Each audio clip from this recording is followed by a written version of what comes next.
Chapter 13:23. Although Biles had witnessed Phil's severed hand, Weber's hanging, and Mr. Magician's palm formed from worms, and he had a certain understanding of the horrifying changes brought about by 0-02, his level wasn't high enough to witness it. He didn't have a clear grasp of the horror hidden behind these matters. He mostly treated it as a ghost story that had turned into reality. Therefore, at this moment, although he was afraid, under the gazes of the magical magician and grounded angel, he mustered his courage and quickly approached the rectangular table. Of course, this was also due to the influence of the sailor pathway. In just 2 or 3 steps, Biles had already reached a spot where he could reach out his hand to touch the brass book. Without thinking, he reached out his right palm, grabbed the brass pages in front of 0-02, and quickly flipped through them. During this process, the back of Biles's hand was placed on the unfilled brass page to prevent it from being blocked. This was so that he, Mr. Magician, and Angel could observe the changes on it in time and respond in advance. Amidst the rustling sounds, this sailor saw the clause that, touching the transostal brass book, will result in the death penalty. He first felt horrified before he felt a strong sense of doubt about his current state. However, this didn't stop him from flipping through the pages. Different brass pages were reflected in Klein's eyes, and each page had a different rule clause. The projections of these brass pages didn't appear in the form of one disappearing and the other being replaced. Instead, they existed side by side and gradually increased in number. In the end, Klein's eyes had a different number of brass pages. They were neatly arranged, line after line, as though 0-02 had been split into a single page and placed on a glass table to bask in the sun. This was a dream divination technique at the angel level. Klein reproduced everything he had just seen in front of him. With the passage of time, the brass pages in his dark brown eyes began to spin, and one of them was highlighted. The Tuluan-Sostal brass book originated from the Nephilic judge's uniqueness that was corrupted by the nation of disorder. Just as I expected, if the Trans-Sostal brass book was able to display all of the basic rules, then the corresponding content must contain its own description. This is determined by its very nature, unless it is completely awakened or comes to life. It has sufficient intelligence and knows how to selectively hide. Just as this thought flashed through Klein's mind, he saw new Mercury words appear on the unfilled brass page. This meant that 0-02 had finally diverted a portion of its strength from the vicious cycle. It was prepared to add provisions, make explanations, and fix the loopholes. "Leave," Klein shouted without hesitation. Biles strictly followed the orders of the higher-ups. He immediately retracted his right hand, turned around, and ran out of the floor-to-ceiling window. "Act like you're going to attack me." Seeing that the sailor with dual attributes had already left the city library, Klein suddenly added another sentence. Biles was puzzled, but he still raised his right arm and pulled back his shoulder, assuming a posture as though he was about to throw a punch at Klein. At this moment, a new provision finally took shape. Regarding the above rules, the Tuluan-Sostal brass book and the people it allows have immunity when enforcing the law. However, even though this provision had been successfully promulgated, Biles wasn't punished in any way. Clearly, the Tuluan-Sostal brass book didn't pursue the matter of the vicious cycle or unclear definition. Just like how it didn't add any crimes to Rhodes after it fixed the loopholes in the rules. For the same reason, Biles, who had come into contact with 0-02, didn't suffer any contamination from the Sapphira. Before the supplementary provision was issued, Biles was a part of Belton. He couldn't be destroyed in any sense, so he wouldn't be contaminated. And with the supplementary provision, his previous actions wouldn't be pursued. In fact, after Biles left the city library, he had violated the curfew. However, Klein had previously noticed a problem. When the Belton citizens were pursuing foreigners, they weren't restricted by the curfew. Therefore, he got Biles to pose as though he was attacking him to avoid the corresponding punishment. Right on the heels of that, He seized the opportunity when 0-02 fixed the loophole and quickly recalled the detailed information from the Tuluan Sostal brass book. This book has the characteristics of being alive, but most of the time it's at a very low level. The first half of it presents almost all the basic rules. The second half is blank and needs to be written by itself. Once it's not restricted, it will naturally set laws that are biased towards the surrounding area and strictly enforce them. During this process, it will make changes and revisions at any time based on the feedback. As the laws gradually become stricter, his characteristics of being alive will deepen. Once a strict law that can interfere with all aspects takes form, the Tuluan Sostal brass book will completely come alive. It will possess true intelligence and have the ability to modify the basic rules in the first half to a certain extent. The exact extent that can be achieved is as follows. If there's a contradiction between the laws that can't be fixed, or if all the pages are filled without forming a sufficiently strict rule system, the Tuluan Sostal brass book will add a new clause at the intersection of the first half and second half. The following rules are invalid. As this clause takes form, the rules written behind will gradually disappear, returning the pages to a blank state. After the second half is completely blank, the clause that the following rules are invalid will be erased. The Tuluan Sostal brass book will repeat its previous actions until a strict law that can interfere with all aspects takes form. The rules it sets have to be publicized or informed before they can take effect. When an action doesn't have a clear rule, whether it's illegal or not is in accordance with the common understanding of the surrounding living beings. The Tuluan Sostal brass book hates distorted and unesthetic rules. It hates having loopholes found. What a detailed description. There should be a way to seal 0-02 in here. Klein's thoughts raced as he attempted to find information that he could use from every paragraph. At this moment, the ascetic leader of the Church of Evernight, Ariana, whispered, "Think of a way to fill the pages after 0-02 with clauses, but it won't be strict enough." That's right. This way, the Tuluan Sostal brass book will announce that the following rules are invalid and start all over again. When that happens, the restrictions it has on the surroundings will temporarily disappear, giving us a chance to touch it, take it away, or directly pray to a deity. But how should we do that? The Tuluan Sostal brass book hates distorted and unesthetic rules. It hates having loopholes found. Klein's heart stirred as he had an idea.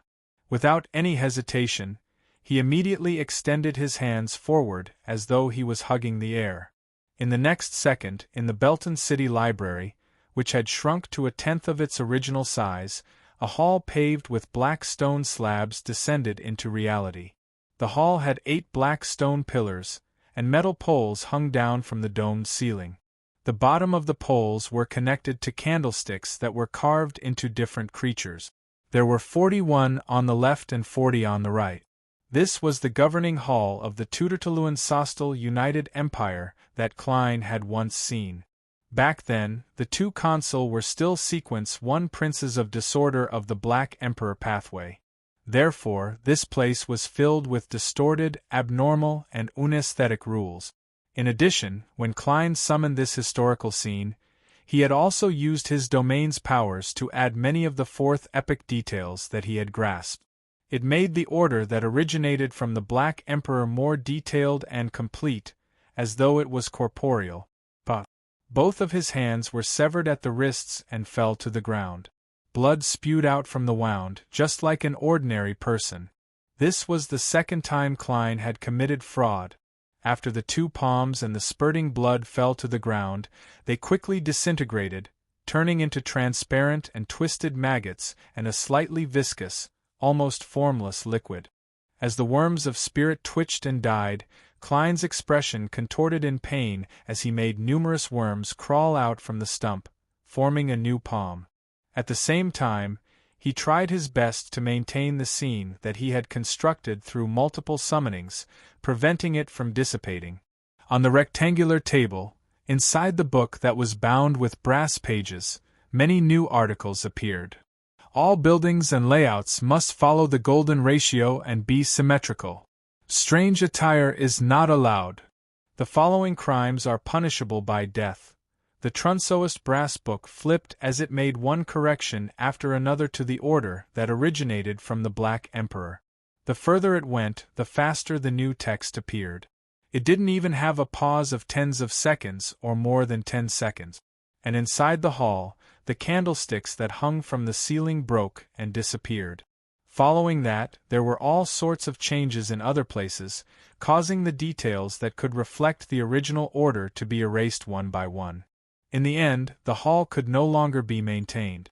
It collapsed and returned to the historical void. At that moment, the Tuluan Sostal brass book had already flipped to the last 2 pages. It lay there without any movement. Seeing that the last page was also filled with articles, and that it was impossible to form a strict system with the rules set by 0-02, Klein silently exhaled and relaxed a little. Then, he felt that his spirituality was almost depleted. "Let's go to Byles's place and wait for an hour."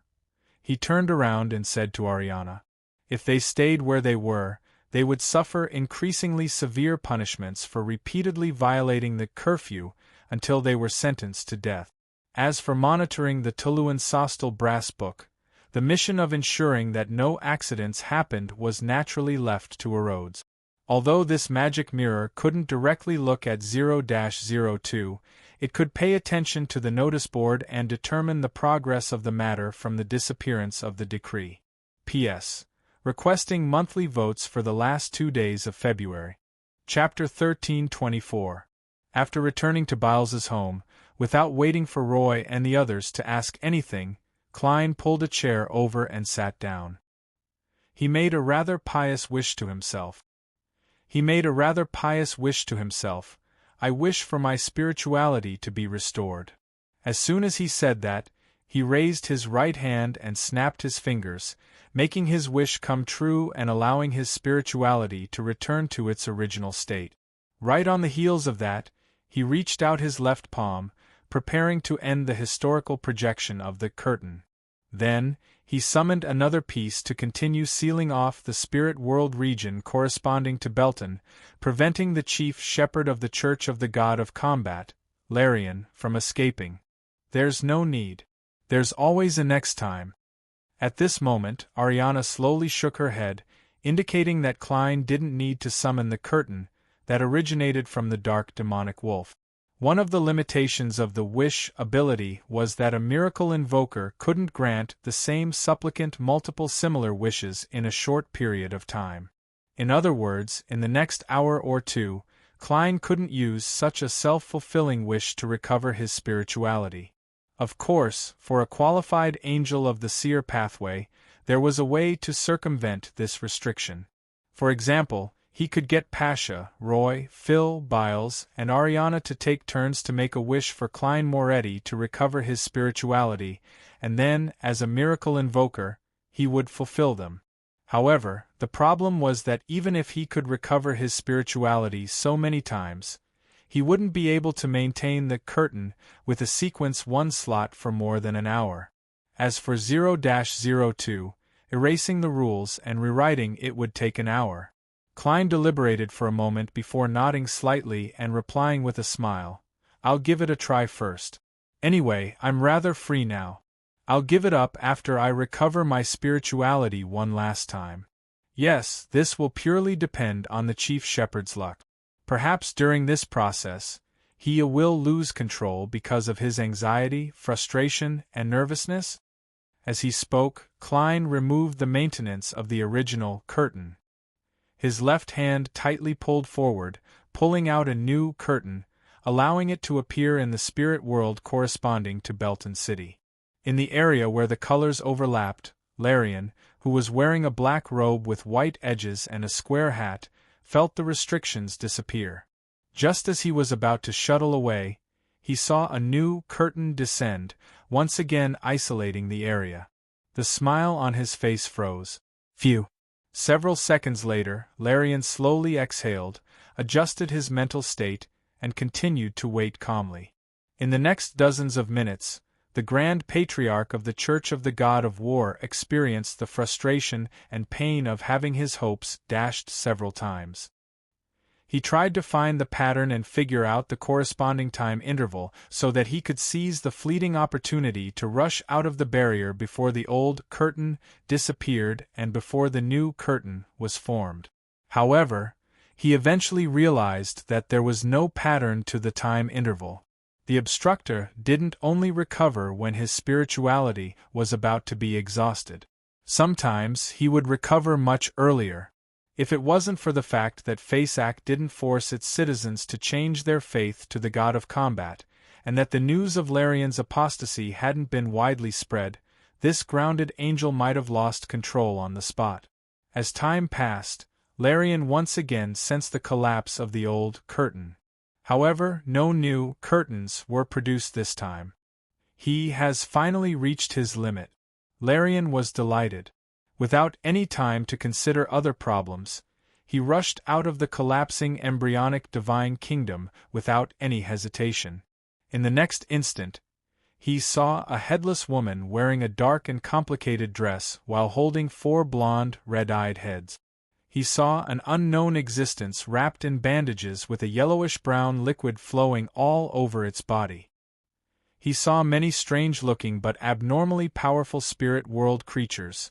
The curtains that Klein had summoned previously were the historical void projection that had been tainted with the aura of Sapphira Castle. Naturally, it could attract things that were sensitive to it. He wouldn't be surprised even if a Mon appeared in this team. The smile on Larian's face froze again. Belton City, in Biles's rented apartment. Klein suddenly looked up into the sky and muttered to himself, "That's right." He muttered to himself, "He's still very powerful." He then fell silent again, until the magic mirror emitted a blurry aqueous light, reflecting the current state of the notice board. The rules on it were disappearing from the back according to the order in which they appeared. This meant that 0-02 was beginning to erase the rules it had previously set and was preparing to do it again.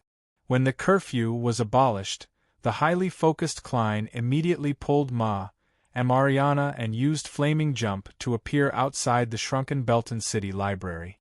At a glance, he discovered that the speed at which the rules were being erased on 0-02's brass page had become extremely fast. In the blink of an eye, the second half of the page was only left with the clause, "The following rules are invalid." Right on the heels of that, the clause disappeared, and a new rule rapidly appeared. The Trensostal brass book is the most precious item. No living being or object is to touch it without its permission. Before this rule could be completed, Ariana's figure had already appeared beside the rectangular table. She used her finger to touch the brass page. With a crack, the ascetic leader of the Church of Evernight's neck suddenly tightened, as though she was being hung up by an invisible rope. As an angel, she actually had her bones fractured and found it difficult to breathe. Hanging. However, as Ariana's finger slid across it with some difficulty, the first new rule was erased by eraser before it could fully appear, entering a concealed state. And all the rules set by 0-02 had to be publicized or informed before they could take effect. With a whoosh, Ariana grabbed the Trensostal brass book and threw it to Klein, who was outside the floor-to-ceiling window. In the previous hour, Klein had already imagined the various possible developments and had the corresponding discussions with Ariana. At that moment, he wasn't nervous or flustered at all. While 0-02 was still in midair, he dragged out his human-skinned glove from the void. Then, he grabbed the Trensostal brass book and used his historical projection to teleport away. After his figure vanished, Ariana landed on the ground with a thud, leaving a deep strangulation mark on her neck. In just a few seconds, with 0-02 in hand, Klein appeared at the top of the Hornacis mountain range's main peak. Using his spirit vision at the angel level, he saw the dilapidated ancient palace with collapsed walls that were shrouded in fog. Without any hesitation, Klein made his historical projection take the Trensostal brass book and blink to the main entrance of the palace before reaching out to push it open. What appeared before him was a hall with many corpses hanging from it. Every corpse was different. There were men and women, and their clothes were either gorgeous, simple, exquisite, or casual. Behind these hanged corpses was a transparent and slippery tentacle with complicated patterns. They all came from the depths of the hall from an ancient stone chair. On the gigantic stone chair, transparent and twisted maggots huddled together as they grew wantonly, extending out strange tentacles one after another. This was the half-fool of the Antigonus family, the half-fool who had lost control and gone mad. Sensing the door open and the approach of Klein's historical projection, the maggots left the stone chair and violently waved their slippery tentacles, making them surge towards the door as though they were being affected by some invisible suction force.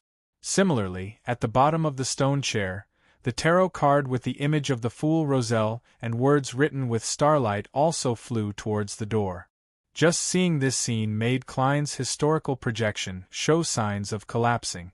Thankfully, he didn't have any sentience. He was being controlled by Klein, who was hiding in the distance. He didn't experience any confusion in his thoughts or the negative effects of having his mind mutate. He also didn't stand rooted to the ground, unable to do anything. Before he dissipated, the historical projection threw the Trend-Sostal brass book at the terrifying maggot. The transparent and slippery tentacles sensed danger and instinctively responded. They wrapped around the sealed artifact 0-02 at the same time. Amidst such interference and the invisible gale, the Fool card arrived at the door before the strange tentacles.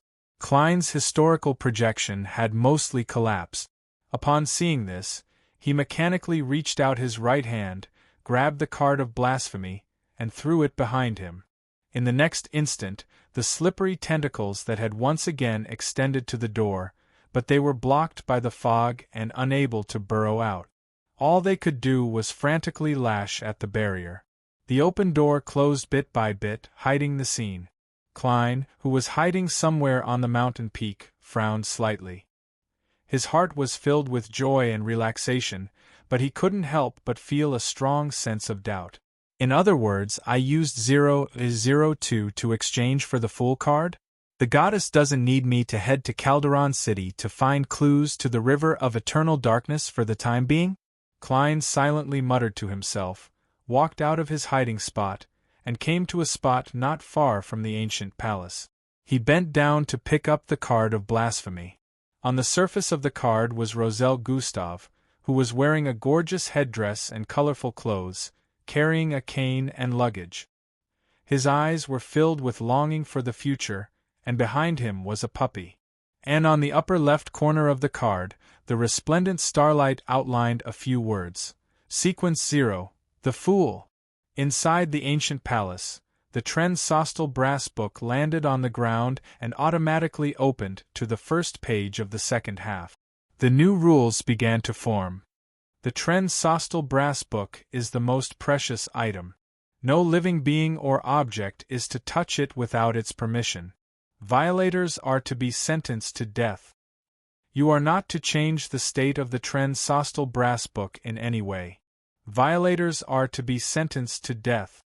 Just as these two rules appeared, before they could inform the owner of the place, a line of words suddenly appeared in the gap between the first and second half. The following rules are invalid. An hour later, the two rules were erased and new rules were written. But just after the two rules were written, there was an additional clause in front of them. The following rules are invalid. 0-02 seemed to jump from a basically blank state to a state where the pages of the book were already filled. Again and again, the Trend-Sostal brass book fell into an endless cycle. P.S. Requesting monthly votes for the last 2 days of February. Chapter 1325. Putting away the Fool card, Klein took out Creeping Hunger from the void, wore it on his left hand, and activated Teleport. After returning to the shrunken city library, he immediately said to Servant of Concealment, Ariana, I threw it into the abandoned palace on the main peak of the Hornacis mountain range. It was an entrance to the foggy town. As for what to do with 0-02, that was a problem for the Church of Evernight. All right. Ariana nodded and didn't say anything else. She directly entered a concealment state and vanished from her spot, like a sketch that had been erased by an eraser. She didn't thank Klein, nor did she mention a reward. It was just like how she never made any requests whenever she helped Klein. Ariana, do you know that I've already obtained the Fool card? Klein looked around in thought and slowly sighed in the darkening night. Although this Beyonder incident had been resolved in less than 2 hours, many people still lost their lives under the strict rules. The citizens of Belton had more or less committed some mistakes, but the punishments they received far exceeded the crimes they committed. And the most innocent were the travelers who came or passed by Belton. They had to face nightmares just because they were foreigners. Klein had tried his best to do some things and protect many outsiders, including Roy and company. However, he was similarly restricted, so there was a limit to what he could do. There weren't many loopholes he could take advantage of, so he couldn't make it seem as though nothing had happened. Next, it's mainly to provide treatment to the survivors. Klein retracted his gaze and prepared to teleport to Biles's home to deal with some latent problems. At this moment, Rionette Tinker, who was holding 4 blonde, red-eyed heads and wearing a dark and complicated dress, walked out of the void with a black goat horn in her mouth. She escaped the spirit world. The remaining 3 heads of Miss Messenger said one after another.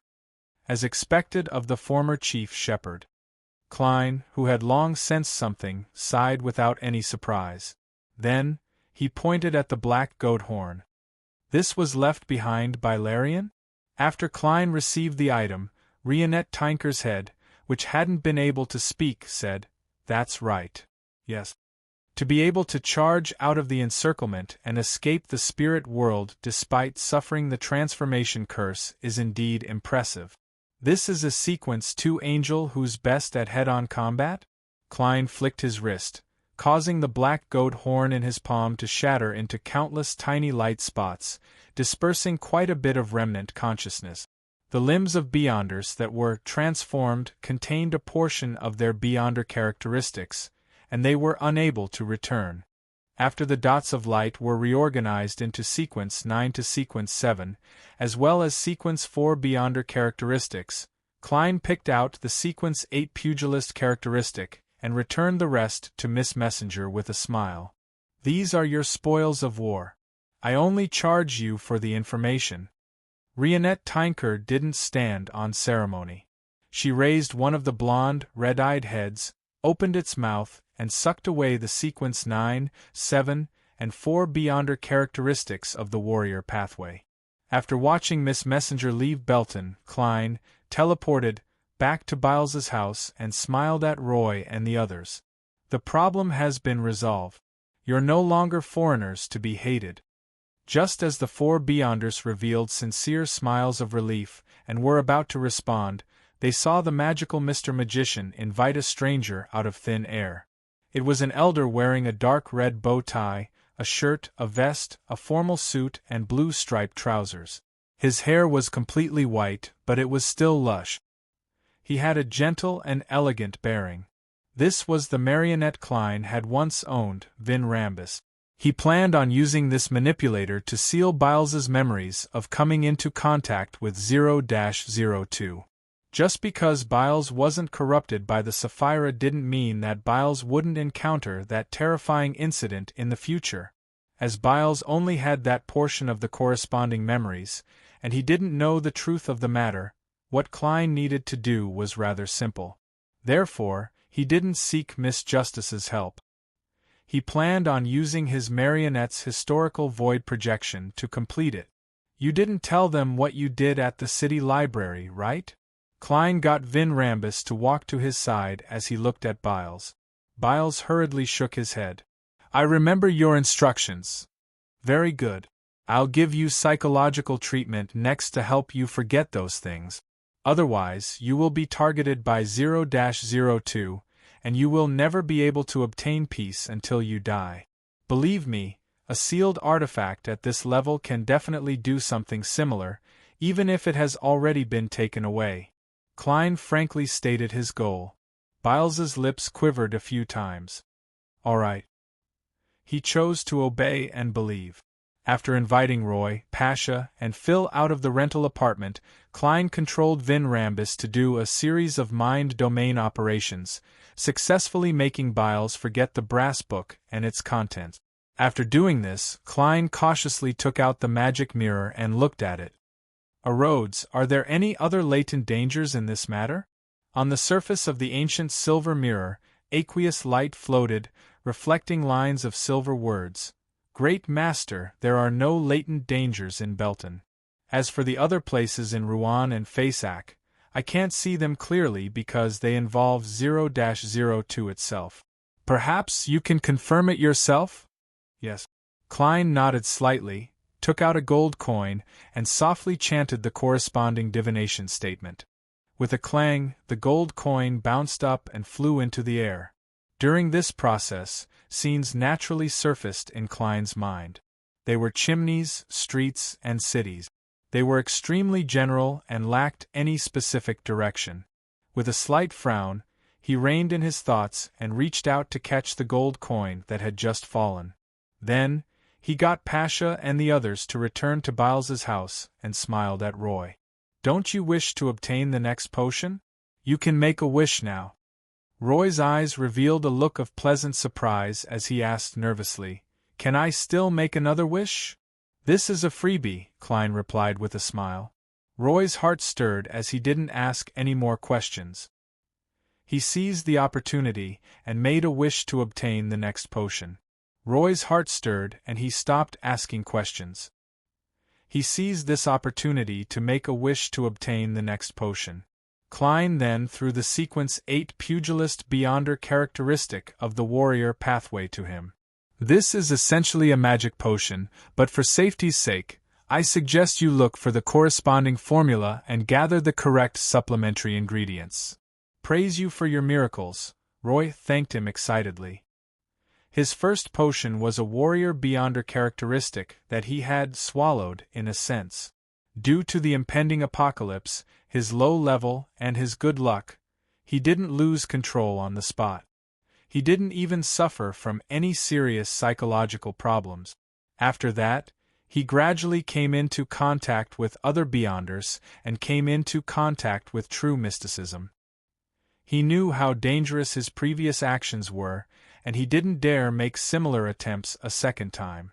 Facing Roy's praise, Klein looked around and smiled. Now, you will follow me out of Belton. It's not that there's danger here, but I have to fulfill your wish as soon as possible. One was Roy's wish that Klein could help them leave Belton, and the other was Pasha's request for Klein to protect them and allow them to leave Belton alive. Although these two matters were meaningless in the current situation, Klein had to do it even if it was meaningless. This was because it concerned the fulfillment of his wish. I'm a heartless wishing machine. Klein lampooned himself as he smiled at Byles and the others. Pasha and the others looked at each other and didn't dare to raise any objections. Just like before, they held each other's hands. Then, Klein teleported them to the outskirts of Belton. The performance of the wish magic is over. It's time to say goodbye. Klein took off his hat and bowed, trying his best to look like a real wandering magician. This was his habit of acting. Upon seeing this, Pasha blurted out a question. May we know your name? Klein smiled and said, I have too many names. I have too many names, and different people call me by different names. You can call me Miracle Magician's Merlin Hermes. Mr. Hermes, are you a believer of the Evernight Goddess? Roy asked after some hesitation. For a moment, Klein didn't know how to answer. He wanted to say that he was, but he wasn't. After some consideration, he decided to act as the attendant of mysteries ahead of time. He immediately restrained the smile on his face and solemnly said, I serve the Fool, the Lord of the Mysteries, the great ruler above the spirit world. If you wish to believe in this great existence or wish to learn more about him, you can go to the Rorstad Archipelago in the Sonia Sea. The Lord's missionary Donnas is preaching there. Furthermore, the City of Silver definitely has all the potion formulas before Sequence 2 of the Warrior Pathway. Klein silently added in his heart, but he didn't say it out loud. Roy nodded slightly. This is the first time I know that there is such a great being in this world. Your miraculous actions have shown his glory. He didn't directly respond to Mr. Merlin Hermes because he was still very hesitant. It was the same for Pasha, Biles, and Phil. Klein didn't say anything else. He turned around and left the four Beyonders, circling back to Belton from another direction. He didn't forget his goal of alighting in this small city. He planned on immediately finding a room and heading above the gray fog to study the Fool card. Mid-seashore, in another city, in a library, a young law researcher pulled out a book from the bookshelf, walked to the table by the floor-to-ceiling window, and sat down. As he seriously flipped through the book, he discovered a yellowish-brown piece of paper inside. "What's this?" the young law researcher muttered to himself in puzzlement as he reached out to pull out the piece of paper. After some identification, he confirmed that the words on the paper were written in ancient Faesac, and the content was rather rare. In the fourth epoch, there was a book called Trensostel's Brass Book P.S., requesting monthly votes on the last day of February. Chapter 1326. Above the gray fog in the ancient palace, Klein's figure appeared. At that moment, on the high-backed chair belonging to the Fool, there was a person shrouded in grayish-white fog. As Klein returned to Sapphira Castle, the person instantly disintegrated, turning into transparent and distorted worms of spirit that flew to Klein and drilled into him. Thankfully, the restriction of 0-02 is only that I can't leak any secrets or return. I haven't lost contact with the worms of spirit that are guarding Sapphira Castle. Otherwise, they would have already lost control and become monsters. Klein sighed inwardly as he sat in the seat belonging to the Fool and picked up the Fool card that he had previously sacrificed. As the card of blasphemy had already been activated, there was no need for him to search for the incantation. All he needed to do was inject his spirituality to see the corresponding changes. The Fool card quickly turned into a miniature, illusory book.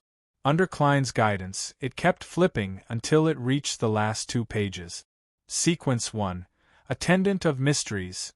This is an angel that serves the mysteries. It has grasped the corresponding domain's authority and can summon the spirit body threads that originally existed in an item. It can combine many corporeal objects or abstract concepts together. The potion formula is as follows. Main ingredient: 1 attendant of mysteries beyonder characteristic, supplementary ingredients, 9 spirit world specialties, advancement ritual. Establish a town purely made up of marionettes, and design the trajectory of each marionette's fate. Let them interact with each other to create a sufficiently realistic picture of life, giving birth to a corresponding region in the spirit world. The larger the town, the more marionettes there are, and the more detailed the daily lives are, the more vivid and real the different fates are, and the longer it lasts, the better the effects of the ritual. This is a true deity. In a sense, he is the embodiment of the corresponding authority. He is good at using all kinds of methods to fool all things and display all kinds of unbelievable miracles. The potion formula is as follows. Main ingredient: the Fool's uniqueness. 2 attendant of mysteries beyonder characteristics apart from himself. Supplementary ingredients: control at least a quarter of the fog of history. Advancement ritual: Fool time, history, or fate once. As he watched, Klein's brows gradually furrowed as he silently muttered to himself, "That's right." Compared to the advancement ritual of an attendant of mysteries, the Fool's is just too abstract. How can it be considered as fooling time, history, or fate? How would they determine if it was a success or not? Grasping at least a quarter of the fog of history is relatively simple for me. On the one hand, I know enough ancient secrets and have lit up quite a number of historical fragments. On the other hand, I can directly influence the fog of history through Sapphira Castle. Let's not consider becoming the fool for now. My current focus is on becoming an attendant of mysteries. I have to take it one step at a time. Of course, some lucky ones can directly fly.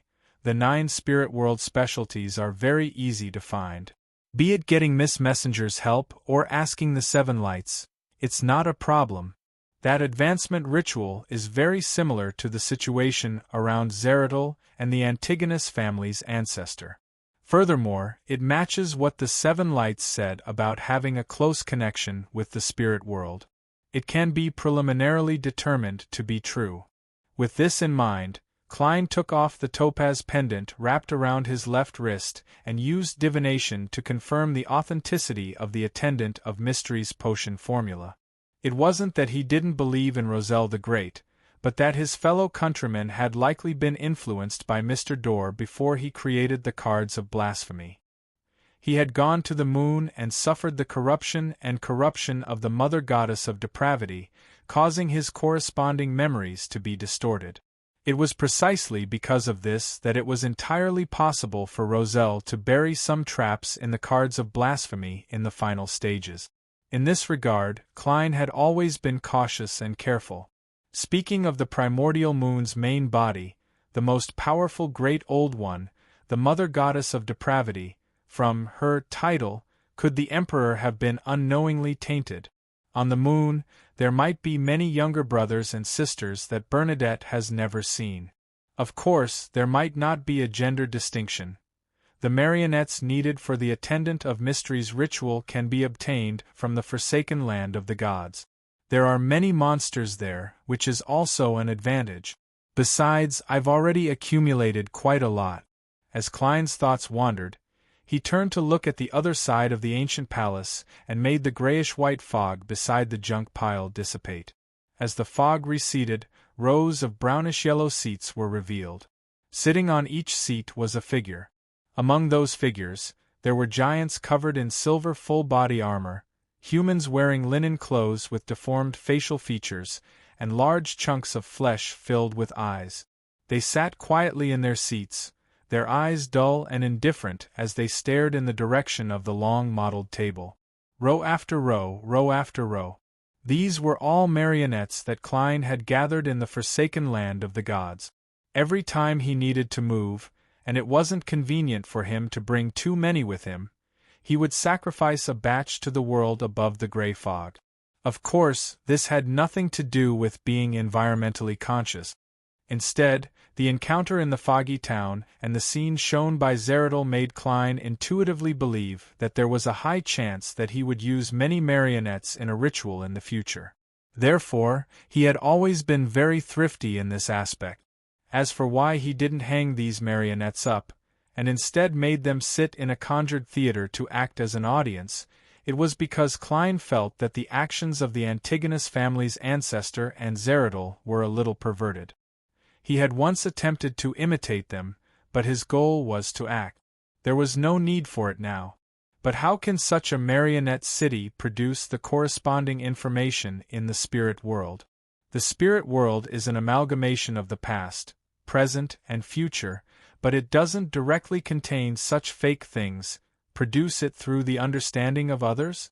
Every living being's actions and words will be reflected in the spirit world in an abstract form, becoming a source of divination.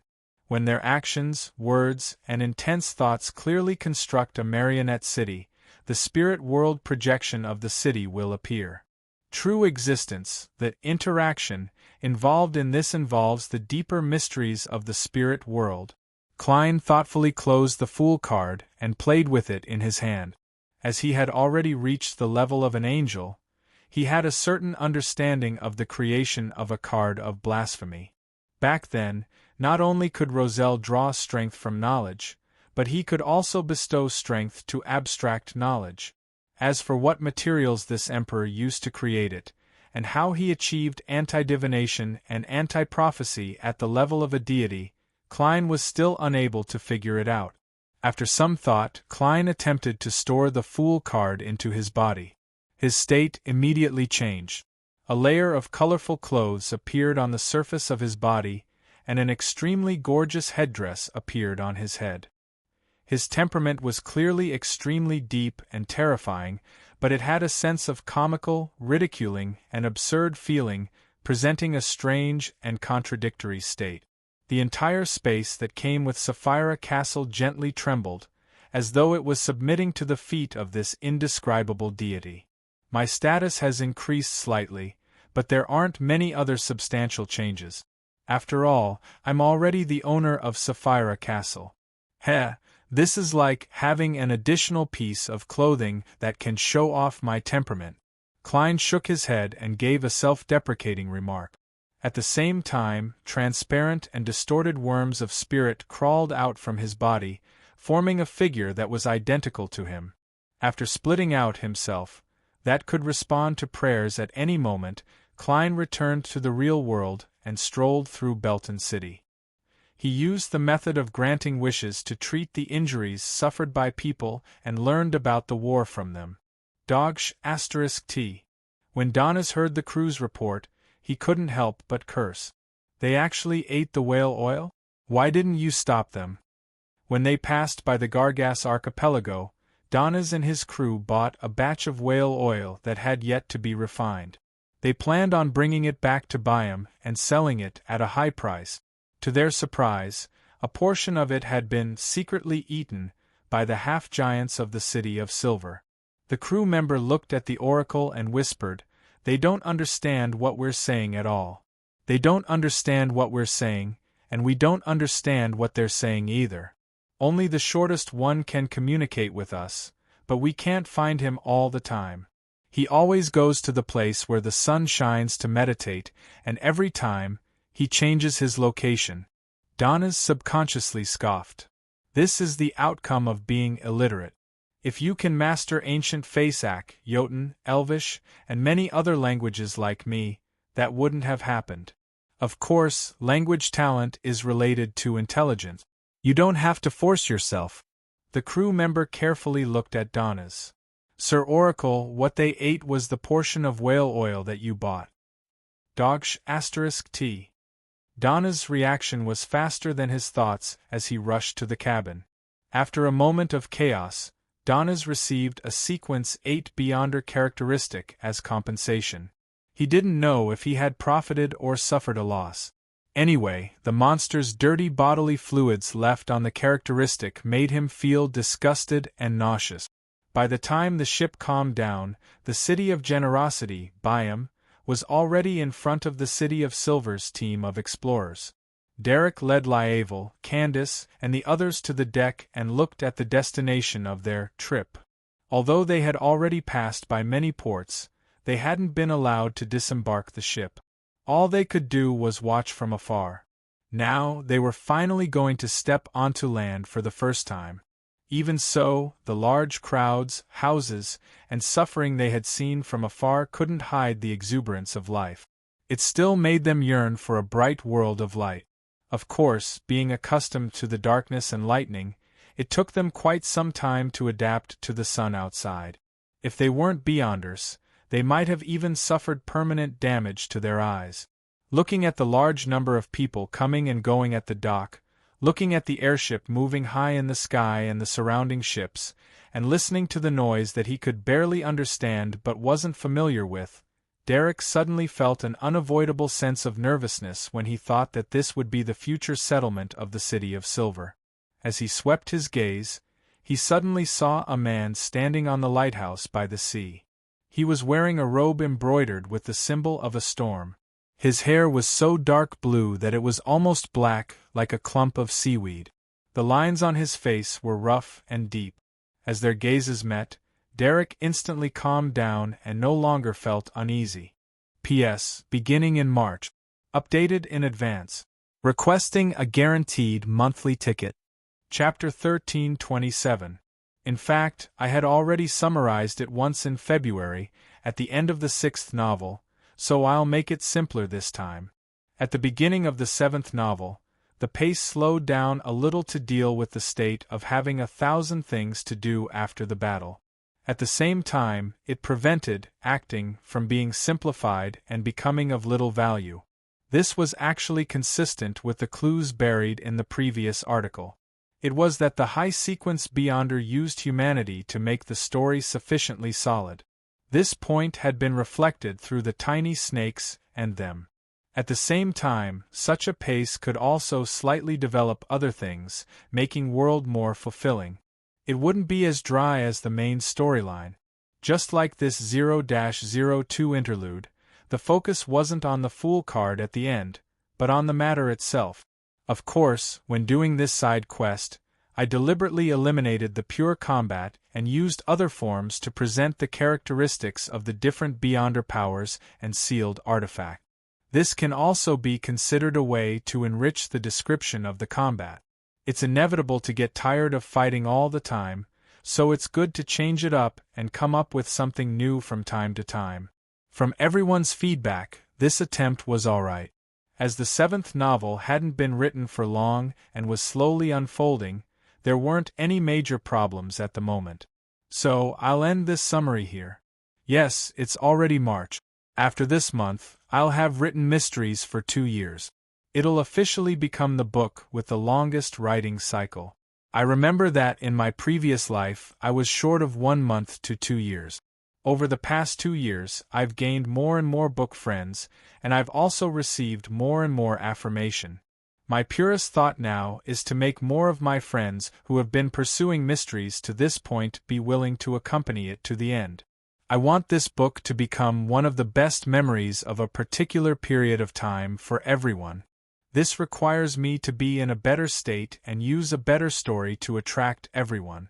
Of course, I also hope that everyone can encourage me with subscriptions and monthly tickets.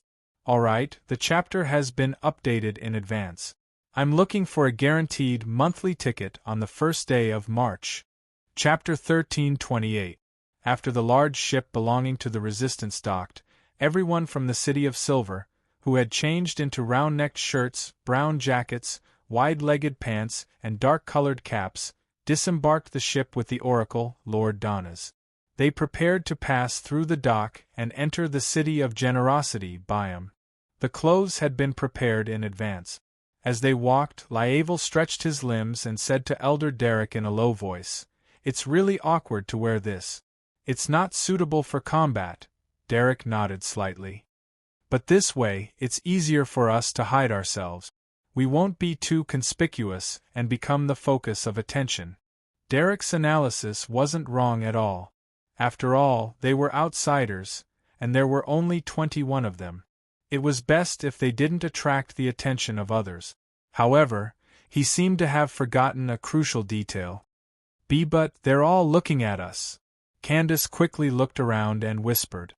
The workers on the dock who were either dressed in simple or bare-chested clothes, as well as the tourists who came and went in different attire, all cast their gazes over. So tall. A bronze-skinned biome resident with slightly curly hair couldn't help but sigh. His height was about 160 centimeters. This was the common height for male commoners in the colonies in the current era. As for the people from the City of Silver, other than Derek, who was just over 2 meters tall, the rest were on average more than 2.3 meters tall. The tallest was more than 2.5 meters tall. Such a half-giant walked along the dock and in the crowd. No matter what they wore, they were equally eye-catching. Faceac? A man in a top hat, formal attire, and holding a cane from Rouen turned his head and said to his companion, "Has the slave trade begun again?" He believed that the City of Silver was a Faceac prisoner of war that the Rorsted government had bought from the Kingdom of Rouen.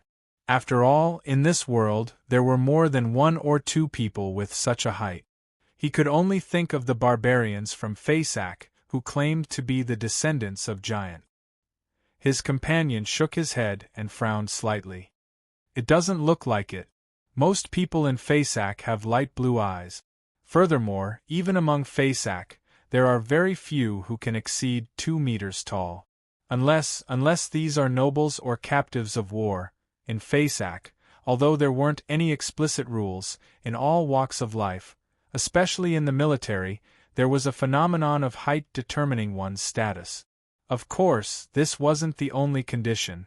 There were also factors such as family background, noble title, and military rank. Due to this custom, the descendants of Faysac's aristocrats and the upper echelons of the military were generally more than 2 meters tall. This was actually a superficial phenomenon. In essence, it was the influence brought about by the Beyonder characteristic. To become part of the upper echelons of the Faysac army, they were either of noble birth or had already reached at least sequence 5. As for the latter, under the repeated effects of the Giant Pathways potion, their height would definitely reach the standard. Those who chose the Red Priest pathway would also have a certain increase in height. However, it wasn't as obvious as the Giant Pathway in the early stages. It was only a few centimeters in total. One had to become a demigod to experience a qualitative change. To the descendants of nobles, their ancestors were more or less giants or had marriages with giants. Regardless of whether they had inherited any Beyonder characteristics, the corresponding genes accumulated over generations would definitely allow them to exceed 2 meters in height. Among them, the family still possessed a portion of the Giant Pathways potion formulas. As for those who had a certain heritage, their descendants were in a situation like the City of Silver. The royal family that wielded the Red Priest pathway maintained the height of their descendants through marriage alliances. The people of the City of Silver, who were being scrutinized by the numerous gazes, became increasingly uneasy. It was as if they had returned to the cursed land. They were walking in the deep darkness, being watched by one monster after another. Derek, on the other hand, was very calm and composed. He looked around and said to the members of the Pathfinder team, "I'm not sure. They mean no harm." After confirming that Mr. the Hanging Man was in the city, and that he had arrived, Derek no longer felt isolated and helpless. This wasn't to say that he didn't trust the envoy appointed by Mr. Fool, but that he believed that he shouldn't trouble a deity with the trivial matters of daily life. It was best to resolve them himself. And in terms of resolving them himself, Derek wasn't that familiar with the outside world after all, so he wasn't too confident. At this moment, an experienced, intelligent, meticulous, and trustworthy local was definitely the best helper. Of course, Derek also knew that Mr. the Hanging Man probably wouldn't make contact with him openly. This was because the other party belonged to another faction and wasn't a believer of the sea god. Once he showed too much enthusiasm regarding the matters of the City of Silver, he would definitely be suspected. However, I'll always find a legitimate reason and a suitable opportunity to meet. Derek thought in anticipation. Amidst his thoughts, he and the members of the City of Silver's Pathfinder team followed Donna's out of the dock and onto the street. Their field of vision suddenly widened as they saw more people and heard all kinds of sound. To the people of the City of Silver, this was even more lively than the grandest harvest festival in their hometown. At a glance, there were countless people dressed in unique but equally strange clothes. They were either in a hurry, strolling leisurely, or carrying larger fruits and using tubes to suck the liquid inside. Or holding food that resembled the delicious pies on the ship, they would take a bite from time to time. Apart from these, the horses that pulled the carriages, the metallic objects that ran extremely fast, and the various spices that permeated the streets made the people of the City of Silver feel as though they had arrived in another world. To them, this was indeed another world. Although they were a little terrified and uneasy, as though they weren't used to such a scene, everyone could clearly sense the exuberant vitality contained in such a scene. This was like sunlight in one's soul, reflecting off the blazing sun in the sky. This is where we will live, fight, and reproduce in the future? Derek, Lievel, Candace, and the others subconsciously had similar thoughts. They were a little uneasy, but they didn't reject it. Donna's looked in satisfaction at the group of silly men who were stunned by the bustling scene in Byam and muttered inwardly, "This is only Byam. And this is only Byam. If you go to Trier or Backlund, will you kneel down and kiss the ground?" This famous pirate in the world controlled his urge to mock them.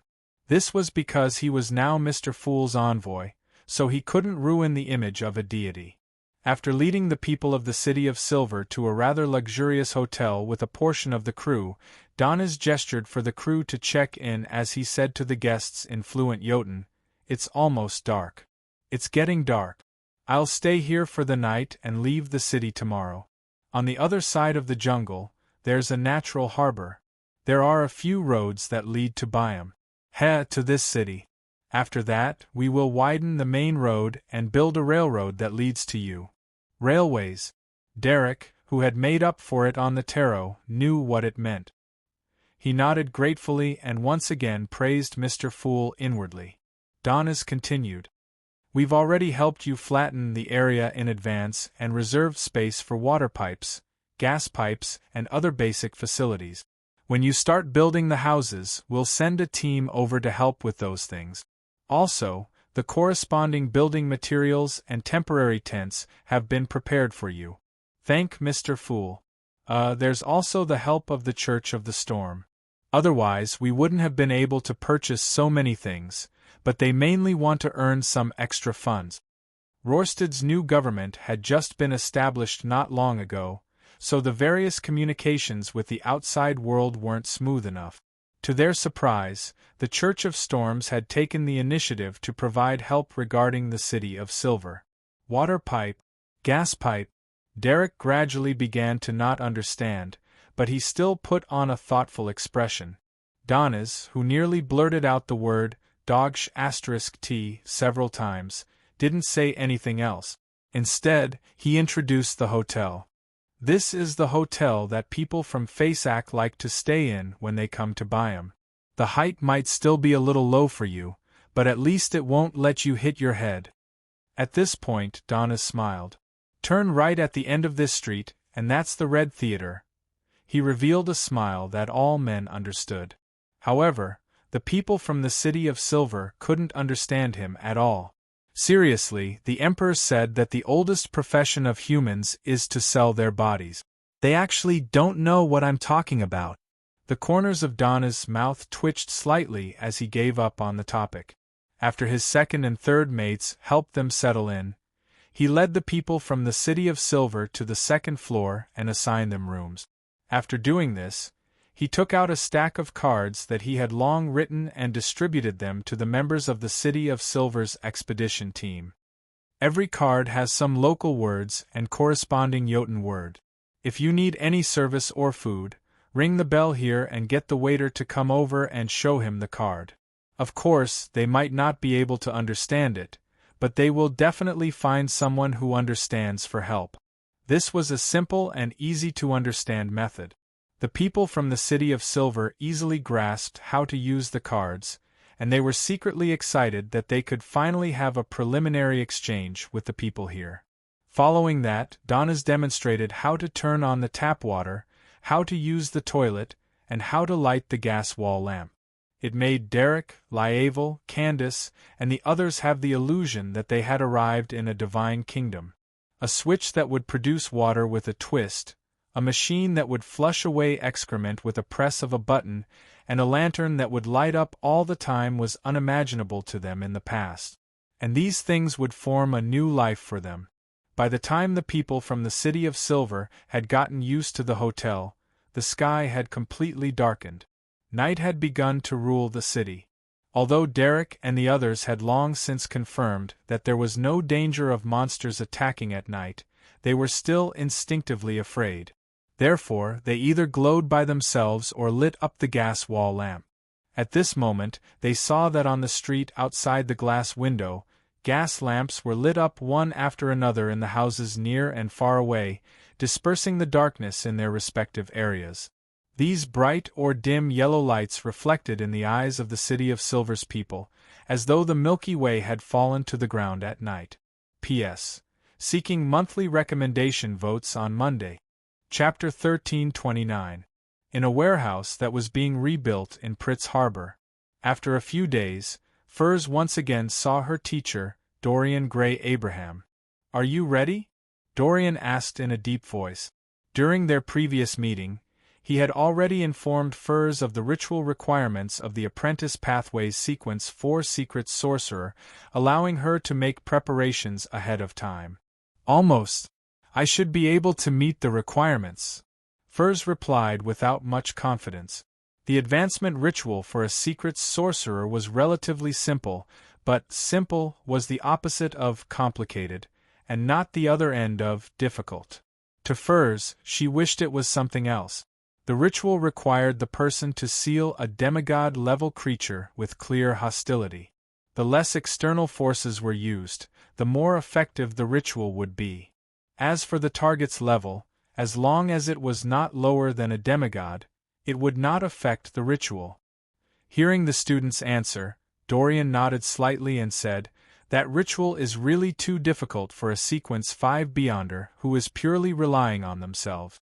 It's necessary to seek help appropriately, but you have to grasp the degree. You can't exceed the corresponding limits. Otherwise, the ritual will definitely fail." The suggestion he had given Furs was to only borrow a Grade 1 sealed artifact. It would be best if she didn't even hire a saint-level helper. Furs said vaguely, "That's right. I only plan on making a wish to Mr. Fool, a wish to increase the success rate of advancing after consuming the potion. This is closer to obtaining good luck when consuming the potion, and not the blessing when sealing that demigod creature. Apart from this, I can also make use of the painting you mentioned. That painting wasn't a Grade 0 sealed artifact, the painting of God, but a Grade 1 sealed artifact belonging to the House of Abraham. It was called the Devil's Oil Painting. In the fourth epoch, when many members of the House of Abraham advanced to Sequence 4 Secret Sorcerer, they created the oil painting to seal the corresponding demigod-level creature. However, after being attacked by the Aurora Order, and losing a lot of information, Dorian Gray wasn't sure how many terrifying creatures were sealed in the Devil's Oil Painting. She was certain that there were more and more than one. His original plan was to release a demigod-level creature from the Devil's Oil Painting that had completely gone mad and acted on instinct as the target of his student's ritual. This was many times easier than dealing with a rational and intelligent saint, and it completely met the requirements of the ritual. However, he did not expect Furs to directly use the Devil's Oil Painting. Dorian frowned and reminded him. The Devil's Oil Painting itself only has the effect of imprisoning and sealing. It doesn't have the ability to actively affect the target. In other words, you have to stuff demigod-level creatures into the Devil's Oil Painting. Furs nodded to show that she understood. "Teacher, you said that my ability to record isn't considered external help." "Yes." Dorian Gray gave a very certain answer. If her ability to record was considered external help, almost no traveler could advance. After all, record was the core ability of the apprentice pathway before becoming a demigod. Once it was abolished, all Furs could do was run. It would be very difficult for her to do anything to her enemies. In theory, that's the case, but the number of demigod-level powers you can record is at most 4 or 5. Dorian said worriedly. Before he could finish his sentence, he thought of Mr. Fool and his blessed, and he felt a little more at ease. If it's matched well, it's not impossible. It's just a crazy creature that relies on instinct. Furs was trying to convince her teacher and herself. Dorian nodded indiscernibly and didn't say anything else. She immediately summoned her contracted creature, Malmouth, who loved music. She took back the main and supplementary ingredients of Secret Sorcerer and concocted a bottle of Secret's Sorcerer Potion for her student. If there's no way to complete the seal, there's no need to forcefully consume it. Even if the potion is mixed with the glass bottle and becomes a sealed artifact, you can still pray to Mr. Fool to restore it to a Beyonder characteristic, Dorian exhorted worriedly before handing the potion to Furs. The glass bottle rippled with layers of starlight, as though the Milky Way in the sky had been sucked into the potion. "Okay." Furs nodded heavily, indicating that she wasn't worried that the potion would be wasted. She had already made plans ahead of time. Once the released demigod-level creature couldn't be sealed, she would immediately teleport away and make a wish to Mr. Fool to get him to resolve it. Dorian then took out an oil painting from the suitcase in her hand. On it were rather abstract and incomprehensible patterns. Just looking at them for a while longer would make one feel dizzy and nauseous as well as mentally weak. This was the devil's oil painting that sealed countless terrifying creatures. If you can successfully advance, I only have one request. Dorian held the devil's oil painting and solemnly said to Furs, that is, on the night of the full moon, listen to what Mr. Dor is saying and ask him the reason for doing so. The members of the House of Abraham still couldn't completely accept that the curse they had suffered originated from their family's ancestor. They felt that Mr. Dor might not know the consequences of his request for help. They yearned to fully understand the truth of the entire matter. All right. Faced with her teacher's pleading, Furs agreed without any hesitation. Following that, she took the devil's oil painting and teleported out of Pritz Harbor, arriving at the vast desert that had no human inhabitants. This way, even if an accident happened during the ritual, she would have plenty of time to resolve it without affecting ordinary people. After checking the surroundings and her own preparations, Furs inserted the devil's oil painting into the ground. She then clasped her hands and lowered her head to pray to Mr. Fool, making a wish that the success rate of her advancement would increase after consuming the potion. Almost without any pause, she saw the illusory grayish-white fog and knew that Mr. Fool had already responded. After stalling for a few seconds, Furs finally defeated herself. She took out the herbal powder that she had prepared beforehand and scattered it on the devil's oil painting. Then, she recited the unsealing incantation in Jotun. This was an incantation that only released one creature at a time. Without a sound, all the floating herbal powder landed on the oil painting, and with a point as the center, it quickly spun. As it spun, the surface of the oil painting became illusory, as though a deep vortex was being produced. Suddenly, a greenish-black hand with signs of decay reached out from the vortex. It reached out from the oil painting to the outside world. Furz's body suddenly turned cold, as though she had fallen into a frozen lake that had cracked open. This made her mind clear, but at the same time she seemed to lose her sense of her body. No matter how hard she tried to move her limbs, she couldn't succeed.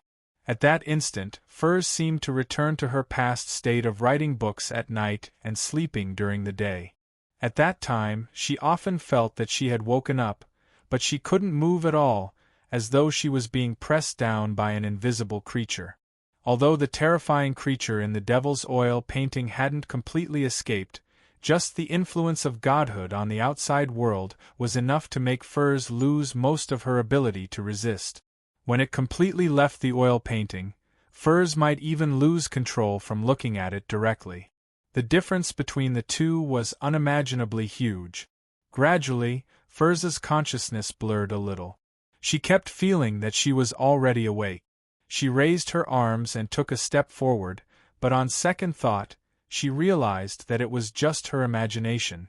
Her body turned colder and colder, and the feeling of being pressed down by an invisible creature became more and more obvious.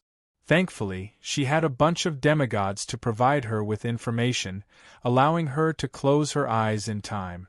She didn't look at the devil's oil painting again. Otherwise, the consequences would be unimaginable. Using cogitation techniques to maintain a certain level of lucidity, Furs began counting down inwardly. According to the hint given by Mr. World, she knew that the terrifying creature would need 5 seconds to completely escape the devil's oil painting. 4, 3, 2. With 1 second left, an illusory book appeared in Furz's eyes. It quickly flipped through the pages and stopped at one of the pages. 1. Just as Furs finished counting, she suddenly opened her arms. Around her, peach blossoms instantly floated down in a colorful display. The bluish-black palm that was about to grab her neck suddenly distanced itself from her. It was blocked by a peach forest with lush vegetation and blooming flowers. It was isolated by the mountain at the end of the forest's water source. All it could do was attempt to reach out from a small cave. This was a fairy tale magic that Furs had recorded from Ma M. Hermit. It was called the Source of Peach Blossoms. It could create a barrier that was isolated from the outside world, one that was very difficult to connect to. Seizing this opportunity, Furs, who had barely regained control of her body, took out a queen chess piece from Roselle's chess and threw it at the source of the peach blossoms, at the cave that ran through the flowing water. This was another fairy tale magic that she had recorded. It was called Chessboard of Time. Its effect was to slow down the target's movements, as though they had entered a region with a different flow of time. But, as the queen chess piece landed, the bluish-black palm that was trying its best to break through the peach blossom spring's barrier went from extending outwards to squirming. Without even looking at the effects, Furs used her invisible hand to pick up the devil's oil painting that was stabbed into the sand and blocked it at the cave. In just a second or two, the bluish-black palm returned to normal. Its movements became extremely fast as it rushed out of the peach blossom spring and slammed into the oil painting. As the oil painting shook, the terrifying creature penetrated the surface and landed inside. Furs was delighted. Without any hesitation, she recited the incantation again and closed the outer seal of the devil's oil painting. Thankfully, the demigod creature has already lost control from being locked up. All that's left is madness and no intelligence. I wonder if I'll hear Mr. Door's shouts after consuming the potion. Furs remained tense as she took out the secret sorcerer potion and poured it into her mouth. P.S. Seeking monthly recommendation votes for Monday. Chapter 1330. If that demigod creature hadn't automatically slammed into the devil's oil painting, I would have had to summon Mr. World's historical void projection. I wonder if this counts as directly hiring a helper at the angel level. As Furs thought, she drank the potion. To her, the potion was like ice water with an extremely low temperature that could freeze a person. Wherever it passed, all her senses vanished, leaving only her thoughts that had yet to freeze. When a person was extremely cold, it was inevitable that they would hallucinate. In Furs's vision, a night sky instantly appeared. In the night sky, the dense, resplendent stars interweaved to form a dreamy river. The surface of Furs's body reflected specks of starlight, which seemed to come from her body. The specks of pure starlight formed an invisible connection with the different stars in the night sky. As the light flickered, they twisted and squirmed, burrowing out of Furs's body like worms, hoping to seek refuge in the Milky Way that seemed to be inlaid with fine diamonds. They each carried a portion of their flesh and blood, and some consciousness, like uncontrollable avatars. Furs's thoughts quickly turned chaotic as she became confused. She almost couldn't control herself to resist the urge to separate. At that moment, she sensed an illusory object. It was a seal that she had completed using the devil's oil painting. It had projected into the mysterious world that was produced by the potion, forming an abstract and blurry mark. Furs didn't think. Based on her instincts, she extended a portion of her consciousness and spirituality over, entangling it with the abstract mark. This mark wasn't compatible with her. It seemed to have a part that didn't belong to her, but it could barely fuse with her. Suddenly, the abstract mark became rather clear in Furs's mind.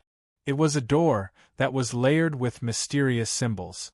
This door hid Furs behind herself, isolating her from the surrounding cosmos. At the same time, on the other side of the door, the terrifying creature that was sealed seemed to have sensed the presence of its enemy. It used its divinity to crazily corrode the illusory door, which happened to offset the influence of the starry sky on Furs. This lasted for more than 10 seconds. The night sky, which was flowing with the dazzling Milky Way, slowly faded away. That bit of starlight then returned to Furs' body and fused with her. At this time, a deep darkness appeared in front of Furs. In the depths of the darkness was the never-ending storm and the occasional flash of lightning. The next second, a familiar sound rang in Furs's ears. It pierced into her head like steel nails, stirring her brain. Fur's expression immediately contorted. If not for the fact that she had experienced similar things time and time again and had developed a certain level of resistance, as well as the fact that she possessed the status of a saint, she would have most likely directly lost control by now.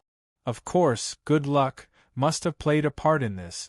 She used a few seconds and relied on her meditation skills to finally calm down. She could hear what the voice was shouting. It was asking for help. It wasn't Jotun, nor was it Elvish or ancient Hermes, but a language that Furs had never come into contact with before. However, she could understand it the moment she heard it. She felt that it was the true source of many languages. Mr. Dorr frantically shouts, "Help," every full moon. It's a disgrace among kings of angels. However, even if he is asking for help, it's still an unbearable horror for me. Furs lampooned inwardly as she considered whether she should pretend not to hear it and wait until she converged her spirituality and grasped the beyonder powers of a secret sorcerer before conversing with Mr. Dorr during the next full moon, or do it now. Suddenly, the cries that came from the infinite distance stopped, and the surroundings fell into a dead silence. After 2 to 3 seconds, an ethereal voice that could pierce through a spirit body entered Furs's mind. "You used a beyonder characteristic from the Abrahams." This sentence was spoken in a straightforward manner without any ups and downs, but it made the blood vessels on Furs's forehead throb. Her eyes were filled with veins as her body glowed resplendently. She almost lost control of herself. "Who are you?" Furs composed herself and asked deliberately. The voice, which seemed to be luring her to lose control step by step, laughed in a low voice. "You can call me Mr. Dorr.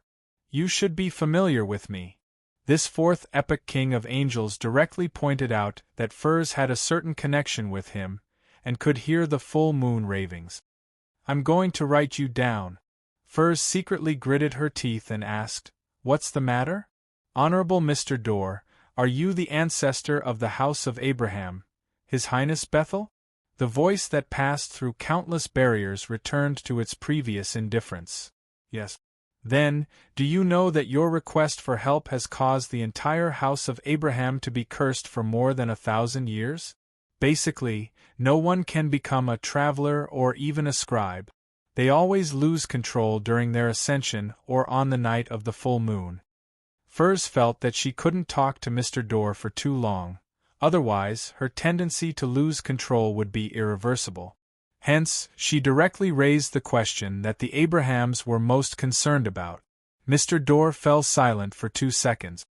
"They no longer have secret sorcerers or other demigods.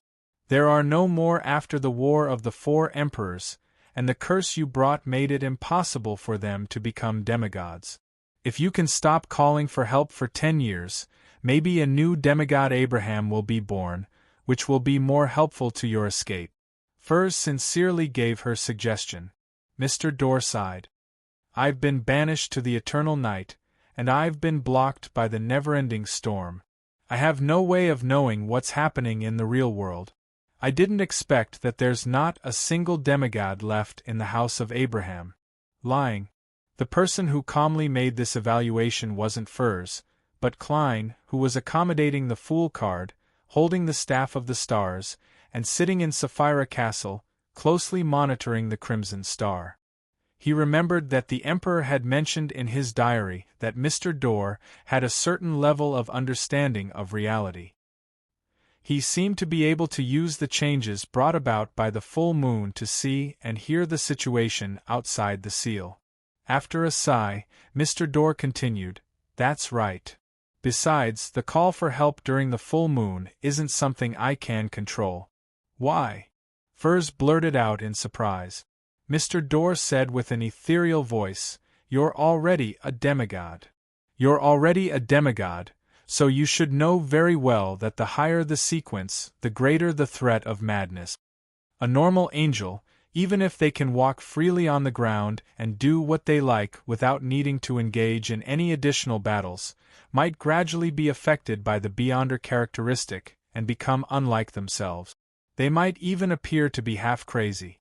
I'm a king of angels who's been exiled and sealed for more than 1,000 years, and I don't even have anyone to communicate with. The fact that I haven't gone completely crazy already means that I'm sufficiently powerful and lucky. Every time the full moon comes, my madness will be strengthened, making me unable to control it. All I can do is keep calling for help. So that's how it is.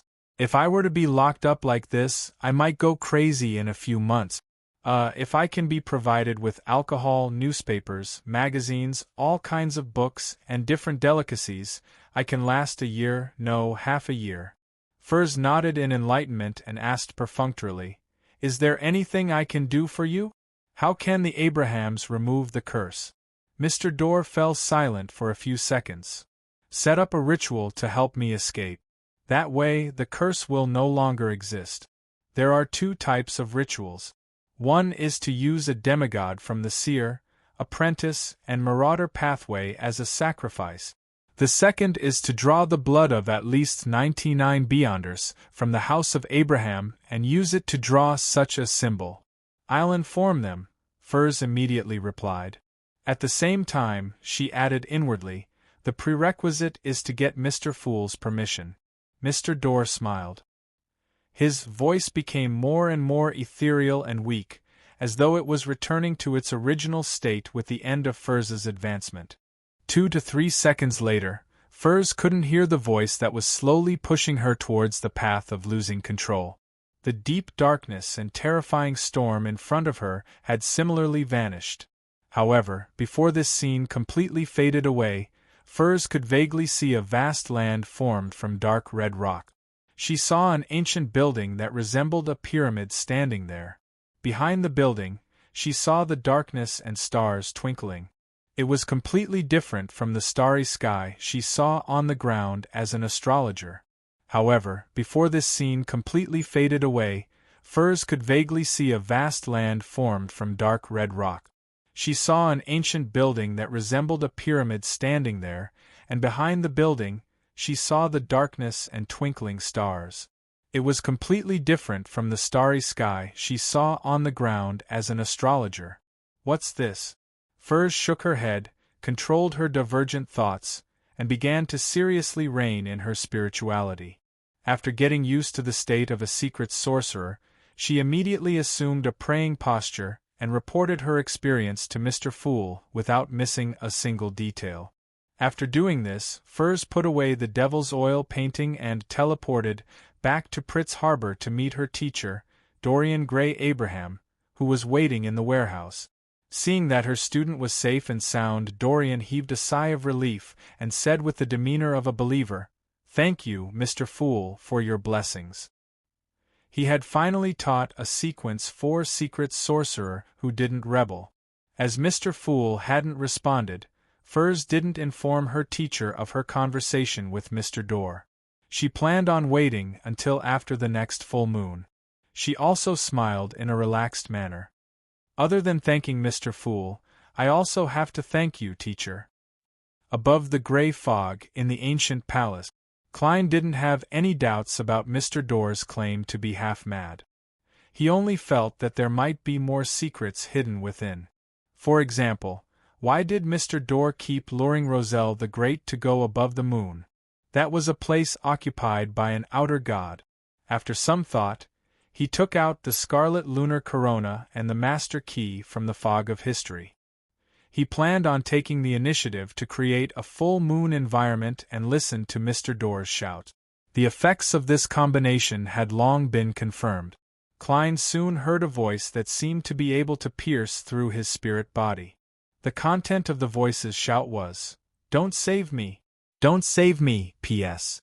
Requesting for a guaranteed monthly ticket for 3 months. Chapter 1331. Don't save me! Don't save me!" Klein, who was in Sapphira Castle and had accommodated the Fool card, already had the status of a king of angels. He wouldn't be directly corrupted by Mr. Dorr's screams, but the contents of the words made his scalp tingle. His pupils dilated, and he couldn't help but feel a sudden sense of horror in his heart. He originally imagined that Mr. Dorr was constantly shouting for help, but now he heard, "Don't save me!" P.S. Seeking monthly votes in Klein's silence, the faint voice that sounded like steel needles stabbing at his spirit body shouted for more than 10 seconds before it suddenly changed. "Help me! Help me!" This time, the language used had also changed. Klein leaned back in his chair with a deadpan expression and listened for nearly 10 seconds. Following that, he removed the maintenance of the master key and the scarlet lunar corona's historical projection, allowing the space above the gray fog to completely return to its calm state. Phew! He exhaled and habitually tapped the edge of the long mottled table with his fingers as he muttered to himself, "Mr. Dorr is indeed half mad, but the mad part isn't when he is shouting with all his might, but when he appears calm and can communicate rationally with others. The latter can even influence the former to a certain extent, distorting the contents of his shouts. Mr. Dorr actually shouted, 'Don't save me,' when he is awake. To a king of angels who has been exiled and sealed for more than 1,000 years, this is definitely not a normal reaction. Unless he believes that returning to the real world will bring about a disaster that he doesn't wish to see. A king of angels who has completely lost control? Combined with the fact that Mr. Dorr and the Emperor were constantly trying to lure him to the moon occupied by the outer deities, there's another possibility to this matter. The exiled Mr. Dorr didn't have the protection of the barrier left behind by the original creator. He encountered the corruption of a particular outer deity and lost most of his rationality. His condition is only slightly better than the chained god.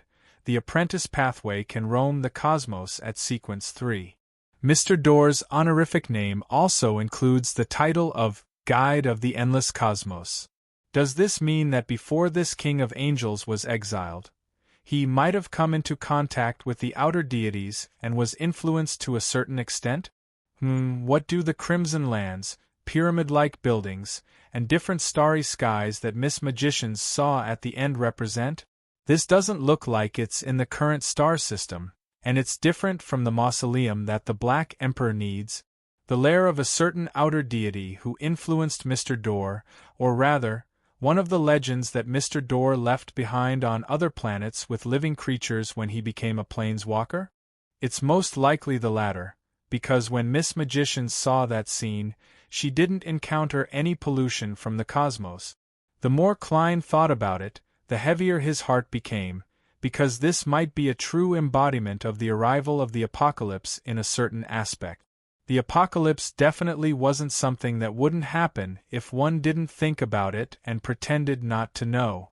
It's no wonder Yellow Light Venathan predicted that the day the curse is lifted would be the beginning of the true calamity for the Abrahams. Mr. Dorr kept calling for help, causing the House of Abraham to be unable to produce another demigod. Perhaps it's a form of protection. Although this will cause the House of Abraham to lose its status and most of its precious items, making it mediocre, it can at least preserve its bloodline. In that prophecy, the solution to the curse is in the hands of an apprentice who has the help of a secret existence. Klein chuckled softly as he had an idea on how to respond to Miss Magicians. He planned on getting Magicians Furs to only tell a portion of the truth when she informed her teacher. First, it was to emphasize that Mr. Dorr was already half mad and extremely dangerous. Even if he were to converse with him, it would still be extremely risky. Second, she wouldn't mention the second ritual that was easier to achieve, but only the ritual of sacrificing a seer, a marauder, and an apprentice demigod. With the first point, the Abrahams could understand why their ancestor had persistently called for help. It was because he had already lost his rationality and could do anything terrifying. This could effectively eliminate the worries of the Abrahams and prevent them from helping Mr. Dorr escape, allowing them to quickly begin believing in the fool. The second point could dispel the thoughts of a small number of extreme Abrahams, because they didn't have the ability to complete such a ritual. At the same time, informing the ritual itself could also increase the trust that the House of Abraham had towards magicians' furs. Ignoring the problem of how many secret sorcerers there are, demigods that can become bizarro sorcerers are definitely harder to capture. Furthermore, most of them are concentrated in the secret order. Dealing with them is equivalent to provoking Zeradal. Even if the House of Abraham has demigods and can use Grade 0 sealed artifacts for a short period of time, it's still impossible for them to easily complete the preparations for the ritual. Yes, dealing with a parasite is the most dangerous. If I'm not careful, I might make Amon's avatar a target. When that happens, it would be equivalent to giving Amon desserts. Also, I'll use the tone of the world's German sparrow to remind Miss Magicians to be wary of the extremists of the House of Abraham. Klein thought for a moment and began to respond to Magicians' Furz's prayer. After returning to the real world from the fog of history, Klein boarded a steam locomotive and arrived at the capital of Mid-Seashire. It was once the second largest city in Rouen, and it was the front line of the past war, Constant City.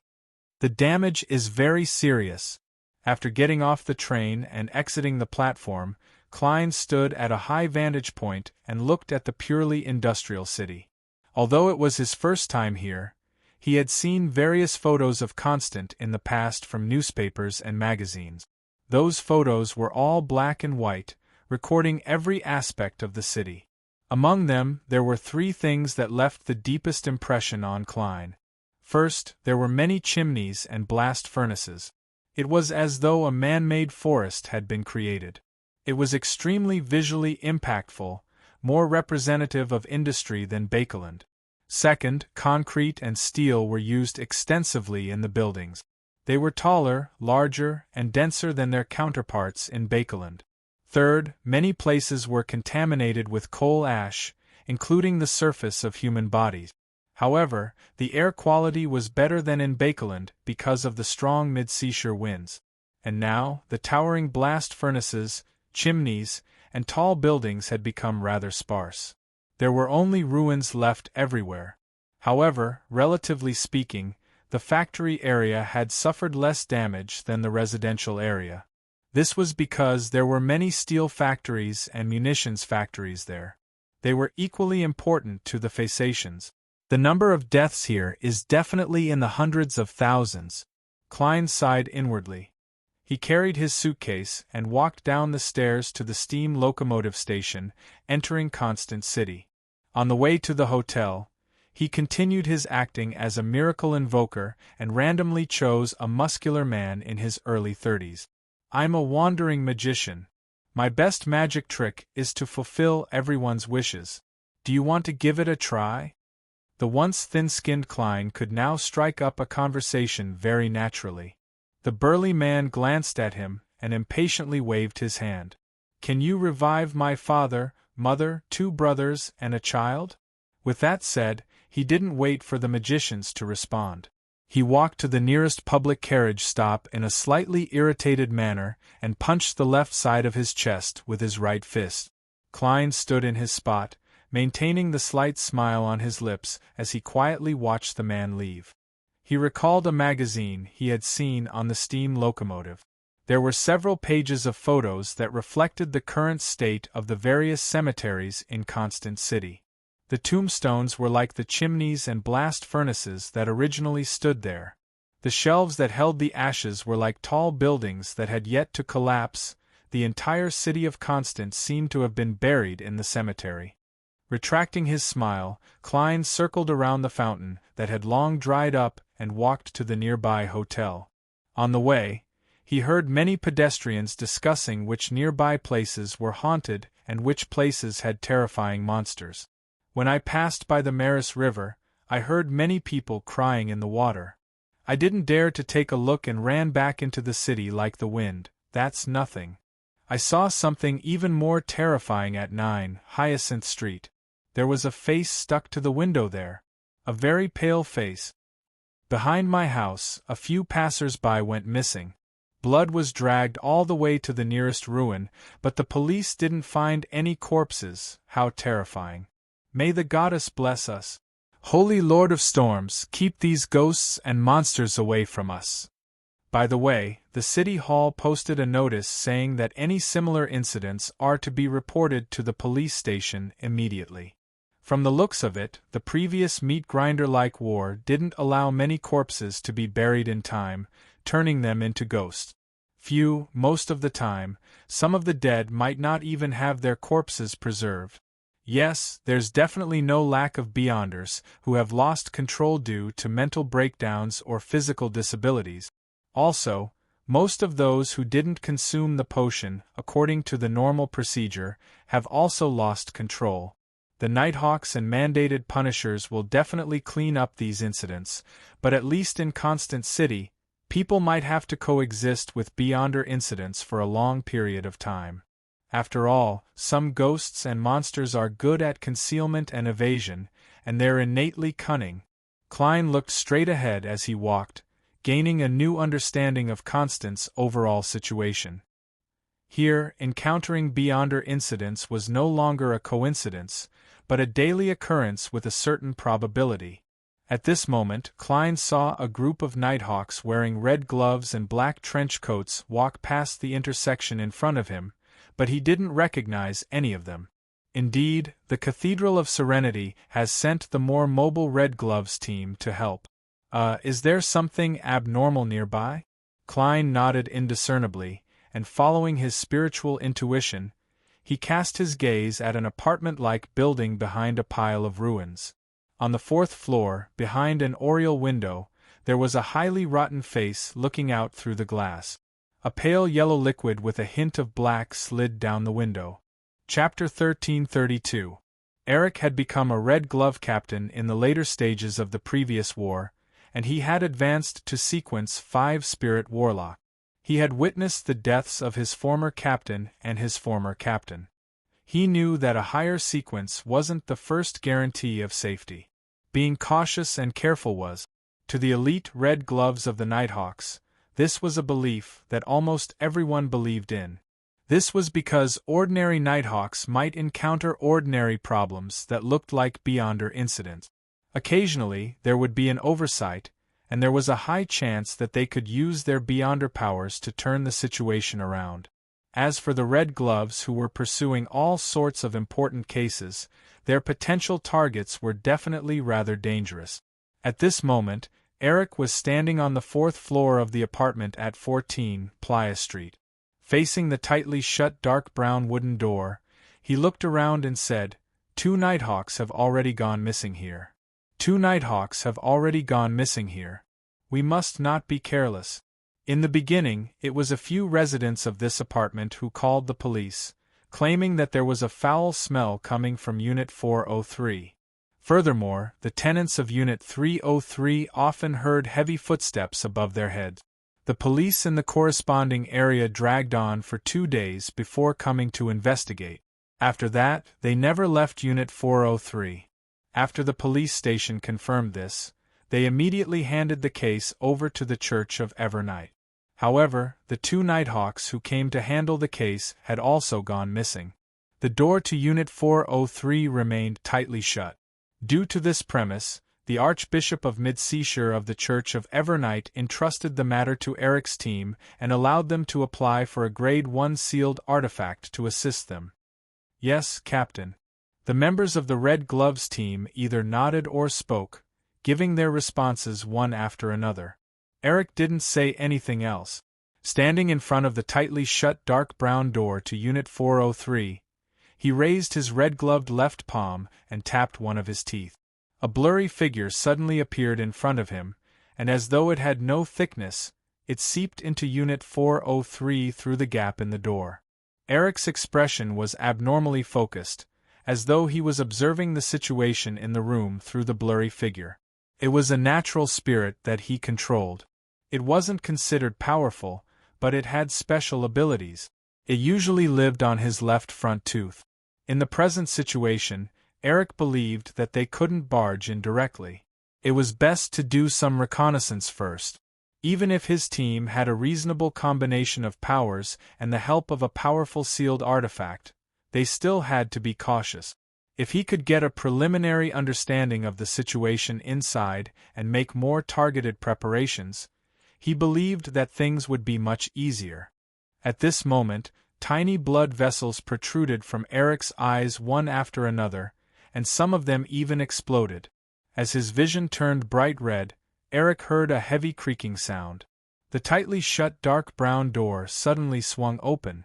Inside the room, there were a total of 6 figures. 3 of them were wearing black and white checkered police uniforms, sitting on armchairs, high stools, and sofas respectively. 2 of them were wearing half-top hats and black windbreakers. 1 was standing by the door, and the other was standing on the platform behind the oriel window. Their faces were pressed against the surface of the glass, as if they were watching the street below. There was also a figure sitting on a high stool at the edge of the balcony, with an exquisite astronomical telescope in front of him. The skin of these 6 figures had swollen, as if someone had injected a lot of gas into their bodies.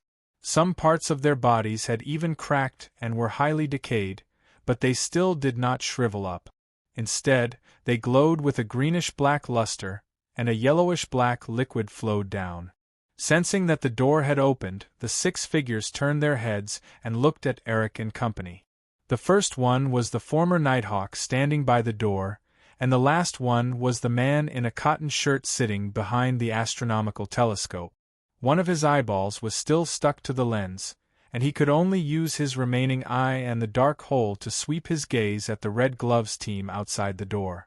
A faint stench drilled into the nostrils of Eric and company as an indescribable coldness filled the surroundings. Eric instinctively wanted to raise his hand and tap his teeth to release more spirit. Then, he would use the beyonder powers of a nightmare to forcefully drag all the targets in front of him into a dream. However, no matter how he tapped his teeth, no spirit was released. His beyonder powers that were related to spirit warlock seemed to have vanished. At the same time, a nightmare in the Red Gloves team was surprised to discover that he was unable to drag anyone into a dream. At this moment, other than the enhancement of their physique brought about by the potion, their beyonder powers had vanished in a bizarre manner. "Leave this place." Eric didn't hesitate as he gave the order in a low voice. He had never encountered such a strange situation before. All he could do was get the team to evacuate first before choosing a targeted sealed artifact to deal with. However, his and his team's feet didn't move as a result. It was as though they were no longer listening to the commands of their own consciousness. Eric instinctively lowered his head and looked at his lower body. He saw that his legs were already swollen and his trousers were about to split open. In addition, he could clearly feel that his skin was deteriorating, rotting, and oozing pus. Before he and his Red Gloves team had even made contact with the target, they had fallen into a clear nightmare of watching themselves slowly die and swell up. It was difficult for them to escape.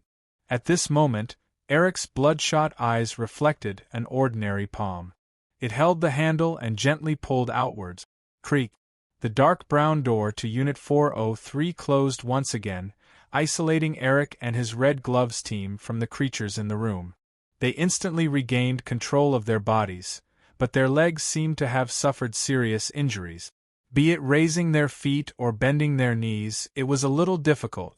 Eric didn't bother to check on his injuries as he hurriedly cast his gaze at the palm that had closed the door and its owner.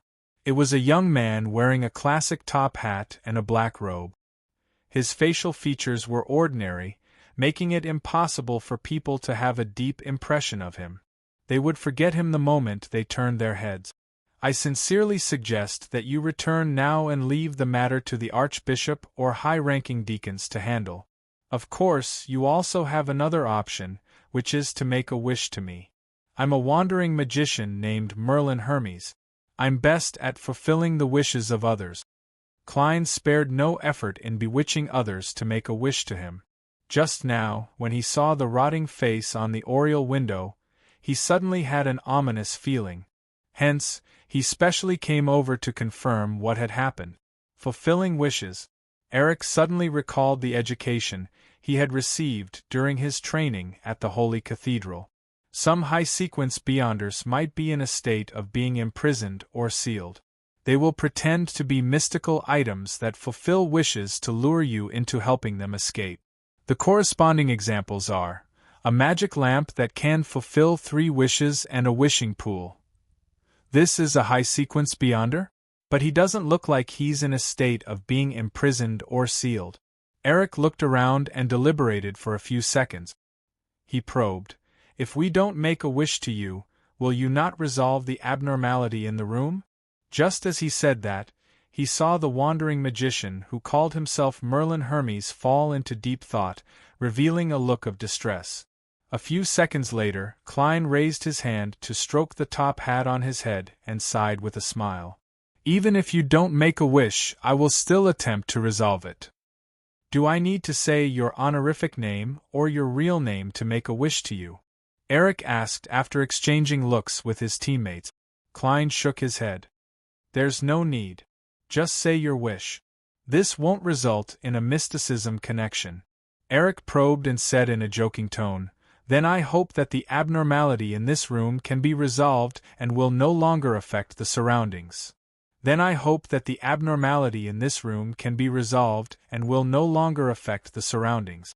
Then I hope that the abnormality in this room can be resolved and that it will no longer affect the surroundings. Your wish will be granted." Without waiting for Eric's response, he smiled and said, "Your wish will be granted." The abnormality inside can suppress the beyonder characteristic, rendering the corresponding powers ineffective. But this isn't absolute. Typically, when encountering such a situation, my suggestion is, as he spoke, Klein grabbed with his left hand and took out an eyeball-shaped glass ball. He then twisted the handle with his right palm, opening the door a little. Then, through the gap, he threw the glass ball into room 403. As the glass ball flew, it constantly absorbed the surrounding light, emitting a brilliant, pure, and extreme sundae. It was like a miniature sundae. In the next second, Klein closed the door with his right palm, preventing Eric and company's eyes from being unable to bear it. My suggestion is to use a Grade 1 sealed artifact in the Sun domain to perform a blanket purification. As he said that, Klein recalled the mutated Sun sacred emblem behind Tingen City's Chinese Gate. Although it was only a Grade 3 sealed artifact, given enough time, it could still finish off the rotting creatures inside. Eric was just about to say that they had brought similar sealed artifacts, but didn't have the chance to use them when he saw Mr. Merlin Hermes reopen the door to Unit 403. The 6 figures inside had already evaporated into thin air. Different beyonder characteristics were slowly condensing, and the originally cold stench was completely melted by the warmth. "Is it done?" Eric asked hesitantly. Klein smiled and shook his head. "No, the root of the problem is still there. Have you investigated the identity of the owner of this place?" Eric immediately replied. "He calls himself John. He's an astronomy enthusiast and likes to study the starry sky with a special telescope at night." "Study the cosmos." Klein walked into the room without batting an eyelid. He casually instructed, "Search this place and find any possible clues." For some reason, Eric suddenly felt that Mr. Merlin Hermes was like his captain when he first joined the Nighthawks. He was professional, calm, and trustworthy. He nodded at his team members, indicating for them to do as he was instructed. As for himself, he continued to follow behind Klein, both to provide help and to take necessary precautions. Klein ignored him as he swept his gaze and approached the exquisite astronomical telescope. Then, he bent down and placed his eye on the port. This might be dangerous. Eric had wanted to warn him, but when he thought of Klein's rather high status and level, he shut his mouth again. At this moment, Klein saw a resplendent and dreamy dark night sky through the telescope. Every star there was slightly twinkling. Suddenly, his vision was occupied by a huge eye. The eye seemed to be directly attached to the lens at the other end of the telescope. It was grayish-white with a pale yellow pupil. The blood vessels inside were swollen, and disgusting translucent pus seeped out. Chapter 1333. Bang! The Red Gloves Captain Eric, who was on high alert, trembled inexplicably as he saw the wandering magicians, who claimed to be Merlin Hermes, explode behind the astronomical telescope. However, there was no splattering of flesh and blood. The shattered limbs quickly disappeared into the air like soap bubbles. Eric and the team members who heard the commotion fell into a daze. They didn't understand why such a sudden change had happened. A second later, Eric said in a deep voice, "Retreat." He wanted to lead the team out of the apartment before the danger truly dispersed. At this moment, another figure walked in through the open door of Unit 403. It was Merlin Hermes, who had just exploded. This wandering magician was wearing a tall top hat and a black robe. As though nothing had happened, he said to Eric and his team members, "The root of the problem is indeed that astronomical telescope." As he spoke, Klein walked to the balcony and patted the astronomical telescope with his right hand. With another bang, the astronomical telescope suddenly shattered into metallic points of light, emitting a foul-smelling greenish-black gas. After the grayish-white gas appeared and disappeared, the stench disappeared, and the greenish-black gas dissipated. The interior of the room was completely restored to normal. "What's going on?" Eric forced himself to forget about the other party's death and appearance as he deliberated before asking. As an experienced Red Gloves captain, he had some guesses about the truth of the entire matter. The purpose of his question was mainly to seek confirmation. As a rather experienced Red Gloves captain, he had some guesses about the truth of the entire matter. The purpose of his question was mainly to seek confirmation. Klein smiled. "If you want to know more details, you can only search for clues yourself." "I'm not too sure either." Eric nodded slightly and cast his gaze at his team members, indicating for them to continue their investigation. After some work, Eric said to Merlin Hermes, "If you want to know more details, you can only search for clues yourself." "I'm not too sure either." Eric nodded slightly and cast his gaze at his team members, indicating for them to continue their investigation. After some work, Eric said to Merlin Hermes, "There aren't many clues left in the room. First, John is a local resident. He served in the war and seems to have some mental problems because of this. Second, he has been an astronomy enthusiast for a long time. After the war, he joined an academic organization called the Celestial Body Institute, but we have not collected any information about this organization. Third, John seems to be looking for a way to see the real sky." When he mentioned the word cosmos, Eric paused for a moment, as though he had received a warning from the upper echelons of the Church of Evernight. "After the war ended, I joined an organization called the Celestial Body Research Society, searching for a way to see the real cosmos." Combining the experience from before, Klein had a certain level of confidence in the matter. "All of you should know that the starry sky represents danger. In fact, you shouldn't even try to understand it. We will report this case to the Archbishop as soon as possible and label the Celestial Body Institute as a dangerous organization," Eric said, as though he was communicating with a superior who wasn't directly in charge of the Nighthawks. Klein did not respond. As he walked to the door, he sighed. The war has indeed had an irreversible impact on all aspects. After the god of combat perished, the primordial barrier, which was already on the verge of collapse, lost a portion of its support. As for the Evernight goddess, she had yet to fully grasp the corresponding uniqueness. As for becoming a great old one, it was unknown how long she would have to wait. Under such circumstances, the outer deity's corruption of this world naturally deepened. This was combined with the war trauma of a large number of ordinary people. Klein suspected that during the period of post-war reconstruction, many cults that pointed to the starry sky and different outer deities had quietly appeared in various parts of Rouen. If they were allowed to develop their believers and make all sorts of risky attempts, the apocalypse would definitely be brought forward. As he sighed, he walked out of room 403. His figure quickly blurred and turned transparent until he disappeared. In a hotel near Priya Street, Klein, who had already checked in, picked up the coffee in front of him and took a sip. Taking advantage of the fact that it was still early, he went out again and took a carriage to the outskirts of Constant City's Riverbank district. There was a cemetery here with stone monuments that stood tall like a low forest. Klein walked through the cemetery and relied on his spirituality to guide him to find a tombstone. The owner of the tombstone was called Welch McGovern.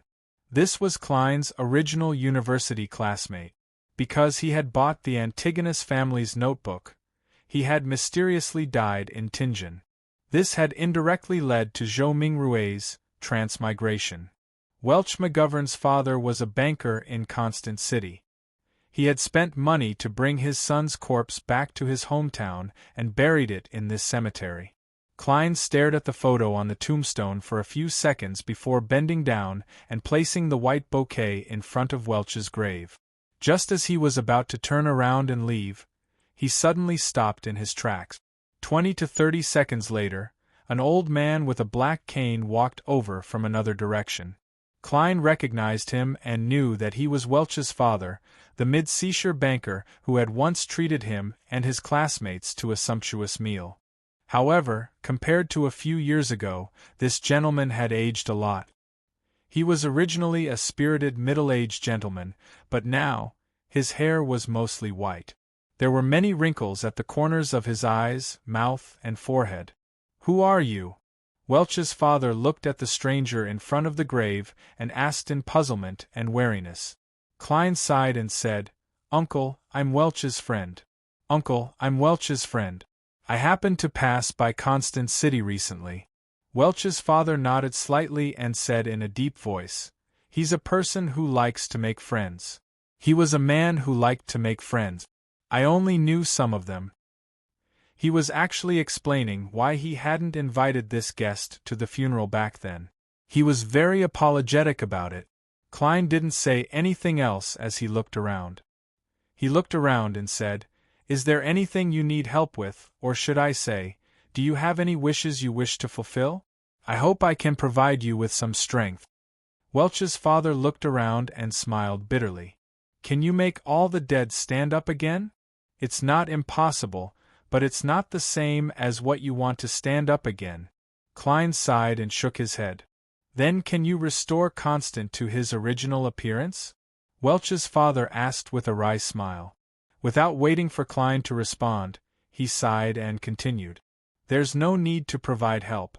If I can do it, I can do it myself. If I can't, I can only pray to God." As he spoke, the banker walked past Klein to his son's tombstone and bent down to put down the white bouquet in his hand. Klein looked at his back and muttered to himself, "That's right. I'll try my best." With that, he turned around and left the cemetery. Constant, a bar decorated in the style of the last century. A man wrapped in a thick jacket held a beer and walked to the wooden board next to the bar. He was trying to find a part-time job on the pieces of paper pasted on it. Suddenly, he saw a strange commission. "I'm a reporter. I want to gather all kinds of stories about what happened in the war from different people. It's best if they've experienced it themselves. The reward I can provide is to satisfy your wish to repair and rebuild your house for free. I have enough resources in this area." Merlin Hermes. The man subconsciously frowned. He felt that this commission was too strange, like the product of a prank. "Can you read the words on it?" A thin man sitting beside the wooden board seized the opportunity to ask. Among the customers in this bar, only a handful were literate. Even if they wanted to find a job or accept the corresponding commission, most people couldn't understand what was written on the paper pasted on the wooden board, and the bartender could only remember the few who were paid the most. Due to this situation, the thin man relied on the fact that he had attended a free school and mastered the common Rouen vocabulary. He provided the corresponding interpretation for others at the price of 1/4 of a penny each time. This was how he made a living. The man shook his head, indicating that he could read Loanese. He pointed at Merlin Hermes's entrustment and said, "That's right." He pointed at Merlin Hermes's commission and asked, "Is this true?" "Yes, that reporter is sitting in that corner. He's wearing a very tall hat." The thin man enthusiastically pointed in the direction. The reporter had promised to give him 1/4 penny for every person he introduced. The man holding the beer fell silent. He hesitated for a full 10 seconds before walking to the corner and finding the reporter named Merlin Hermes. "Will you really help me rebuild my house?" he asked, a little perturbed and worried. Klein pointed at the documents on the small round table. "We can sign a contract." "There's no need. Even if you just provide me with some materials, I'll be very satisfied." The man sat opposite Klein and said rather cautiously, "I don't have a vivid story. As long as it's realistic enough." Klein nodded slightly in encouragement. The man shifted his gaze down and stared at the table. "I'm a native of Constant. I once had a decent job and bought a terraced house on Tide Street. Later, war broke out and my house was reduced to ruins in a bombing. My eldest son, the child who had just entered elementary school, was buried inside. We had no choice but to rent a 2-bedroom room until the Phasacians occupied Constant. They dragged my wife away, and she never returned. Some time ago, someone informed me to identify the corpse. I couldn't recognize her. She had rotted beyond recognition. However, the pockets of her clothes still contained our water bill. When she was renting the house, she always missed our home. It's the same for my youngest daughter. I don't have much money now, and I can barely make ends meet. However, I hope to rebuild that house bit by bit. To be frank, I really don't like telling others about my misfortune. I'd rather remain silent, but if I can really obtain help in rebuilding, then I can." Klein held a pen and paper and pretended to take notes. He nodded slightly and said, "Your wish will come true. Your wish will come true. Wait for me in front of the ruins of the house on Tide Street tomorrow." At the same time, he pushed a 1 soldi note over. "Here's the money for your drink." The man's eyes flickered, as though he wanted to refuse, but in the end, he picked up the note. The next day, after sending his youngest daughter to the church school, he followed the familiar path and walked back to the familiar Tide Street. Then, he saw the familiar house. Its chimney, its windows, its door, and the weeds on its walls hadn't changed at all. It was so familiar, as though a beautiful mistress would open the door in the next second and lead the 2 children out to welcome their father. The man was stunned, unable to believe that this was real. But even if it was an illusion, he was willing to sink into it. A few days later, Klein, who had completed one similar wish after another, pushed open the hotel's window. In the mist of dawn, he raised his hand and snapped his fingers. In a rather elevated city district in Constant, Welch's father habitually woke up early because he dreamed of his dead son and family. He walked to the balcony and prepared to breathe in the morning air. Under the light of dawn, he suddenly saw a forest of chimneys and blast furnaces, as well as tall buildings. The former Constant city appeared before his eyes in its entirety, bathed in the orange-red light of dawn. Chapter 1334. While the residents of Constant were shocked by the miracle in front of them, Klein had already carried his suitcase and left the city with a Rhodes. After causing such a huge commotion, he was worried that Zeradel would lock onto his location, so he didn't dare stay any longer. With his current level and strength, he wasn't too afraid of clashing head-on with Zeradel, but he didn't wish to be ambushed. To a beyonder of the seer pathway, being prepared and not being prepared were completely different. Once Klein exposed his location and didn't leave in time, he would be facing a prepared Zeradel. The outcome could be imagined. Even if he had become the owner of Sapphira Castle and had a chance to revive, there was still a considerable risk of him completely perishing. Furthermore, he didn't know what state Amon was in. Was he still being chased by the true creator? Was it possible for him to suddenly appear beside him and steal everything? With this thought in mind, Klein embarked on his journey once again. In the basement of a house in Southville County. The few sequence 7 Beyonders of the House of Abraham had gathered here according to the agreement. That's how it is. Dorian Gray described what her student, Furs, had told Mr. Dorr. Years of exile and seal have made the ancestor crazy. He can only occasionally regain his lucidity. Even if he speaks directly to him, he will have to suffer the malice that corrupts his mind. A man wearing gold-rimmed glasses who looked like a university professor sighed. So that's how it is. His expression revealed a hint of relief, as though he could finally admit that the family's curse came from the ancestor's cry for help. After a second, the man said with a firm expression, "We have to think of a way to help the ancestor escape. We have to think of a way to help the primogenitor escape. Only then can the curse on us be completely removed." Verdu, are you crazy? Letting a crazy king of angels return will destroy the entire family. Dorian couldn't help but reprimand him.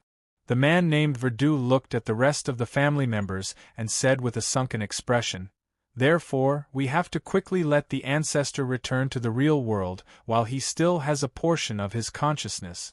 Once he escapes the state of being exiled and sealed, he will definitely gradually regain his rationality with enough anchors. Dorian, you've fallen. You no longer want to restore the glory of the family and return us to the top of the northern and southern continent. You only want to live a stable but mediocre life. Besides, can you be sure that Mr. Fool will always provide protection?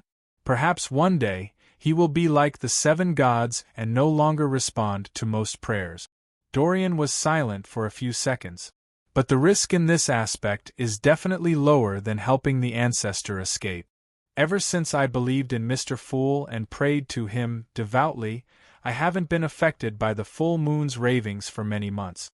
If not for the fact that I'm no longer young, I'm confident that I can consume the potion and become a sequence 6 scribe. Even so, if I'm given more time, I still have a high chance of advancing. Even people like me who are older than a certain age can do it. Our next generation, and the generation after that, will definitely be able to break away from their original limitations and have the chance to push open the door to becoming a demigod." Upon hearing Dorian's words, the 2 men and 2 women nodded gently in agreement. They had already gotten a number of their descendants to convert to Mr. Fool, and after a few months of observation, they confirmed that it was effective. They planned on praying to Mr. Fool themselves. Seeing that Verdu's expression wasn't too good, Dorian softened her tone.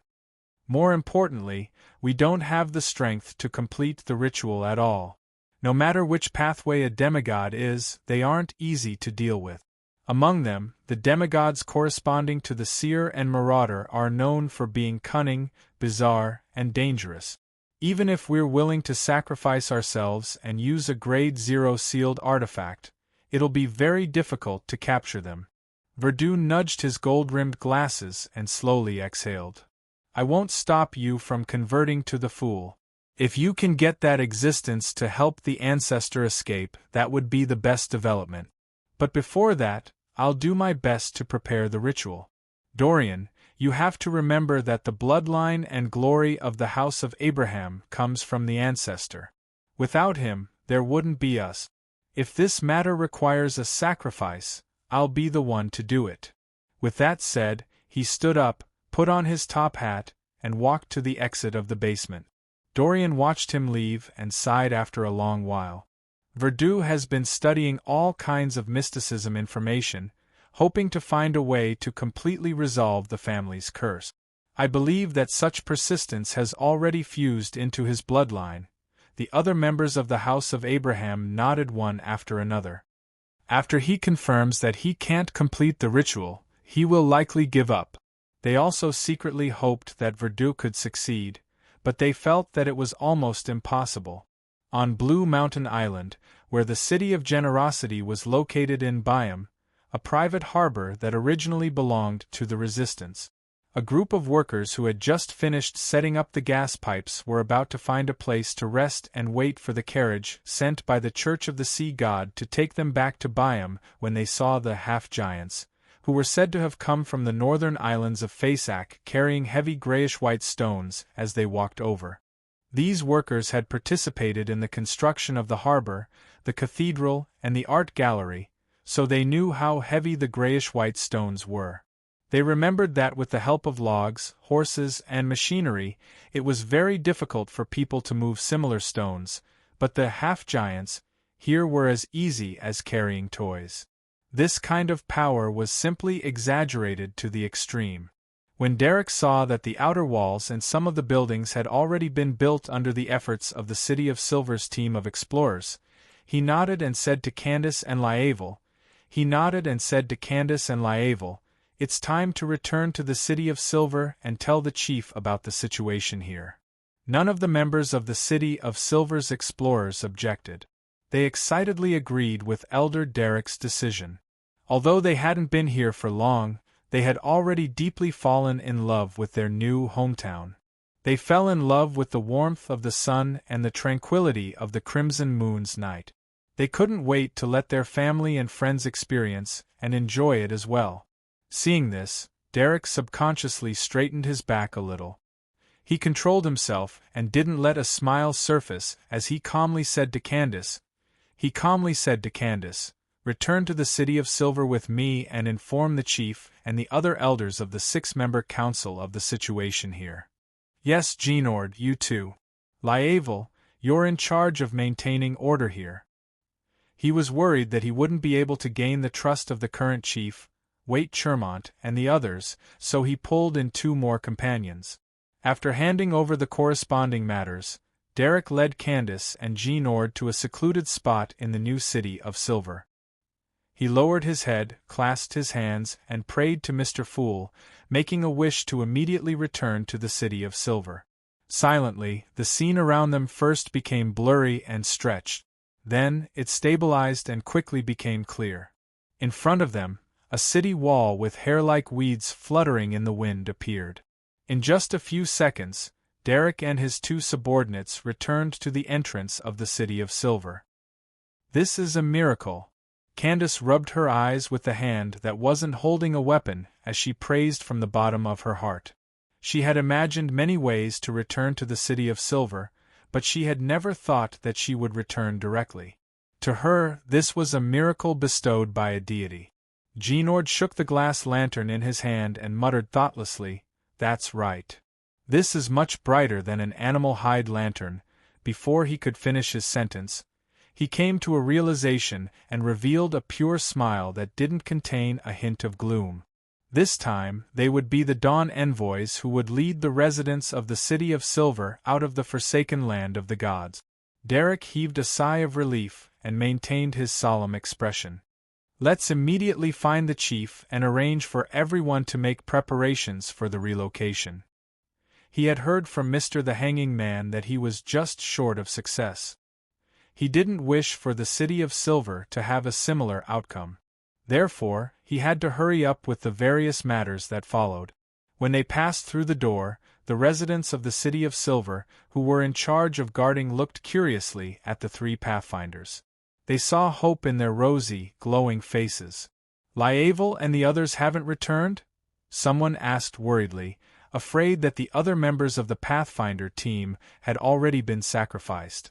Derek simply replied, "They're staying outside and building a temporary camp. The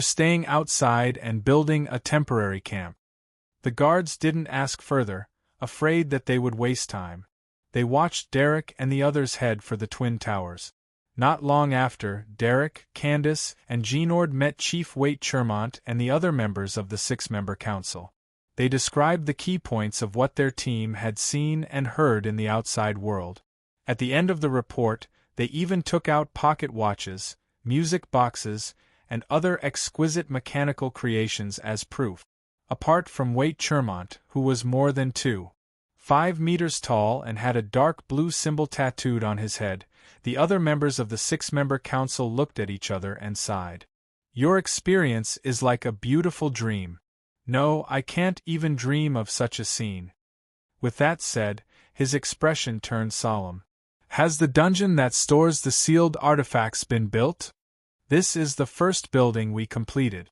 Derek gave a very certain answer. Waite nodded slightly and immediately issued an order. "Get everyone to gather at the training ground with the necessary items. In order to prevent any accidents, we will directly pray to Mr. Fool and ask him to transfer us over."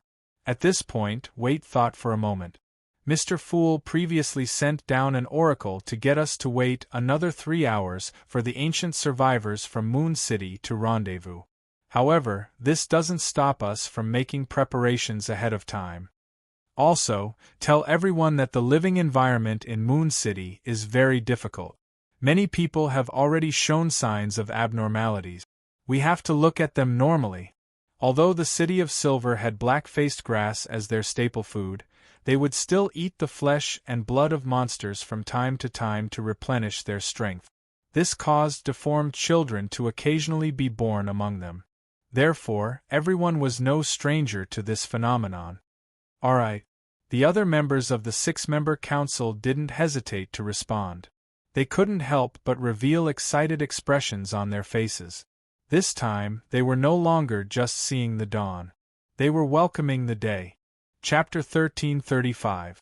The Forsaken Land of the Gods, Moon City. When Adele, Exion, and Russ heard the high priest's voice that resounded throughout the city, they became abnormally excited. They stood up almost at the same time and carried the beast hide bags they had prepared on their back. Inside were the mushroom powder, dried mushrooms, and pieces of monster leather, as well as a number of beyonder characteristics of different states. To them, although they were very excited and filled with anticipation for the future, the suffering they had suffered in the past made them not dare to be careless. They brought as much food as they could. Before the lightning alternated several times, the priests of Moon City had received a divine revelation from Mr. Fool. They stopped sending out hunting teams and instructed every resident to pack their important items and be prepared to leave at any time. In less than a minute, Adele and company walked out of their houses with lanterns in hand and onto the street. As their gazes met, their wart-covered or deformed faces brimmed with undisguised joy. They didn't have any negative emotions about abandoning Moon City and leaving their hometowns. This was the source of their nightmares. Countless generations of people had lost their happiness in their childhood.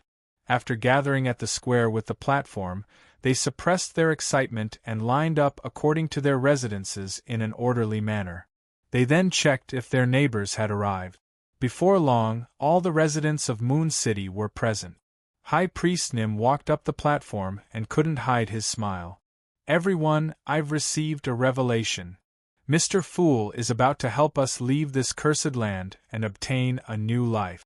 Praise Mr. Fool." He took the lead to press his right palm on his left chest. This was a gesture they had invented to praise Mr. Fool, and Mr. Fool didn't deny it. Praise Mr. Fool. The residents of Moon City pressed their right palms on their left chests and loudly expressed their gratitude and piety. As their voices echoed, the gray-haired and wrinkled Nim raised his hand and pressed it down. "We will first head to the City of Silver and rendezvous with the survivors there. We will head to the world of light outside. Don't worry. Mr. Fool will protect us. All right, close your eyes and begin praying."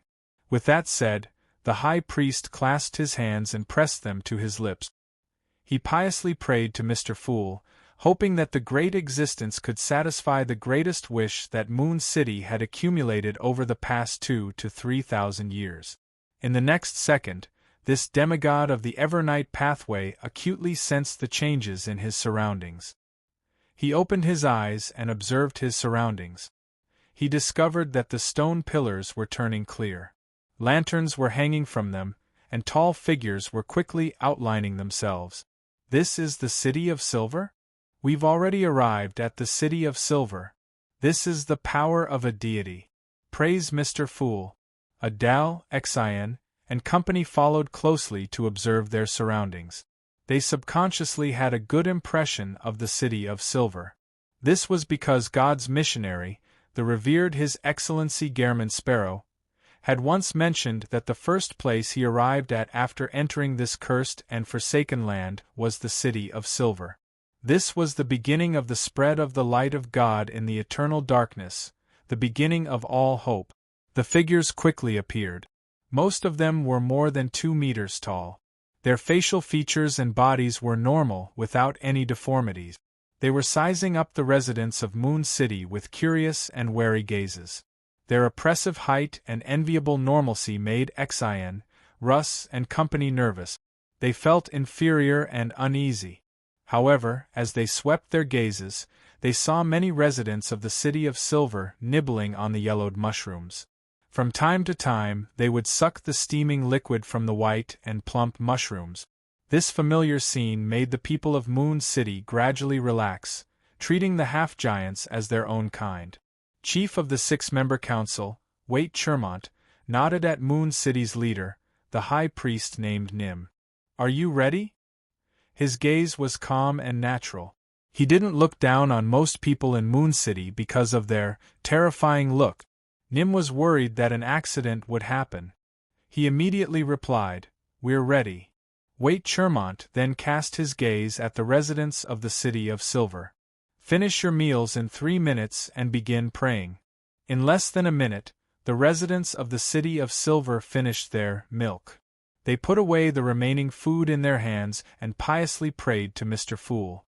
The ancient survivors of Moon City had magically descended in front of them, giving them more confidence in leaving the forsaken land of the gods. They truly believed in Mr. Fool. A few seconds later, everyone in the City of Silver's training ground vanished. The city fell completely silent. It wouldn't be long before polluted weeds grew, and monsters wandered the streets and houses. In the blink of an eye, the residents of the City of Silver and Moon City arrived in front of the giant king's palace, which was covered in the frozen glow of dusk. This was deliberately done by Klein. He wanted to give these ancient survivors of the forsaken land of the gods a ritual to bid farewell to the past. While the people of Moon City were shocked by the grandeur, poetic, and mythical feeling of the giant king's court, most of the residents of the City of Silver subconsciously turned their heads and looked down into the distance. Beyond the orange-red dusk was the land that was completely drowned in darkness. Occasionally, lightning streaked across the sky, revealing the silhouettes of ancient buildings, towering mountains, and mutated plants. When the lightning struck down, darkness surged over once again, devouring everything once again. Then, the people of the City of Silver and Moon City turned their heads and cast their gazes deep into the giant king's palace. There was an open door, and outside the door was a blazing golden ocean. The people who were blinded by the sunlight immediately felt their surroundings turn blurry as the scene rapidly shattered. The fragments rapidly reformed, turning into a dark blue ocean, the smell of fish, the sound of hammering, and the orange-red sun that had yet to reach the horizon. The residents of Moon City and the City of Silver looked around in shock and anticipation. They saw the lush forest that wasn't distorted at all. They saw the stone buildings that hadn't been renovated in any way. They saw Lievel and the others, as well as the road leading to the harbor and the ships docked there. Many people's vision turned blurry, as if they were being baptized by holy light. They could clearly sense that there was no depraved, filthy, and mysterious power here. Most of the residents of the City of Silver and Moon City lowered their heads or knelt on the ground. They praised Mr. Fool loudly and excitedly kissed the fragrant soil. It wasn't that the others weren't grateful to Mr. Fool, but that they were still immersed in the changes in the scene. Their bodies and minds were shocked. When they recovered, Lievel went up to greet them. He could only see his wife and daughter. When he got closer, he couldn't help but open his mouth in excitement and joy. He wanted to tell his wife and son everything he had seen and heard during this period of time, but he found that there were too many things he wanted to share. Like countless surging rivers, they all rushed to his throat and were blocked there. After a few seconds, Lievel spat out a sentence. We have a new home." Before he could finish his sentence, the two 5-meter-tall half-giant hurriedly reached into his pocket and stretched his hand out to his wife and daughter. "This is the milk candy that Sir Oracle gave us. They all said that it's delicious." Lievel smiled. Lying quietly in his palm were 2 thumb-sized objects wrapped in thin paper. Their surfaces were wrinkled and stained with sweat. Milk candy. Lievel's wife didn't quite understand this word. It was a new word formed from milk and honey in Jotun. Their daughter was infected by her father's emotions. She boldly took the milk candy and was about to stuff it into her mouth. No, I have to peel off the outer layer." Lievel hurriedly took back the 2 milk candies, peeled off the wrapping paper, and handed them to his wife and daughter's mouths. His daughter bit down and exerted force with her teeth, producing a cracking sound. Her eyes narrowed a little, and her expression gradually became a little intoxicated. During this process, she couldn't even bear to speak. Upon seeing her daughter's expression, Lievel's wife also ate the milk candy. She felt that it was a very precious item, so she didn't bite it to pieces. Instead, she used her mouth to contain it and let it melt bit by bit. The indescribable milky fragrance and sweetness slowly spread out, causing Lievel's wife to gradually become intoxicated. Upon seeing this, Lievel's smile became even more obvious as he said the words that had been stuck in his throat. "Sir Oracle said that we can go to Biome City to find work, accept commissions, and earn gold pounds. That way we can buy more milk candy. We can also sell the unwanted Beyonder characteristics and monster leather to the Church of the Sea God. Sea God is Mr. Fool's subsidiary god. It's going to be dark soon. I'll take you to the beach to watch the sunset. It's really beautiful. I go there every day. I've been waiting for you to come so that I can take you there as well. It's finally resolved. The anchor has stabilized quite a bit. Furthermore, fulfilling the wishes of the people of the City of Silver and Moon City has allowed my miracle invoker potion to digest quite a bit, but it's not as much as the reappearance of Constant City. Indeed, being the god of wishes isn't the most correct acting." Above the gray fog, Klein slowly exhaled and threw the staff of the stars back into the junk pile. Following that, he would continue wandering and create miracles. From time to time, he would head to the forsaken land of the gods and transform some monsters into marionettes in preparation for the subsequent rituals. As for the next stage of acting as a miracle invoker, Klein planned on accumulating wishes to modify his looks and figure until he could resolve the problem of the deformities in Moon City and create another miracle. This isn't too difficult. Many ladies have the wish of removing acne, cutting off their double eyelids, and making their noses sharper. As for me, I have a certain method to fulfill it. This way, from low to high, from simple to difficult, I'll be able to save the deformities in Moon City sooner or later. In the outside world, they will feel even more inferior." Klein muttered inwardly before he suddenly gave a self-deprecating laugh. "That way, I can call myself the ruler of the beauty industry, the guardian of designers and construction workers, and the miracle creator of long-distance travel." After entering the waters without a safe sea route, Queen Mystic Bernadette seemed to lose her sense of time. If it wasn't for the accurate wall clock hanging in her captain's cabin, she definitely would have forgotten how many days she had been in this dangerous zone. The strong winds and torrential rain made the ship fly high and move horizontally from time to time, as though it was announcing the arrival of the apocalypse. Bernadette watched calmly and waited patiently. She didn't interfere with the dawn situation too much. After an unknown period of time, the storm finally subsided. At that moment, a black outline appeared in the distance. Chapter 1336. Bernadette stared at the silhouettes for a long time until they gradually became clearer as the dawn approached, outlining a sizable island. On the island, huge dark green trees that were nearly black stood tall, covering the ground and the mountain. Although Bernadette wasn't certain that this was the primitive island that her father had once visited, her intuition as a clairvoyant told her that this was very likely the place she was searching for. As the coastline entered her eyes, she pursed her lips, lowered her head, and chanted an honorific name. The fool that doesn't belong to this era, the mysterious ruler above the gray fog, the king of yellow and black who wields good luck. Right on the heels of that, Queen Mystic Bernadette raised her hand and made the cruelest dawn stop offshore, not approaching the shore. At the same time, the sounds of a piano, violin, cello, flute, and other musical instruments sounded in the empty cabin, interweaving into a warm and cheerful tune. As the music reverberated, the toast, steak, mashed potatoes, and fried mushrooms on the plate jumped up one after another, dancing back into the oven or into the trash can.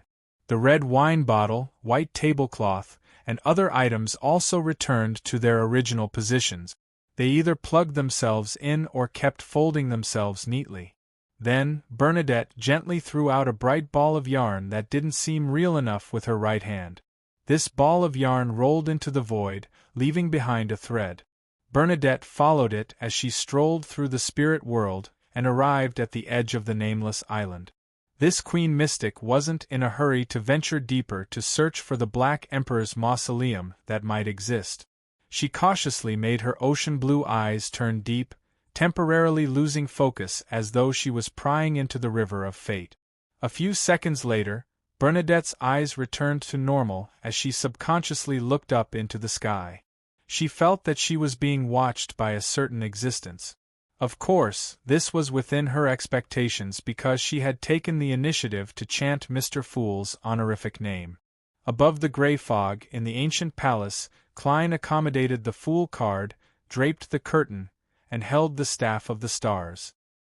He was examining the situation on the island through Queen Mystic's prayer light. In his true vision, the island was enveloped in a layer of faint, distorted darkness, preventing him from seeing the situation inside. He could only obtain Bernadette's perspective. Even if it's not the primitive island discovered by Roselle the Great, this place isn't simple either. Klein nodded indiscernibly as he waited for Queen Mystic to do more exploring. Bernadette didn't use the ball of thread again, because she had a premonition that it would lead her into an abyss of danger that she couldn't resist. She took out an illusory hat and put it on her head. Her figure, who was dressed as a captain, disappeared, concealing all traces. It was also one of the fairy tale spells from Mysterious Reenactment. The core of the spell was a hat that could make one invisible. Then, Bernadette followed a path created by humans and entered the forest formed by huge trees. There was no chirping of birds, no roars of wild beasts, and no movement of insects. It was so quiet that it seemed like time had frozen. It was so quiet that it seemed like there were no living creatures. According to Bernadette's understanding, there should be quite a number of beyonder creatures that were extinct in the outside world. Normally, it would be rather lively. But now, she felt like she was walking through an uninhabited cemetery. Every huge tree was a tombstone. If it were those beyonders with weaker minds, they would have already tensed up and shouldered the heavy pressure, slowly approaching the edge of losing control. However, Bernadette's expression didn't change at all. It was as though she was already used to proceeding through danger and oddities. After walking for nearly 30 minutes, she still didn't see any living creatures.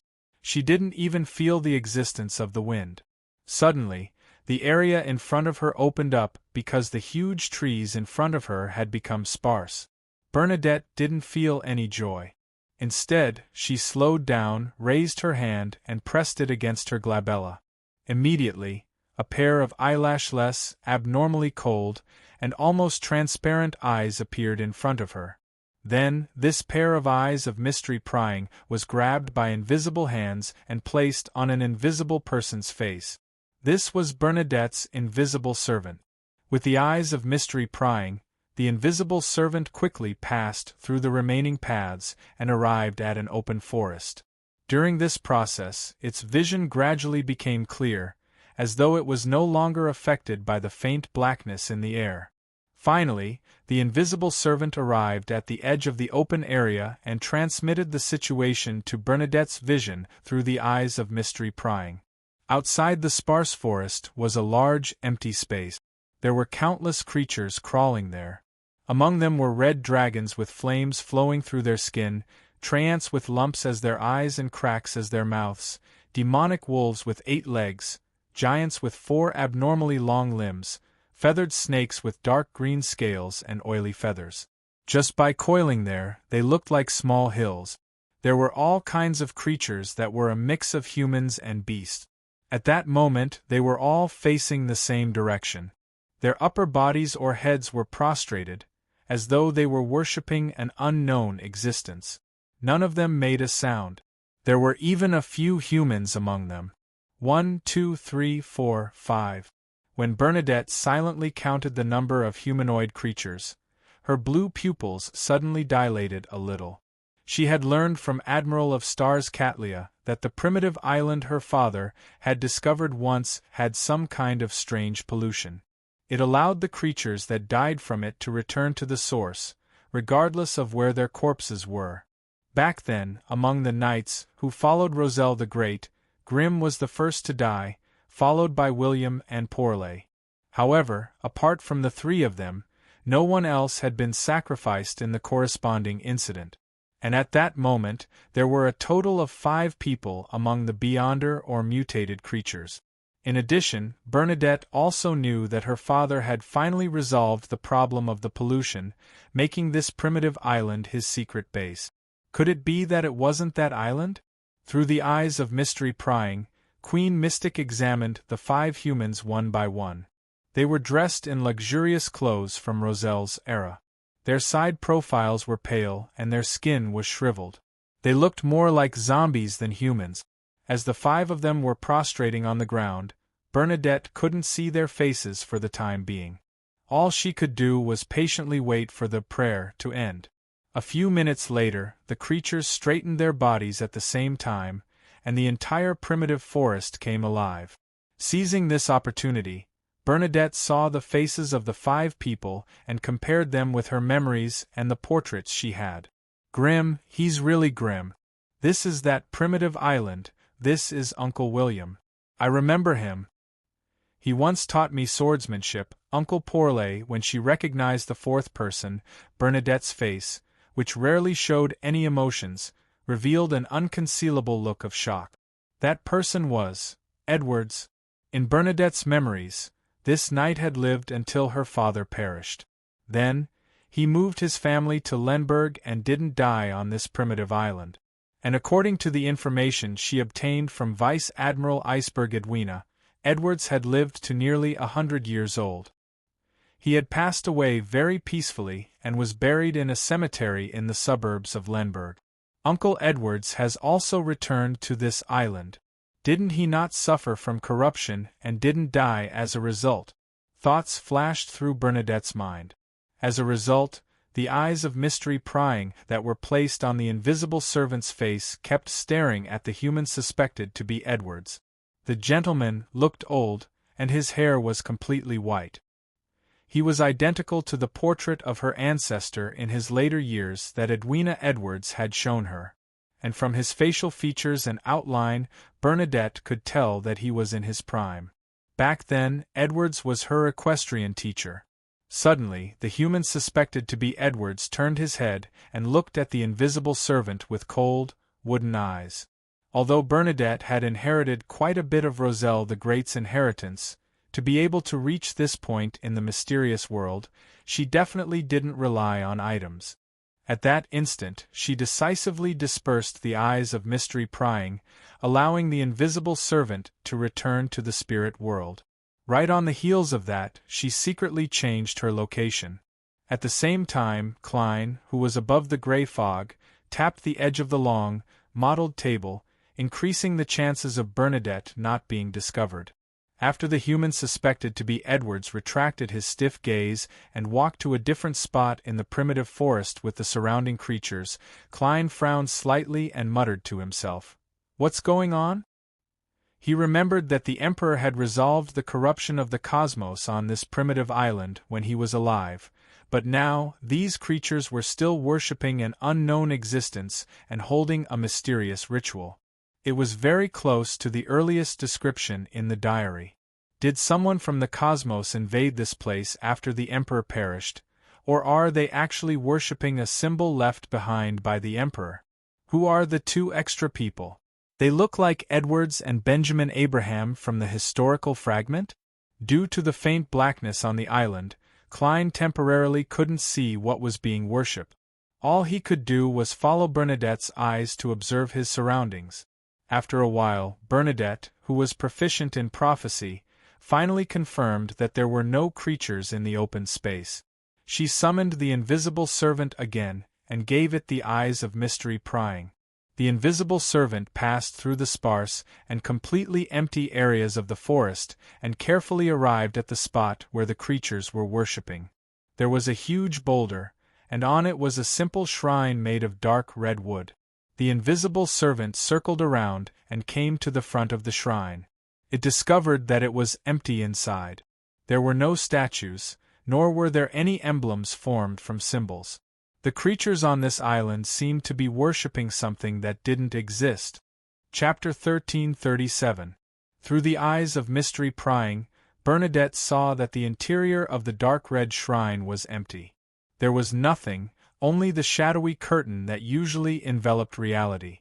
She was unable to divine anything from it, so she had no choice but to retract her gaze and follow her intuition. She made the invisible servant walk to the other end of the open area.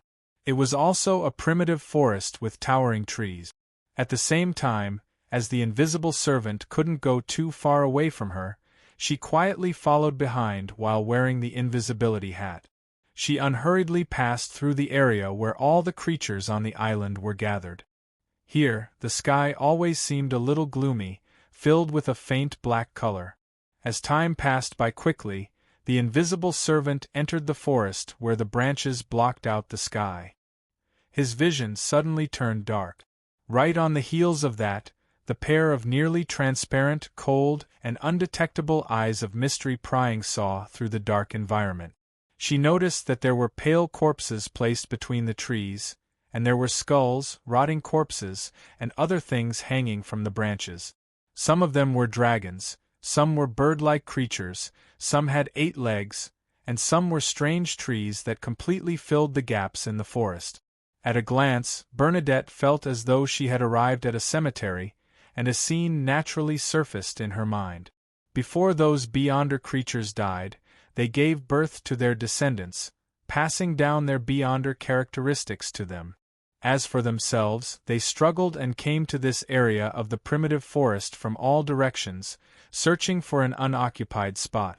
They faced a certain direction and died quietly, gradually rotting and turning into bones. What's the point of this place to them? As a clairvoyant, Bernadette fully believed that the scenes in her mind were real. However, she was puzzled as to what power made the creatures on this primitive island choose this place as their cemetery. Furthermore, the long-dead Grimm, William, Porley, and company seemed to still be alive in a certain state. It didn't make sense for the Beyonder and mutated creatures who had been staying on this island all this time to suffer even more corruption to completely die. This made Bernadette frown slightly. She drove the invisible servant to continue forward, heading deeper into the creature cemetery. Just like that, the invisible servant advanced for nearly 15 minutes in this forest filled with bones and rotting corpses. Finally, it saw a fourth thing besides the trees, weeds, and corpses. It was a black stone pillar. It was as thick as 5 or 6 people holding hands around it, and it was 30 to 40 meters tall. There were circular traces of weathering on its surface, as if it was wearing one ring after another that did not fit. Bernadette made the eyes of mystery prying stare at the stone pillar for a few seconds, but she didn't discover anything mysterious about it. It was as though it was a symbol that had been casually erected. The invisible servant looked around and discovered that the corpses around the stone pillar hadn't rotted too badly. They were still covered in relatively intact flesh and skin. Beyonder powers that don't exist, strange effects that are different from other places. Unless the newly deceased are passively gathered near the stone pillar, it's impossible for them to have such a unified trend. Bernadette suspected that it wasn't that there was no mystery here, but that it could only appear at a specific moment. She didn't use her prophecy powers to search for the truth, because the essence of a prophecy was to pry into the river of fate. The more serious the problem involved, the higher one's level, the greater the backlash on her. And in this inexplicable situation, Bernadette couldn't help but be cautious. She was afraid that it would be related to an unknown and terrifying existence. In addition, this didn't cause any harm to her, so there was no need for her to take the risk to make a prophecy. After the invisible servant searched for a while and didn't find any clues, it continued forward, attempting to pass through the cemetery and head to another area of the primitive forest. At that moment, Bernadette heard rustling. It was the sound of a breeze passing through the leaves, a tide that stirred up in the void. This was the first time Bernadette felt the wind since she had landed on this strange island. Subconsciously, she made the invisible servant turn its head and look at the black stone pillar. In the eye of mystery prying, the rotten parts of the corpses around the stone pillar fell off piece by piece. New flesh and blood grew out as though they had a mind of their own. Inch by inch, the skin gradually covered this horrifying scene. This change only lasted for less than 10 seconds before it stopped. A small number of corpses no longer showed any signs of decay. They looked like they had just died. In the next second, a mutated curly-haired baboon and an 8-legged demonic wolf staggered to their feet. Their fur was slightly white, and their skin was slightly shriveled. Their eyes were blank and cold. Then, the two creatures that were supposed to be dead found their own directions and left the graveyard from different directions. Bernadette's eyes froze as her brows pricked up slightly. She finally understood why the creatures on this island had struggled to come to this area before they died. Why did they have to die here? Here, the end point of death wasn't connected to eternal slumber, but to a new beginning. Furthermore, this wasn't the kind of resurrection that a spirit guide could summon from zombies and skeletons. It was a new life with a certain level of will and vitality. The underlying rules of the world are distorted and chaotic here? In addition, there seems to be a hint of the mystery of the Black Emperor's resurrection. However, the conditions of the dead who have obtained new life aren't right. They're closer to zombies. There's a huge problem with such a resurrection. Above the gray fog, Klein also saw this scene and had many guesses. Of course, this was all based on the premise that the Emperor had indeed left the last mausoleum here and exerted some sort of influence. On second thought, Klein rejected this idea. This was because before the Emperor became an angel, a similar situation existed on this primitive island. The long-dead Grimm was proof. Yes, the exact details back then might not be like this. Perhaps, compared to back then, there's already some distortion and chaos. Klein nodded gently, prepared to protect Bernadette at any time. Bernadette also made a guess. She didn't let the invisible servant stay where it was and wait for the next tide of rebirth. This was because she had prophesied a development. After the invisible servant was affected by the tide of rebirth multiple times, it had strangely developed a certain will and came to life.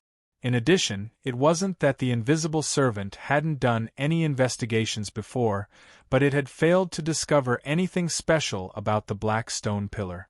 Bernadette didn't believe that it would gain any additional benefits if it continued to stay. Under such circumstances, compared to the possibility of alarming an unknown existence for in-depth research, it was better to grasp the general situation of this primitive island as much as possible and build a comprehensive understanding. Many a time, the answer to a problem that couldn't be figured out in the earlier stages might lie in the later stages. This was the experience that Bernadette had accumulated over the years. As the invisible servant advanced, the corpses on the giant trees and branches gradually decreased in number. During this process, Bernadette discovered another phenomenon. In the tide of rebirth, it wasn't certain that there would be corpses that would be resurrected. However, once there was a resurrection, there would be an empty area. In the next 5 minutes, the other corpses would stiffly move towards the central area like metal being attracted by a magnet. They would fill the corresponding spots one after another, as though they were queuing up for a blessing. The law of beyonder characteristics convergence? No, it doesn't seem like it.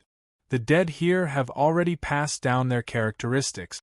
As Bernadette's thoughts wandered, she suddenly thought of a question. It's impossible for the dead to regrow their beyonder characteristics after receiving new life. Then, do they still have the abilities they had when they were alive? When I have a more complete grasp of the island situation, I can find a resurrected one to test it out.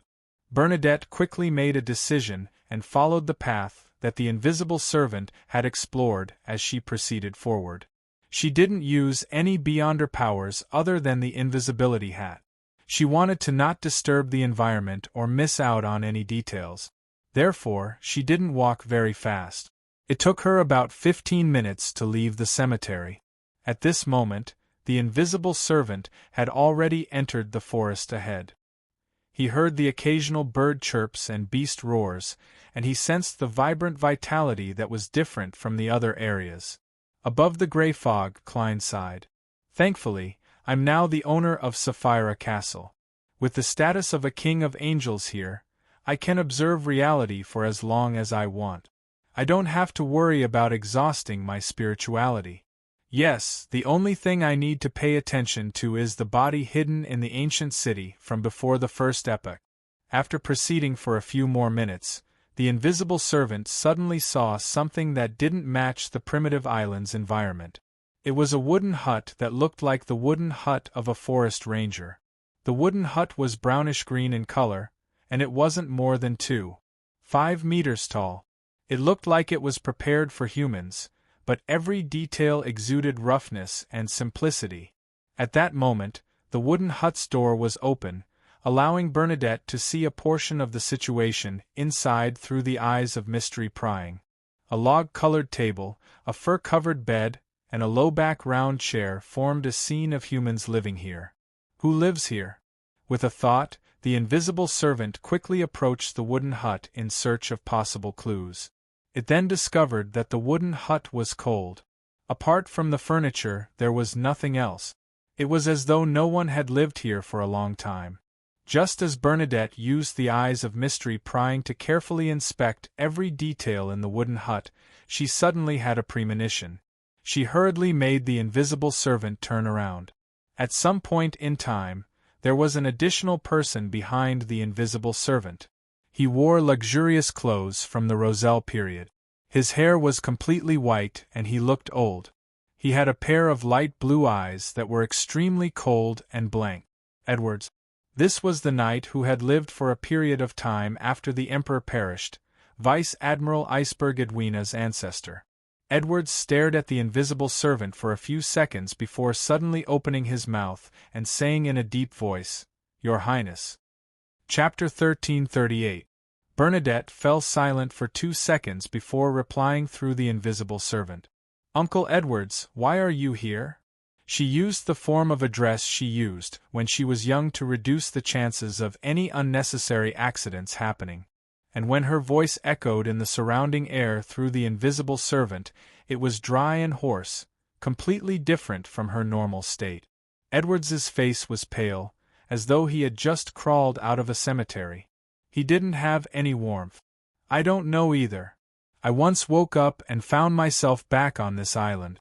This might be my destiny, the destiny of guarding His Majesty." He would pause after every sentence, but he didn't give off the feeling that he was out of breath. It was as though he hadn't spoken for a long time, causing his throat to feel rusty. He wasn't used to it. Without waiting for Bernadette to ask, this knight, who was famous on the continent more than 100 years ago, added in a flat tone, "His Majesty's mausoleum is nearby. I've been guarding this place, waiting for him to revive. But after so many years, there's been no abnormal activity in the mausoleum. There have been no signs of revival." Bernadette made the invisible servant survey the area and say, "That's right. This wooden hut is where you live." Edwards's exposed skin appeared slightly shriveled, matching the age spots he had to begin with. His voice was deep and hoarse as he replied intermittently, "Yes. I used the surrounding trees as materials to build this house." Bernadette's invisible servant looked in the direction she came from. "Uncle William and the rest aren't with you?" Edwards's cold and wooden eyes moved. "They have long been corrupted and have already died. Although they've come back to life, they're closer to a monster than they were before. Your Highness, you have to be wary of them and avoid them. Apart from Benjamin and me, no one else can be trusted." Bernadette fell silent for a moment before asking through the invisible servant, "Where's my father's mausoleum? I want to take a look." Edwards's neck moved slightly stiffly. "All right." He then walked towards the wooden house step by step, and took out a rusty black iron axe from inside. "I'll take you there," Edwards said as he looked at the invisible servant that shouldn't have been visible under normal circumstances. During this process, his expression was stiff, and there was almost no change. "All right," Bernadette responded at the edge of the forest. With the help of the invisible servant, she made her dry and hoarse voice echo around her. Edwards was nearly 1.9 meters tall and appeared a little thin. With his axe in hand, he walked to the back of the wooden hut and said in a monotonous tone, "That's why I'm here. Very close. Be careful on the road." Bernadette immediately controlled the invisible servant and made it follow closely behind the luxuriously dressed Edwards. As they traversed the primitive forest, Bernadette suddenly made the invisible servant ask, "What's the matter? Uncle Edwards, what were you worshipping in that clearing?" Edwards didn't look back as he maintained a nearly uniform pace. "Your Majesty." Bernadette, who was at least 2 kilometers behind him and the invisible servant, immediately pricked up her eyebrows. She took nearly 3 seconds to control her emotions. Through the invisible servant, she continued asking emotionlessly, "What's wrong? Uncle William and the rest are also worshipping him?" Edwards paused for a moment, but his back remained facing the invisible servant and the eyes of mystery prying. "No."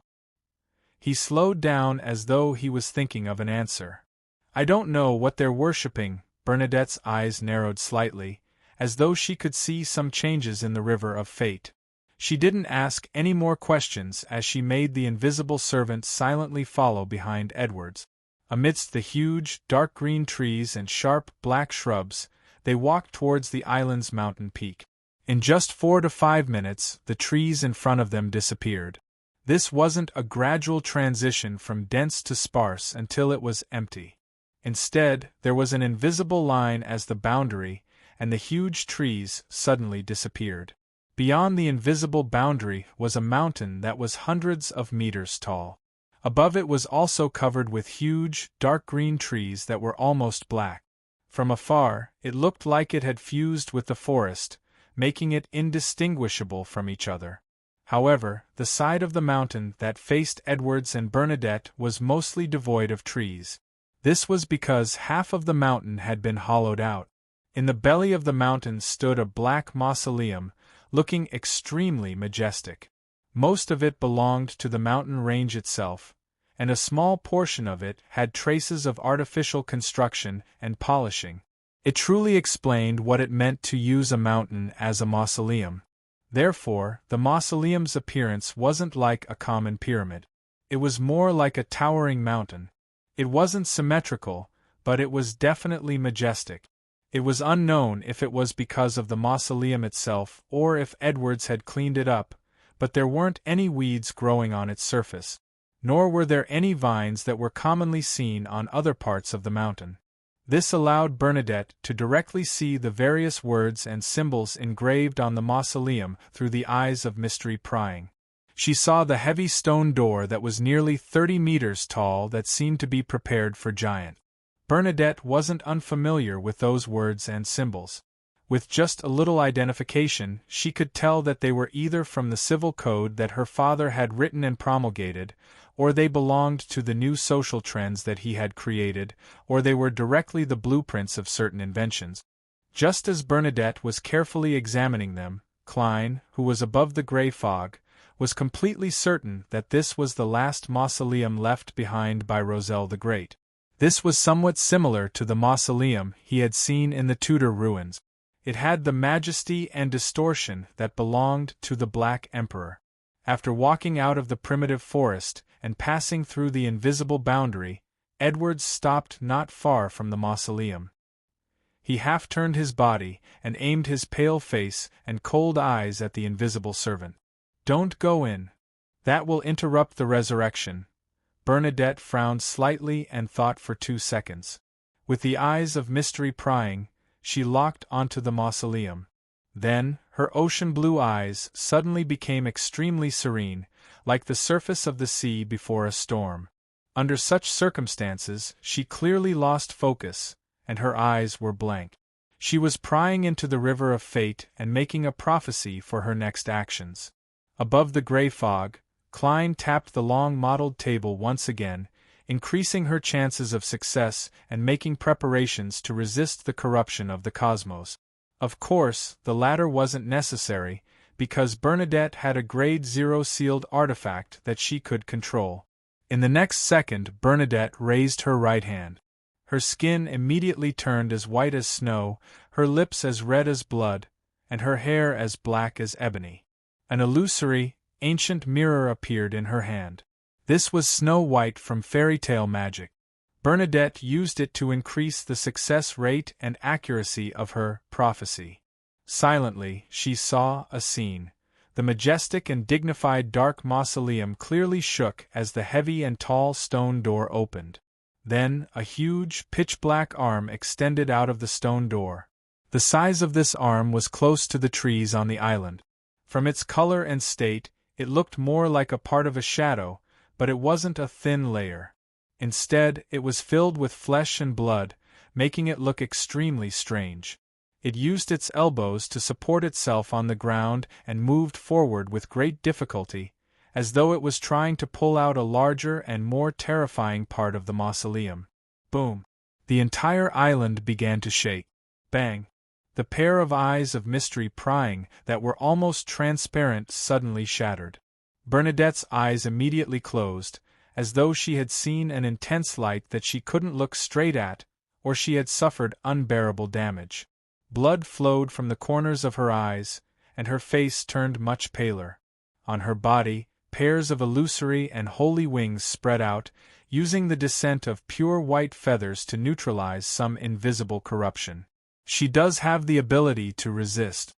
The Emperor's inheritance is really rich. Hehe, before Ma Hermit was educated by me, she liked to use the eyes of mystery prying to observe the people and objects around her. There's definitely a factor of her upbringing. In short, it's all Roselle's fault. Above the grey fog, Klein heaved a sigh of relief as he couldn't help but criticize the Emperor. Immediately following that, his thoughts raced as he analyzed the scene Bernadette had seen in her prophecy. After the stone door opened, a terrifying creature seemed to crawl out of the mausoleum. This might be the resurrected Roselle, or it might be a symbol of some disaster. For example, a particular outer deity that had once corrupted this island, or the primordial moon that had secretly corrupted Roselle. Yes, even if it's Roselle, it's definitely not in the form of a human. It's closer to a mythical creature or a deity. In addition, I can't be sure if that terrifying creature has any intelligence or if it can be communicated with. There's another important question. Was the opening of the stone door done by Bernadette or someone else, or was it done by the terrifying creature in the mausoleum? If it's the latter, even if we don't do anything, things might develop to the stage in the prophecy. A prophecy is really filled with ambiguity. Klein casually conjured a gold coin and flicked it up to make a divination. The results of the dream divination showed that the mausoleum was in both a dangerous and safe state. How do I interpret this? As Klein pondered, he focused his attention back on Bernadette. Bernadette took nearly a minute to recover, no longer appearing as weak as before. However, for the time being, she was unable to make any predictions about what she saw. She could only confirm that the problem was definitely very complicated. Because the eye of mystery prying had shattered, she could no longer use it to see all kinds of secrets. She could only use the senses of the invisible servant to check the basic situation around her. She realized that Edwards had remained silent and motionless when she was unable to control the invisible servant, as though he hadn't noticed anything amiss. After some thought, with the help of the invisible servant, Bernadette said to Edwards, "I'm not sure. Do you still remember the years spent in Lemberg?" Edwards' indifferent, light blue eyes moved. "I remember. I seemed to be," at this point, he seemed to have thought of something. His expression twisted, as if he was suffering from some kind of indescribable pain. In this state, his eyes suddenly glowed with a strange light. I seem to have died." Chapter 1339. "He's already dead." Edwards turned his head and looked at Bernadette's invisible servant with his light blue eyes. His gaze was no longer cold and blank. It shimmered with a strange glint that was filled with disbelief. Only at this moment did he realize that he had long died and revived. He was no different from William, Porley, and Grimm, who needed to be wary of him. This change only lasted for 2 seconds before Edwards's face suddenly contorted. His already pale skin rapidly dimmed as it tore apart inch by inch. Under his skin, the bright red flesh began to rot at a visible speed, dripping with a pungent, pale yellow liquid. With a whoosh, Edwards raised the iron-black axe in his hand. He cleaved the axe down on his head, as though he was trying to prevent any negative thoughts from appearing in his mind. The axe was heavy and sharp, directly splitting open Edwards's skull and cleaving down to his glabella. Drip, drip. Drops of milky white brain juice flowed down the axe's edge and slid down Edwards's twisted and torn face, as though milk had been poured onto a bright red strawberry. Don't come near me." After striking himself in the head, Edwards said in a low and hoarse voice to Bernadette's invisible servant. As soon as he finished speaking, his expression became stiff again, and his eyes gradually became wooden. He turned around and walked towards the forest he came from, 1 step at a time. His thin and shriveled body was slightly bent, as though he was hunched over. Bernadette had probed him with her question because she had too many doubts and worries regarding entering the mausoleum. All she could do was indirectly point out the problem with Edwards and see if she could find more clues from his answer. To her surprise, this knight who was famous in the northern continent during the Roselle era had such an intense and strange reaction. After 2 seconds of silence, Bernadette made the invisible servant say to Edwards's back, "Your descendants are doing well. Your descendants are doing well and have achieved a certain level of success." With his back facing the mausoleum, Edwards stopped for a moment before continuing forward. He passed through the invisible boundary and disappeared into the forest.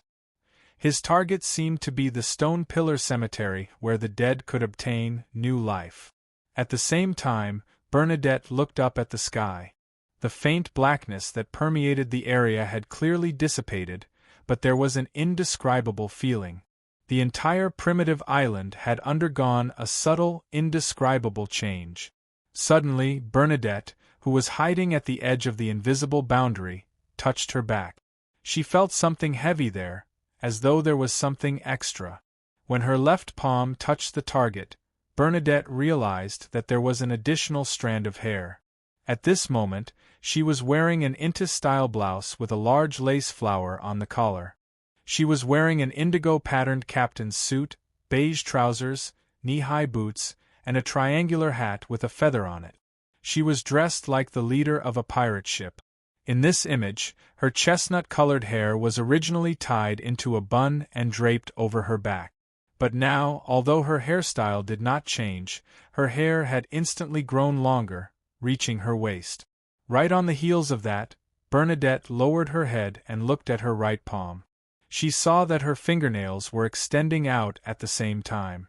This queen mystic wasn't surprised or flustered. Following her instincts as a clairvoyant and the experience she had accumulated over a long period of time, she took a few steps forward and passed through the invisible boundary. She completely left the primitive forest and entered the empty area where the Black Emperor's mausoleum was. During this process, Bernadette even made the invisible servant return to the spirit world. 3 to 4 seconds later, she felt the ground begin to shake slightly. The mausoleum also began to tremble. Subconsciously, Bernadette turned her head to look at the primitive forest. Her gaze froze for a moment as she looked at it. The dark green trees that were nearly black waved their branches and pulled out their roots one after another. Then, like humans, they approached Bernadette. The entire primeval forest had come to life. Looking at the densely packed trees that seemed to blot out the sky, Bernadette felt like the end of the world had arrived. Every place would be covered by the forest. The gigantic red dragon with flames flowing through its skin rapidly flew into the sky. The 8-legged demonic wolf began to run between the trees. All the beyonder and mutated creatures on the island became restless as they headed towards the mausoleum. Although she was a clairvoyant, Bernadette never expected that a simple question that she hadn't directly pointed out would bring about such an anomaly. It was as though it was a key that opened the door to the abyss. Above the gray fog, Klein saw more. Combined with his knowledge of mysticism, he had a guess. Edwards's situation is somewhat different from William N. Grimm's. It's like a loophole in the order of this primitive island, or rather, a shadow when he realized that he was long dead. This loophole, this shadow, was discovered by the order, and it began to be mended. And the mending brought about an increase in the order, causing the entire island to undergo an anomaly. I can sense that there's a certain level of the Black Emperor's power in here. It was it that affected Edwards, allowing him to maintain a portion of his will after being reborn. And where did the original order of the primitive island come from? As Klein's thoughts raced, he suddenly sensed that Bernadette had undergone a certain anomaly. Ba-dump, ba-dump, ba-dump. Bernadette could vaguely hear her heartbeat. The rhythm of her heartbeat was rather chaotic, as though it was a mixture of two sounds. 2.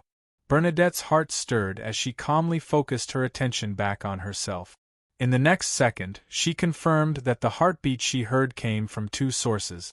One came from her heart, and the other came from her abdomen. It was as though there was an additional heart in her abdomen, expanding and contracting at an unhurried pace. Furthermore, this heart was growing bit by bit. Without needing to use her mystery-prying powers to look at her abdomen, Bernadette directly sensed that there was a fetus in her abdomen. It grew from the size of a raisin to the size of a normal human palm, and it was still growing. It didn't seem like it would take long for it to mature, tear open its mother's abdomen, and crawl out while dripping with blood.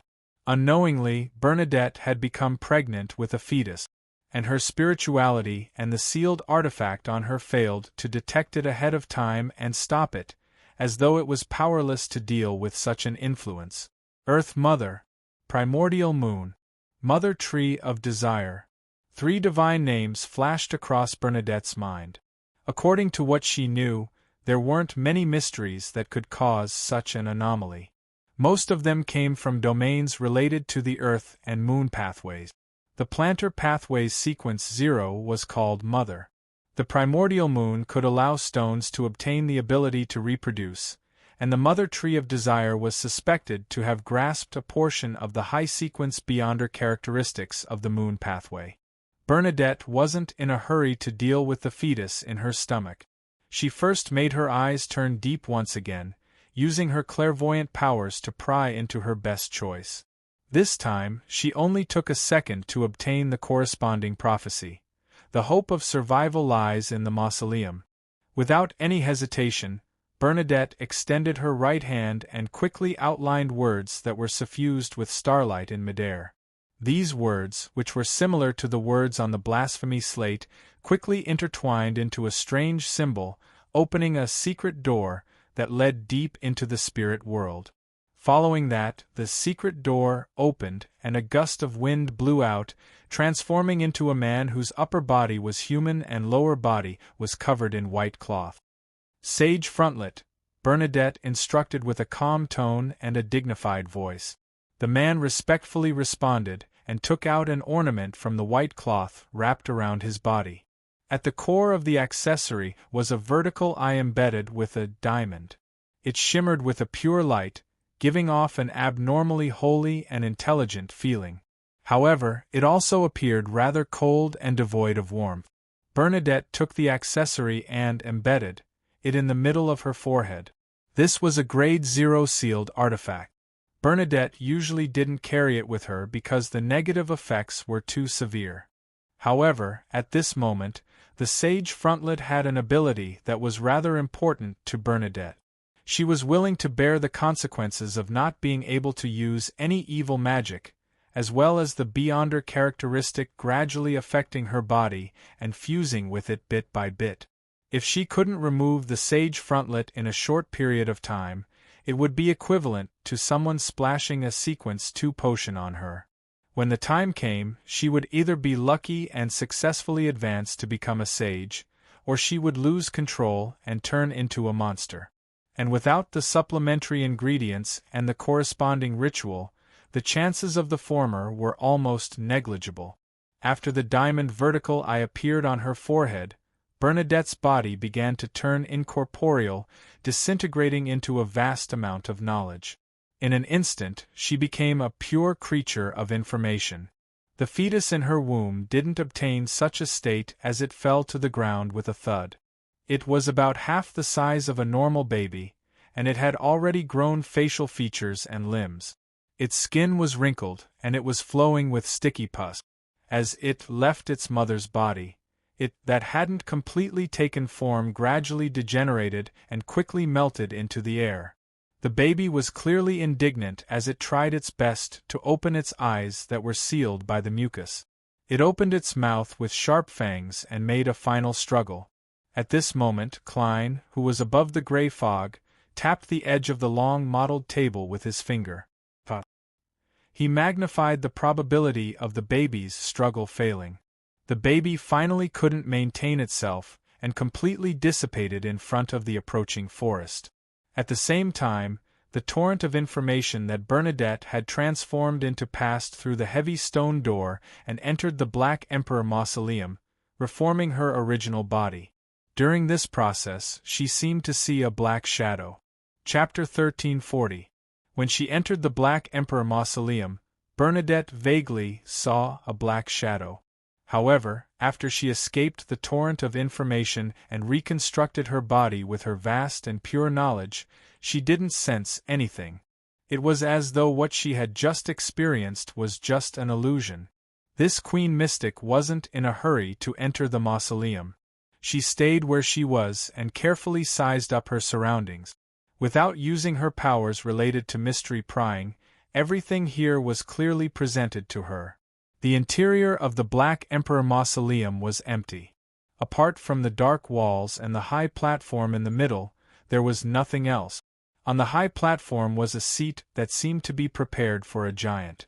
It seemed to be made of iron, and its surface was engraved with complicated and distorted patterns. The top of the backrest extended upwards in the shape of a crown. At that moment, there was no figure on this heavy and huge seat. It was as though it was waiting for its emperor to return. Just as Bernadette was about to take a tentative step forward and approach the high platform, she suddenly realized that she couldn't move at all. It was as though she was firmly bound to the spot by invisible shackles. Right on the heels of that, pairs of illusory and wholly white wings naturally spread out from her back, as though she was passively resisting something. In the next second, the white feathers on the angel's wings fell one after another. In midair, deformed, thin, furry limbs grew out, and the gaps created by the layers of feathers opened up one after another, as though they had become countless eyes. The distorted feathers immediately let out a crisp laughter, causing the sound to reverberate within the mausoleum. They all came to life, turning into miniature feathermen. This reminded Bernadette of some of the fairy tales her father had told her. In them, there would always be pixies that weren't larger than a thumb. As this thought flashed through her mind, Bernadette felt her right eye begin to itch. The eyelashes of that eye rapidly grew long, turning into tiny arms that propped up her face, trying hard to pull out her eyeball. I saw it. I saw it. The blood vessels in Bernadette's right eye protruded as it let out a childish and lively voice, as though it had obtained its own sentience and consciousness. This was also a form of rebirth. Almost at the same time, Bernadette's left ear drooped down, covering her ear canal. "I don't want to hear it! I don't want to hear it!" The ear shouted with a slightly shrill voice. If she didn't use her spirituality to sense it, Bernadette would definitely imagine that there was a young lady beside her, covering her ears and stomping her feet while screaming. Without giving her any time to react, the sage frontlet in the middle of her forehead automatically left her body and floated into the air. On the surface of the vertical eye that was inlaid with diamonds, countless cold brilliance flashed, as if it had grown one tiny eye after another. And every eye reflected Bernadette's figure. The philosopher's frontlet also gained a certain living characteristic. Just as the Grade 0 sealed artifact was about to awaken and affect its target in some way, a pale and slender illusory palm reached out and grabbed it. The living characteristic of the sage frontlet quickly dissipated, as if it had reached the end of its life. The cold and pale palm that clearly belonged to a woman came from behind Bernadette. At some point in time, a figure with only the upper half of its body had appeared. This figure grew out from Bernadette's back, and it was nearly transparent and rather illusory. She wore the same clothes as Bernadette, and she wore the same triangular hat with feathers on it. Her eyes were blue like the reflection of the sea. It was clearly Bernadette herself, a part of her spirit that had drilled out of her body. However, Bernadette's illusory face wore a pale mask that shimmered with a metallic luster. The mask only had holes for the eyes, and there were no other gaps. It made Bernadette's illusory figure appear extremely cold and noble, but it lacked the aura of a living person. This was the third and last Grade 0 sealed artifact she had. It was an item made by Roselle the Great after he returned from the southern continent in his later years. It was called Pale Death. Its negative effect was to make the wearer die bit by bit until they turned into corpses and became its slaves. At that moment, Bernadette was using this point to suppress the abnormal activation in her body. At the moment the illusory figure appeared, her right eye quietened down. The eyelashes that had thickened and lengthened into arms fell off one after another. Her ears also stopped producing any sounds as they slowly opened and returned to normal. Without such suppression, Bernadette's facial features, arms, and legs would have broken off from her and sought freedom. After stabilizing her body's condition, Bernadette attempted to take a step forward, but she was still unable to do anything. All she could do was drive the half-spirit body. After some thought, she got the spirit body behind her to take out a ritual silver dagger from her pocket. Then, she bent down and drew a circle in the middle of her right boot. With a ripping sound, the leather boot quickly shortened by half. Right on the heels of that, Bernadette used her half-spirit body to tear the pants at her left knee, cut off a corner of her coat and shirt, and plucked out a few feathers on one side of her triangular hat. Such an attempt didn't seem to have anything to do with transcendence. It was like a willful and rebellious girl trying to dress up differently from normal aesthetic. However, as Bernadette completed this series of actions and carefully took a step forward, her body could actually move.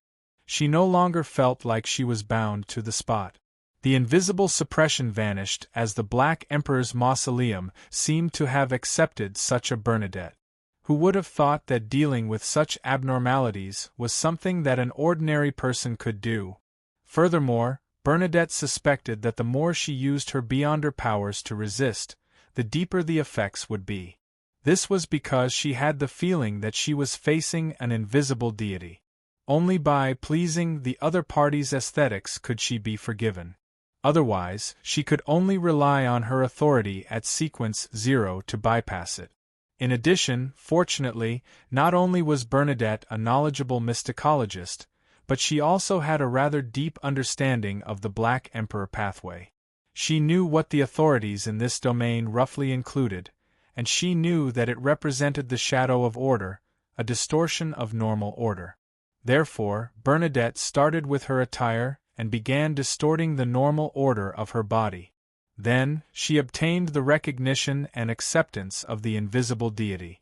Yes, in matters related to mysticism, knowledge and train of thought are sometimes more useful than abilities. In that situation, any resistance would be viewed as a provocation to the internal order of the mausoleum. It would trigger an unpredictable and absolutely terrifying change. And once the crux of the problem is found, the negative effects can be easily resolved. Klein nodded slightly above the gray fog. He had learned a lot from Queen Mystic. Although he was already a sequence higher than her, and he was equivalent to a king of angels in Sapphira Castle, having experienced many major events, he had grown too quickly. He was still lacking in many details, and now, he could use such observations to make up for it. After taking a step forward, Bernadette began to follow her spiritual intuition and walk towards the platform in the middle, towards the huge, unoccupied chair. 1 step, 2 steps, 3 steps. Suddenly, a breeze blew past the back of her neck. The wind was cold and sinister, making Bernadette's body tingle. At that instant, she seemed to feel a shadow appear behind her. Silently, the long chestnut-colored hair parted on the back of her head, revealing a pair of eyes that grew on her scalp. It was a pair of eyes that were nearly transparent, cold, and emotionless. Eyes of mystery prying. The pair of eyes moved slightly and saw that the shadow-like curtain in the mysterious world had clearly distorted inside the mausoleum. However, it didn't discover the black shadow, nor did it find the source of the cold wind. Just as Bernadette attempted to close the pair of eyes of mystery prying to reduce the possibility of an accident happening, the cold and sinister wind suddenly blew past her mind. Her thoughts became more and more active, and they became more and more uncontrollable, developing in a direction where she couldn't think. This seemed to be a trend, one that couldn't be reversed, and it was rapidly becoming chaotic. Without any hesitation, Bernadette seized the few seconds she could still think and made the half-body spirit behind her take off the pale mask. Then, she put the pale death mask on her face, and the other half of the spirit retracted back into her body, becoming one with her. From this second onwards, Bernadette's thoughts would gradually die along with her body. However, her thoughts were uncontrollably active, turning chaotic bit by bit. These two contradictory states cancelled each other out, forming a fragile and delicate balance that helped Bernadette regain her ability to think. To Bernadette, compared to the beyonder effects of pale death itself, its negative effects were more useful at this moment. Maintaining that balance, Bernadette took a few more steps forward. During this process, she kept feeling that there was a black shadow loitering around her, but she couldn't find it. After thinking for a few seconds, Bernadette's blue eyes turned deep and unfocused once again. She was attempting to predict the consequences of one of her choices. Soon, the corresponding scene appeared in front of her. Wearing the sage frontlet again, she once again transformed into a pure and chaotic torrent of information. Thus, she bypassed the obstruction and headed for the high platform in the middle. However, just as she approached, the torrent of information suddenly collapsed and lost its order. With different cores as the foundation, it reorganized into several Bernadette. There was a little girl in a cake dress, a tall girl, a girl filled with melancholy and puzzlement, a lady with a twisted and pained expression, and a queen who had become calm and determined. The scene of the prophecy was fleeting as Bernadette's eyes regained focus. At that moment she saw the black shadow. It was standing in front of her, less than a fist away from her. The face formed from pure shadows completely occupied her vision. P.S. Seeking recommendation votes and monthly votes on Monday. Chapter 1341. The moment she saw the black shadow, Bernadette didn't even have the time to feel fear. She instinctively clenched her right hand and condensed an ancient spear. From the tip to the handle, the spear was dyed with blobs of dark red.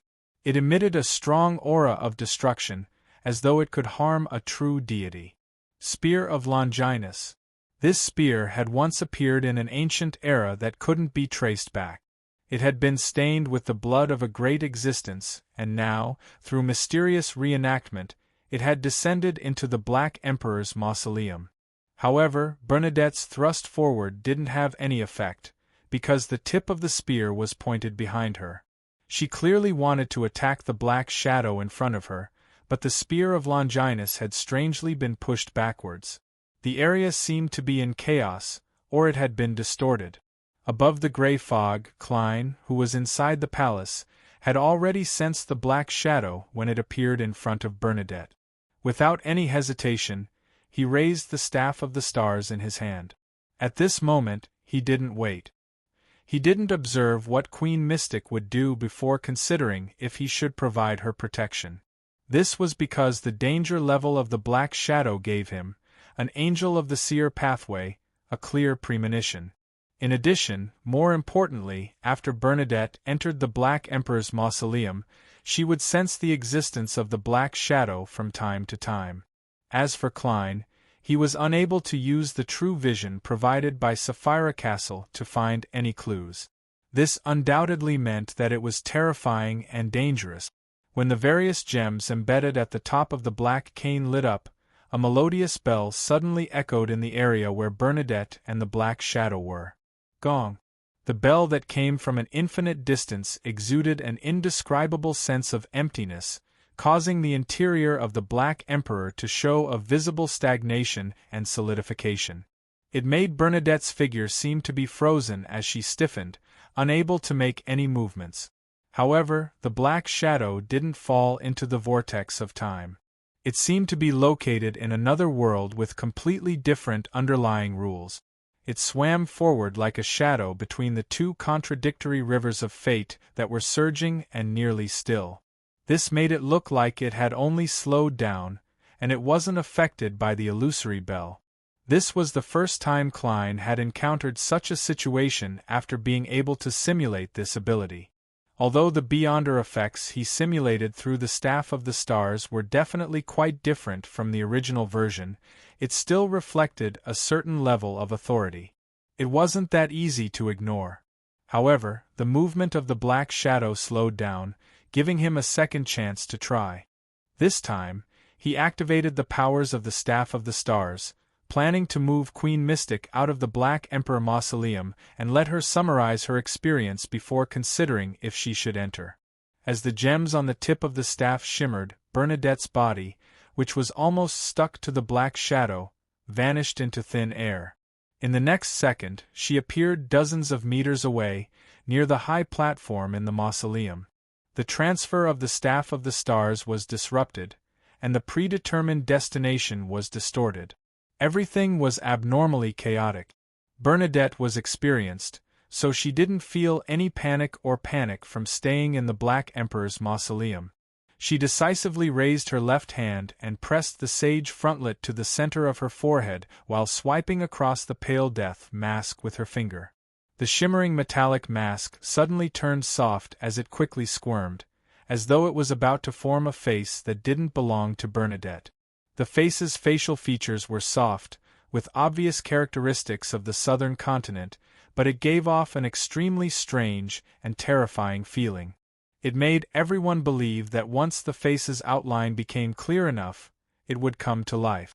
From ancient times, from the land of eternal darkness where the dead slumbered.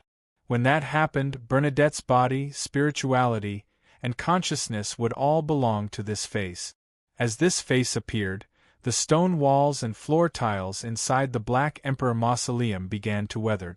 It was as though they had experienced the erosion of thousands of years in just a few seconds. They quickly became mottled, constantly dropping fragments or being blown into dust by the wind. In between the cracks, thin, pale white fur grew out. In the blink of an eye, these fur turned into white feathers. Their surface seemed to be soaked in pale yellow oil. The black figure's aura was also weakening bit by bit, as though it was running towards the end of death. Its color clearly faded, and its movements became slower. In the vicinity of the pale mask, Even the concept of death itself would be weathered away. However, what marked death wasn't the end. When the stone walls and floor tiles inside the mausoleum weathered to a certain extent, and when the black figure declined to a certain stage, new stones began to form as an ethereal aura rapidly grew. During this process, the black figure reached out its right hand. This palm formed purely from shadows grabbed Bernadette's neck from dozens of meters away. This wasn't achieved through the lengthening of the arm, but at that instant, the concept of distance was messed up. 45 meters was equivalent to 45 centimeters. The dark palm didn't exert too much strength, but it made Bernadette feel a chill. Amidst this coldness, she realized that she couldn't use the 2 Grade 0 sealed artifacts, the Sage Frontlet and Pale Death. Normally speaking, as long as she injected her spirituality and gave the corresponding thoughts, the sealed artifacts on her would react correctly and create different effects. But now, the tacit process and rules had been disrupted and distorted. No matter how Bernadette thought, she couldn't make the sealed artifacts move at all. It was as though she was speaking to the air. Above the gray fog, after failing in his attempt to move Queen Mystic, he didn't waste any time. He immediately outlined a series of complicated symbols and magic labels in his mind. He wanted to simulate a secret sorcerer's spatial concealment. He planned on separating Bernadette's location from the Black Emperor's mausoleum and concealing it so as to help Queen Mystic escape her current predicament. In fact, it was more appropriate to simulate the fairy tale magic of the source of peach blossoms, but considering how Bernadette was once a mysticologist, Klein felt that it was better to use spatial concealment. Otherwise, it might expose some of the fool's secret. As for where he learned spatial concealment, it was obviously from the newly advanced magician's furs. Previously, Klein had rented Lamino's travels under the name of the World German Sparrow.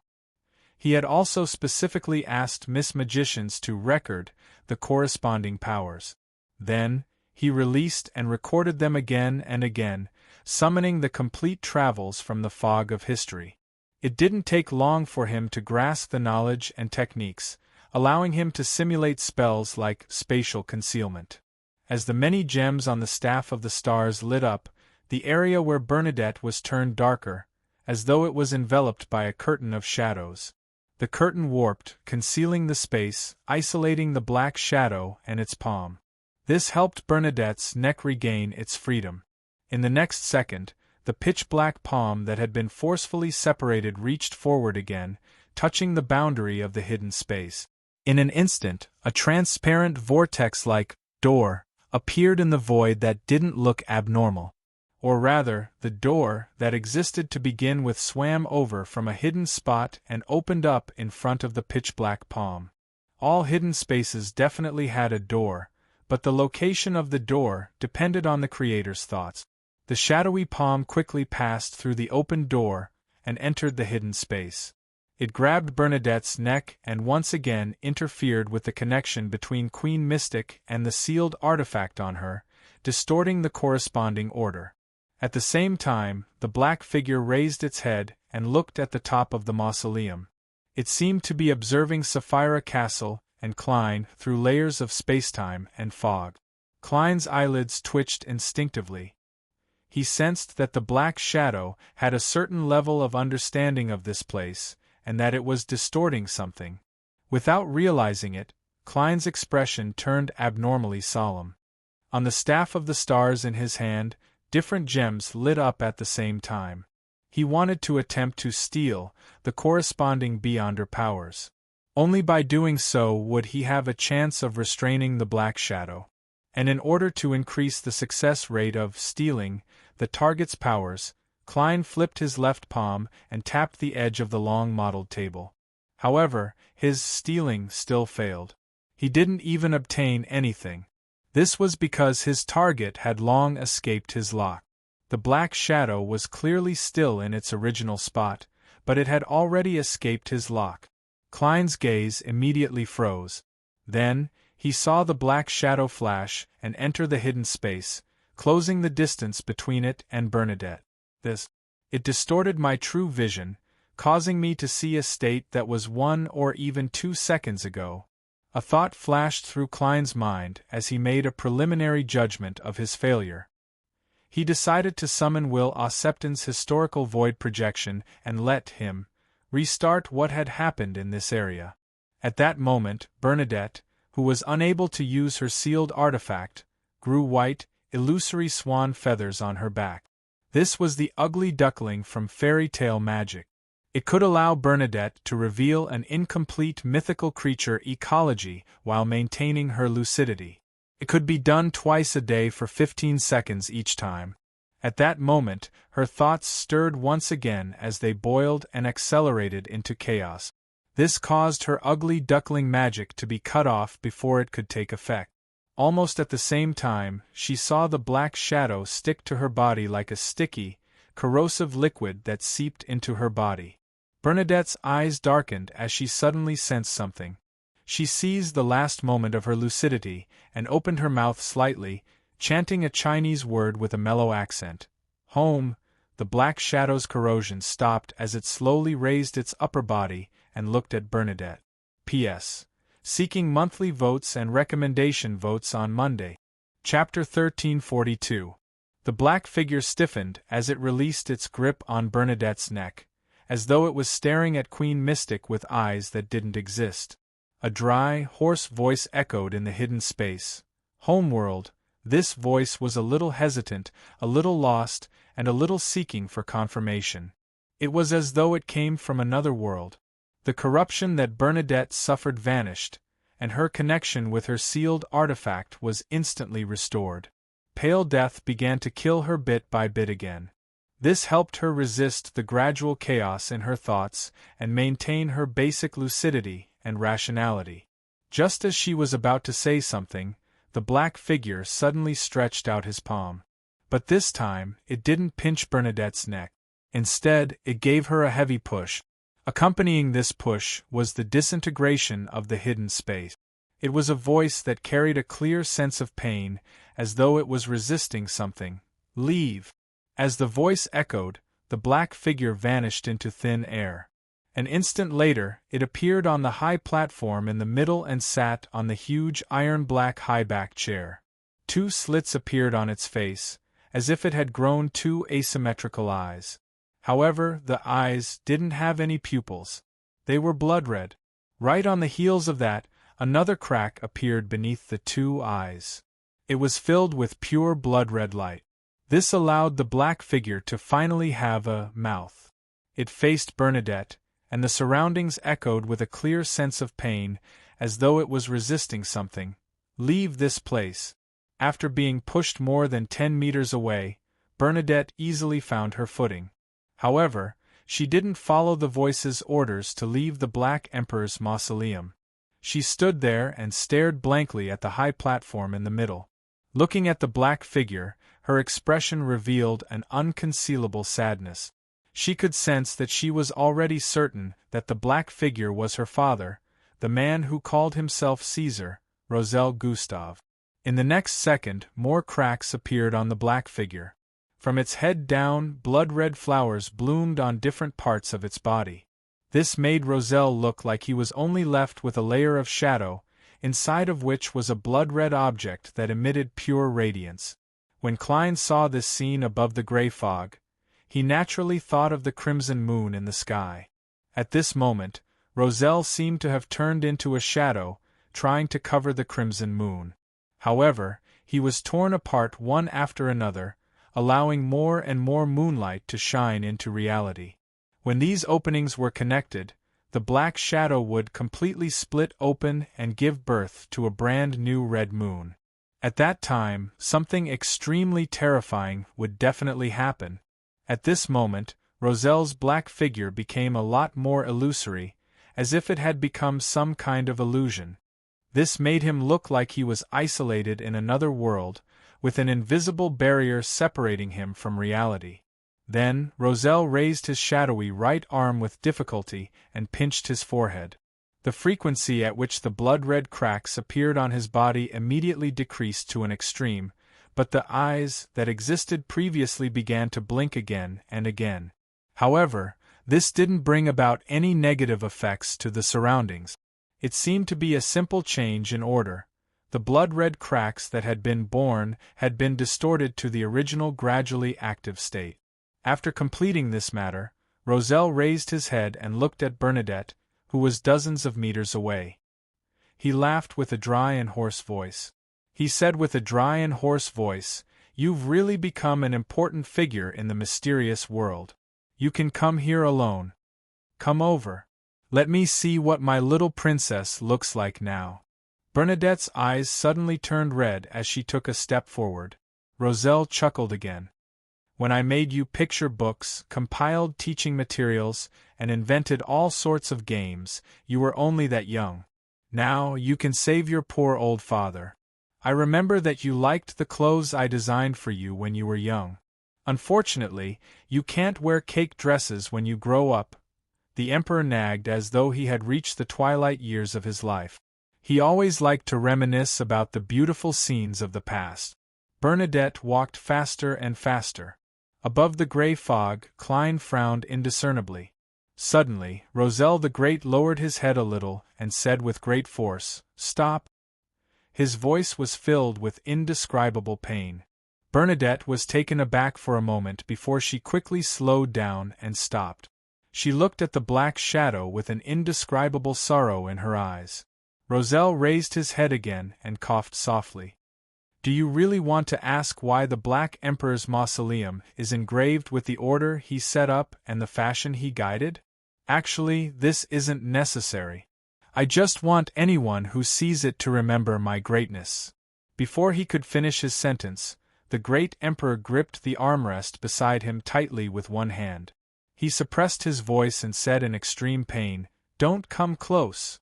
I've been corrupted." The sorrow in Bernadette's eyes intensified. Her guess had finally been confirmed. At that moment, the bright red slits on Roselle's face turned chaotic. They closed and opened from time to time. They no longer had a unified will. The Emperor seized the opportunity and straightened his body slightly. He looked at Bernadette and shouted with great difficulty, "That's right." He looked at Bernadette and shouted with great difficulty, "Seal me." "Seal." Queen Mystic Bernadette silently repeated the word. Her blue eyes quickly turned moist and were covered in a faint mist. Even though she had lived for many years, and even though she was no longer the little girl from back then, she still couldn't help but feel the changes in her emotions.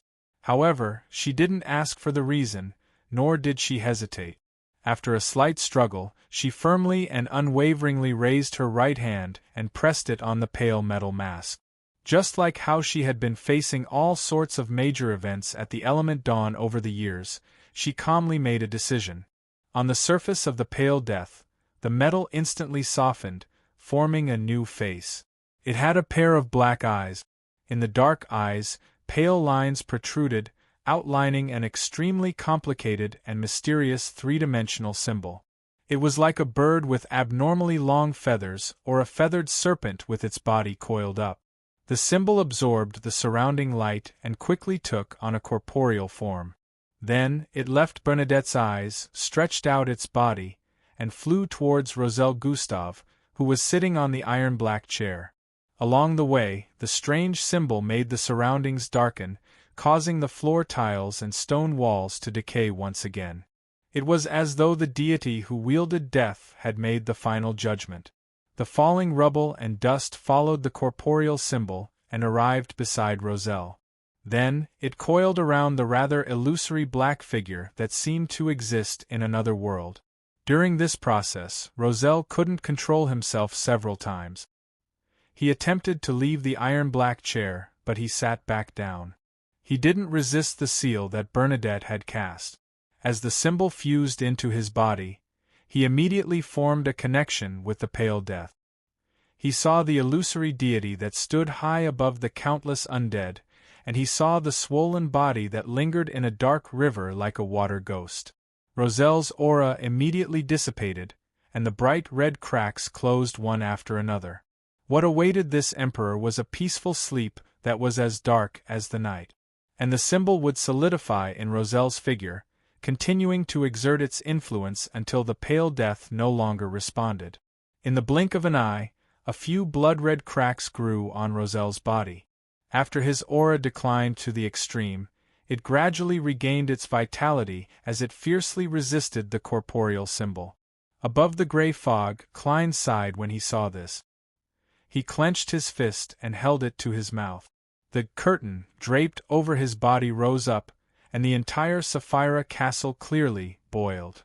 Silently, the aura that Rozelle had just obtained began to dissipate again. After dissipating to a certain extent, it obtained new life again. Then, it was affected by the pale death and continued to dissipate. Klein used the Attendant of Mysteries Beyonder characteristic and the power of Sapphira Castle to directly graft new life and death together, skipping the process in the middle. This way, the corruption that Rozelle suffered wouldn't be able to recover to the point where he could break through the pale seal. Following that, Klein stretched out his right hand and mobilized the power of Sapphira Castle. He outlined the mysterious symbol behind the fool's high-back chair. It was formed from half a pupilless eye and half a contorted line.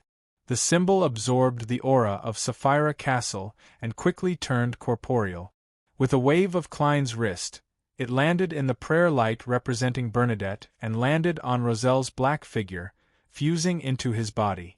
Every time the grafting was about to disappear, the symbol that was directly related to the Fool and Sapphira Castle would attract new powers and complete the grafting again.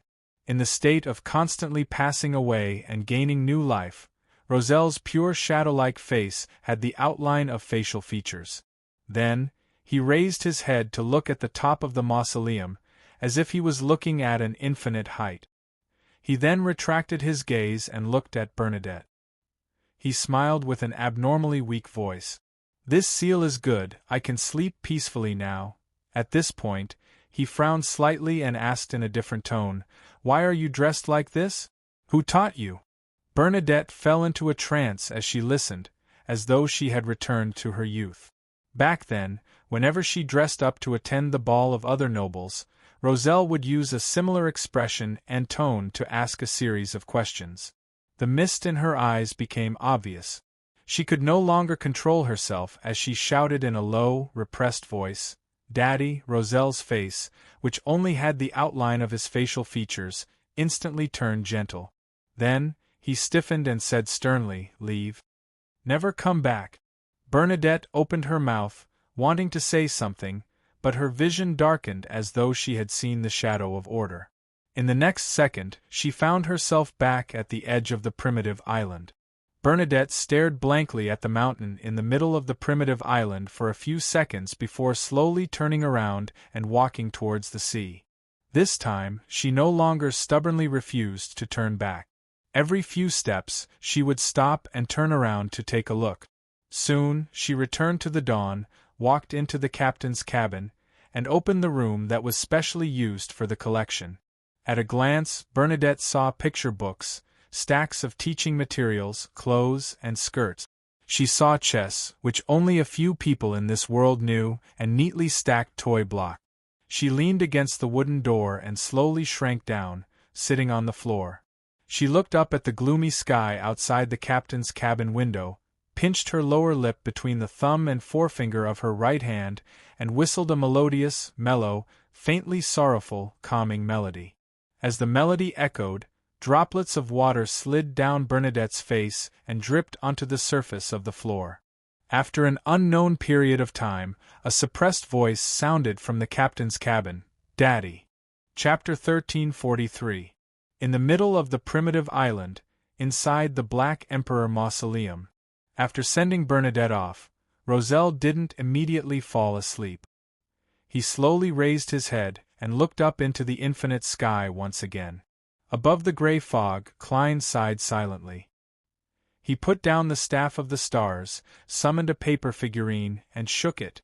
With a snap, the paper figurine rapidly thickened and expanded. It then flew into the translucent vortex formed from illusory and mysterious symbols beside the fool's seat. Although Bernadette had already been moved to the edge of the primitive island, and Klein was no longer able to see the situation inside the Black Emperor mausoleum through the prayer point of light that represented her, he could use the symbol of the Fool that had fused with Roselle's figure to maintain his connection with the Emperor to a certain extent. After the paper figurine passed through the slowly spinning vortex, it descended into the rather dim mausoleum where the source of light was unknown. In front of the central platform, it turned into a human. This human had black hair and brown eyes. He looked somewhat similar to German Sparrow, but his facial features weren't firm enough. His lines weren't deep enough, and his bearing wasn't cold enough. There were also certain differences in his facial features. There was even a small amount of fat on his chin and stomach that had been produced by society. It was none other than Klein's original image of Zhou Mingrui, the Zhou Mingrui who had been Roselle Huangtao Gustav's roommate for thousands of years inside Sapphira Castle. Roselle wasn't surprised by his appearance at all. He pressed one hand on the armrest and leaned forward slightly to look at him. "You're here." "I'm here." Klein nodded indiscernibly. "You shouldn't have come," Roselle said with a sigh. "I'm already here." Klein very naturally picked up on the joke. Roselle had completely confirmed the origins of the fellow in front of him. As he returned his sitting posture to normal, he chuckled. "I originally planned on asking you where you're from to see if there's a need to discriminate against you, but on second thought, there's no need. We don't belong to this era. We're pitiful wretches who have lost their hometowns." Without waiting for Klein's response, the Emperor's voice deepened. "Do you know the truth about the apocalypse?" "Got it." Klein gently nodded. Roselle continued to ask. "You know this is Earth?" Klein answered calmly. When Roussel heard that, he laughed self-deprecatingly. "You actually knew about it so early. I didn't dare to confirm it until I went to the moon and saw the true appearance of this planet from above." At this point, the great Emperor sighed and said, "You're right. It's so strange above the moon. I clearly felt the horror, but I didn't think about whether I would be contaminated. Then, I became more and more extreme. However, I would occasionally gain a certain level of clarity from the views of the people around me, but I didn't dare to write in my diary in that state. I was afraid that I would reveal my secret and lose my last chance. In the end, I decided to use all kinds of foreshadowing from before to switch to the Black Emperor pathway. Apart from the arrival of the apocalypse, only a Sequence Zero can protect the people they want to protect and bring them to hide on other planets in the vast universe. Using the corresponding authorities, I can rebuild a set of order that allows humans to survive in desolate and silent places. Also, due to the Black Emperor's miracle of resurrection, I saw the hope of escaping the contamination. As long as I can become a Sequence Zero Black Emperor and be truly killed after going half-mad, I'll have a chance of reviving in the mausoleum or in the astral world. When that happens, what will return to me will be a pure uniqueness and 3-sequence, 1-beyonder characteristic. There won't be any contamination or uncontrollable madness. Speaking of which, back then, the eternal blazing sun and the god of steam and machinery could be considered to have been used by me to a certain extent. However, the horror of the great old ones far exceeded my imagination. Accompanying my resurrection was the contamination of rebirth. Perhaps only a great old one can resist a great old one. I had no choice but to stop the process of resurrection and live in this final mausoleum in my present state. I didn't let that great old one use my body to be born in the real world. That would bring about a destructive disaster. Klein had already guessed Roselle the Great state based on what he had previously learned and what had just happened. He wasn't surprised at all as he calmly replied, "The outer deity who corrupted you is called the Mother Goddess of Depravity. The outer deity who corrupted you is called the Mother Goddess of Depravity. She has bewitched many believers with the incarnation of the primordial moon." The facial features that vaguely appeared on Roselle's face immediately changed slightly. He fell silent for a few seconds. I know of the primordial moon, but I didn't know that her true honorific name is the Mother Goddess of Depravity. Now that I think about it, it might not be a coincidence that I discovered Mr. Dorr seeking help." Upon hearing this, Klein was alarmed. He instantly recalled the various situations on the island outside and had a premonition of what Roselle the Great was about to say. Roselle smiled and sighed. "The biggest problem in the first half of my life was that I was too confident. I always had the feeling that I could load at any time and start over. I didn't pay enough attention to the details. Back then, Grimm was corrupted by the strange powers on this island. After his death, he returned here and obtained a new life. Wasn't this the influence of the primordial moon? After that, I went through all kinds of examinations and carried out the corresponding purification. I felt that there was nothing wrong with me, but in fact, fate might have already changed slightly at that moment. This led to me later, encountering Mr. Dorr and being led to the moon by him, step by step. This can't be blamed on Mr. Dorr. His condition might be worse than mine. Does the Emperor mean that from the moment he discovered this primitive island, he had been targeted by the Mother Goddess of Depravity?" Klein sighed. At that time, who would have thought that the problem would be so serious? Before Sequence 2, understanding the cosmos and the great old ones would bring about terrifying corruption. And without understanding them, one wouldn't be able to accurately determine how serious the problem was when encountering certain situations and what needed to be done in the future. This caused Roselle to treat this primitive island as his secret base. He didn't tell the existences who were qualified to understand the outer deities, the great old ones, and the cosmos that had happened here. Yet, Roselle seemed to be very relieved that he had made a mistake that almost everyone would make. He then said, "In that ancient and secret organization, there is almost no mention of the great old ones and the outer gods." At this moment, Roselle paused for a moment. "You should have read my diary. You should know that the ancient secret organization is a reference." Klein nodded. "I know which organization it's referring to. I never expected that you wouldn't dare mention his organization's name despite having a sequence 0. I have a nagging feeling that he isn't simple. He might have an unimaginable understanding of the outer deities, so it's better to be careful. After all, I'm not a complete sequence 0 true god." After Roselle said a simple sentence, he suddenly frowned. "How much of my diary have you read?"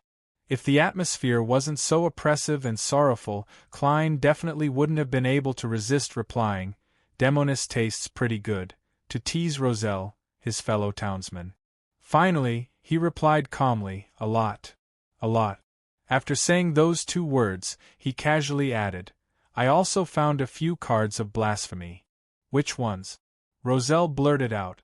Above the gray fog, Klein controlled the paper figurine's expression and said in a flat tone, "Above the gray fog."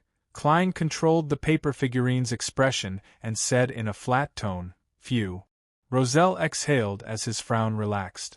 "Thankfully, it's not the Demonis card, the Moon card or Mother card." "Phew." Roselle exhaled as his frown relaxed. "Thankfully, it's not the Demonis card, the Moon card or Mother card.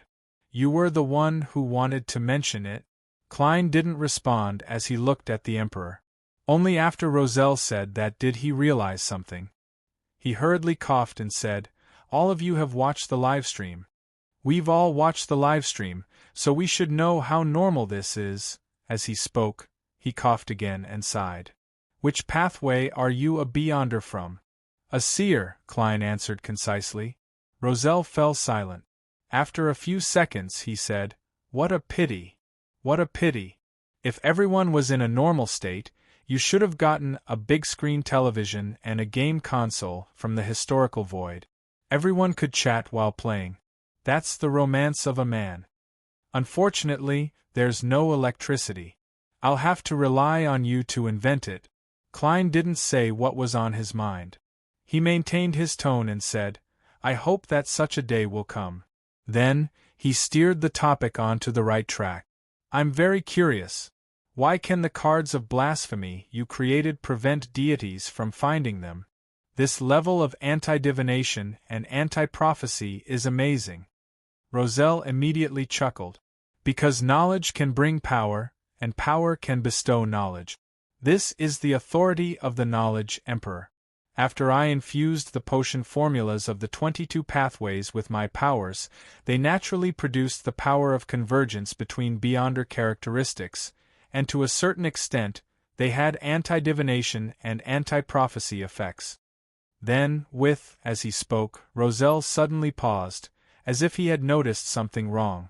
After a second or two, he said in an erratic voice, I created the card of blasphemy a year before I held the Black Emperor ritual. At that time, I had already been corrupted by the primordial moon, and I didn't have the corresponding knowledge most of the time.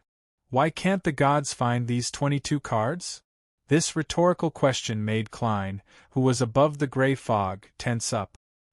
He felt his scalp tingle once again. Without waiting for him to control the paper figurine to respond, Roselle's voice suddenly rose, bringing with it an indescribable sense of fear. Don't gather all 22 cards. Be careful of the mother card. These two sentences echoed in the deep interior of the Black Emperor Mausoleum for a long time without calming down. P.S. Recommending a book, Ren Xiaoming's new book, This Assassin Has a Problem. It tells the story of an assassin who loves life calmly walking towards the strongest in the martial arts world. Chapter 1344. Above the gray fog, Klein's pupils instantly dilated as he subconsciously looked down at the long mottled table in front of him. There were 4 cards of blasphemy with different patterns on their back. At this moment, he felt a lingering fear, but he was also a little glad. He felt like he had circled the edge of the abyss a few times with his eyes blindfolded, but he ultimately didn't fall in. If he had devoted himself to searching for the cards of blasphemy and gathered 22 of them, or obtained the mother card, with his habit of containing different cards to obtain the corresponding level and characteristics, he might have already been corrupted by the mother goddess of depravity. It was unknown what was being nurtured. However, I'm not Roselle. Even if I have the mother card, I probably won't be able to contain it. Furthermore, in order to prevent the deities from finding it, the cards of blasphemy are extremely difficult to gather. It's almost impossible to gather all of them. From the looks of it, it's a casual setup by the mother goddess of depravity. If anyone is unlucky enough to obtain the mother card, they will become one of the latent dangers of this world. Klein retracted his gaze and continued looking at the iron-black chair through his substitute paper figurine, at Roselle Gustave. At this moment, Roselle's body rose a little as his voice alternated between deep and loud. Everything has godhood. In the beginning, it was still alive, living in everyone's body. Klein frowned slightly. He didn't know if the person speaking was Roselle or the crimson moon in his body. Not only did he already have a certain level of understanding regarding this secret, but he had also personally experienced it. Now, he wasn't that horrified or panicked. He only recalled the teachings of the Aurora Order he had read in the past. They promoted that the Creator was omnipresent and existed in every living being's body. Therefore, everything had godhood, and when godhood reached a certain level, one could become an angel. And the current orthodox deities were only slightly stronger angels. To ordinary people, as long as they could grasp that the essence of life was a spiritual journey, they could consciously temper their minds, strengthen their minds, and find their own godhood. Then, they could fuse with more godhood, allowing them to escape their mortal bodies and become an angel. Back then, I only felt that a cult like the Aurora Order had a complete set of mysticism and religious theories, making it as orthodox as the Orthodox Church. Now, I can decipher the truth hidden beneath those words. From a certain point of view, it's really not wrong. The only problem is whether I'll still be myself after fusing with more godhood. The true Creator has actually placed one of the deepest secrets of this world into his teachings. Isn't he afraid that one of his believers would suddenly have an epiphany and learn of the corruption underground, becoming one of the first vessels for resurrection? This hanged man is really a little crazy. His rationality isn't always on. Klein muttered inwardly as he waited for Roselle to say more. 2 to 3 seconds later, Roselle, who had been wandering between slumber and new life, sat back on his iron-black throne. He panted and did not say anything. Klein then controlled the paper figurine to speak. "What you just said, which should I believe and which should I be wary of? Consider it yourself. Heh, isn't this the way you seers speak? Heh, isn't that how you seers speak?" He didn't wait for Klein's answer as he continued. "When I created the Pale Death Mask, I realized something. When I created the Pale Death Mask, I realized something. The death of the fourth epoch might not have completely perished. Furthermore, there's more than one resurrection foreshadowing. A portion of it might be related to the river of eternal darkness. Heh, death definitely won't die that easily." At this point, Roselle looked at Klein below the platform and said, "Indeed, only by choosing the seer, apprentice, or marauder pathway can a transmigrator enter Sapphira Castle. Indeed, only by choosing the seer, apprentice, or marauder pathway can a transmigrator enter Sapphira Castle. By the time I guessed this factor, it was already too late. I don't know if you want to become a great old one, nor do I know if this requires a ritual. I can only tell you that this is definitely more dangerous than becoming a god. It's countless times more dangerous. Perhaps the existence that saved us and placed us in reality is waiting for you there. The only advice I can give you is to talk to the genie inside the magic wishing lamp before you try to do it." Genie of the lamp? Using the grudge between him and the celestial lord to obtain some help? Klein nodded slightly. "All right." After listening to his answer, Roselle sighed and said with a smile, "If you can really become a great old one, you can consider saving me. Only a great old one can fight against a great old one." At this point, he was silent for a moment, and his speech slowed down significantly. "If even you, who have become a great old one, can't completely free me from the corruption of the primordial moon, then remember to erase me, destroy this mausoleum, and support a new Black Emperor, making it impossible for me to revive forever." The light inside the mausoleum seemed to dim a little. Klein fell silent for 2 seconds. "I won't forget it." Roselle fell silent. After a few seconds, he laughed self-deprecatingly. "Of course, before that, you have to save me a few more times." Such humor not only didn't make Klein smile, but it also made his heart heavier, to the point where he couldn't say a word. Roselle didn't continue the topic as he said in reminiscence, "My wife has long passed away. My wife passed away a long time ago. The mistresses I once had must have had their own endings. I'm very sorry for them. I've never truly loved them. I was only greedy for their looks and enjoyed that kind of pleasure. I don't have any illegitimate children. A Beyonder still has the right to speak on such matters. As for before becoming a Beyonder, I believe those ladies must have been like me. They only coveted the looks and bodies of young men, enjoying that kind of pleasure, and wouldn't leave any trouble for themselves. My eldest son, Charles, should have been dead for many years. I don't know how many descendants he left behind. My second son, Bornova, if nothing unexpected happens, is definitely an angel by now. My feelings for him are very complicated. On one hand, I'm very cold, very disappointed, and very hateful. On the other hand, I occasionally secretly care for him. I remember that when he was young, he was really cute when he was just born. You've already met my eldest daughter, Bernadette. Isn't she beautiful? She's been beautiful, obedient, and smart since she was young. She knows how to be filial to her father, love her younger brother, and dote on her mother. Sometimes she's especially upright, appearing a little silly. There were a few times when I secretly cheated to tease her when playing chess or games with her, but she didn't notice. This temper made it very difficult for her to accept some of the things I did. Of course, I can now push the blame to the primordial moon. It's all his corruption. On this point, I still have to thank him. After all, I've never helped you, nor do I have any ties with you. It's just that we're from the same era, the same place, and we have some camaraderie." Upon hearing this, Klein said in a deep voice, "Your diary has given me a lot of help. Your diary helped me a lot. It allowed me to grasp a lot of high-level knowledge when I was still weak. It allowed me to avoid a lot of danger and work hard in a targeted manner.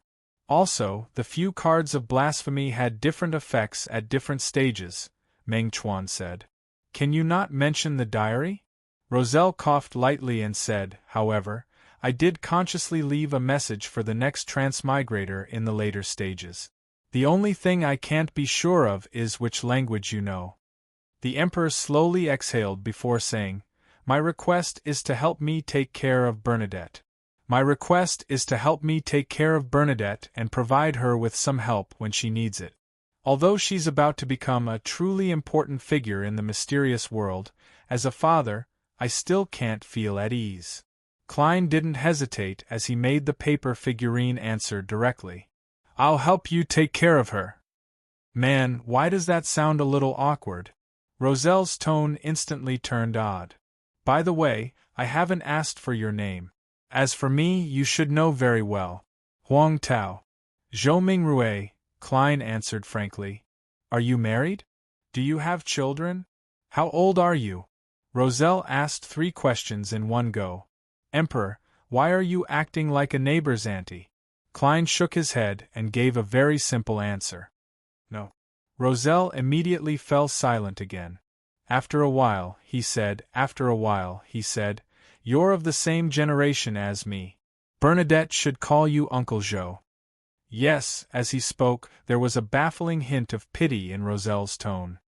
"After coming to this era, I initially treated all of this as a game. I had a lot of fun, but I would occasionally think back to my hometown. I would think back to the past that nurtured most of my personality and hobbies. The longer I live, the more frequently this feeling appears. It's just like how fallen leaves always return to the roots of a tree. However, I at least have a daughter, a wife, and 2 sons. I still have many concerns in this world, and I have a certain sense of belonging. As for you, I can sense your loneliness, a loneliness that comes from deep within your bones." At this point, Roselle suddenly sighed. "If only we were still living in that era. I'd go to work punctually every day and work overtime from time to time. Once I had time, I'd go to watch my daughter attend her hobby class, pick her up, and give my wife the things she repeatedly reminded me about. Every weekend, I'd go out to play, go to her parents' house, or go to my parents' house to accompany the elderly. When I'm exhausted by life one day, I'll use your friend's treat as an excuse to sit on the street with a few men. We'll eat skewers, drink some alcohol, brag, scold our superiors, reminisce about our high-spirited youth, and urge you to quickly find a girlfriend. When we wake up the next day, we'll be filled with enthusiasm to deal with life again." Klein listened quietly and didn't interrupt the Emperor's rambling. Roselle's voice gradually softened before he smiled. "Goodbye, friend. I hope there'll really be a day when we meet again." His figure quickly turned illusory, as though he had disappeared from the current world, leaving only a faint shadow pacing back and forth on the iron-black throne. Roselle Gustave returned to his eternal slumber.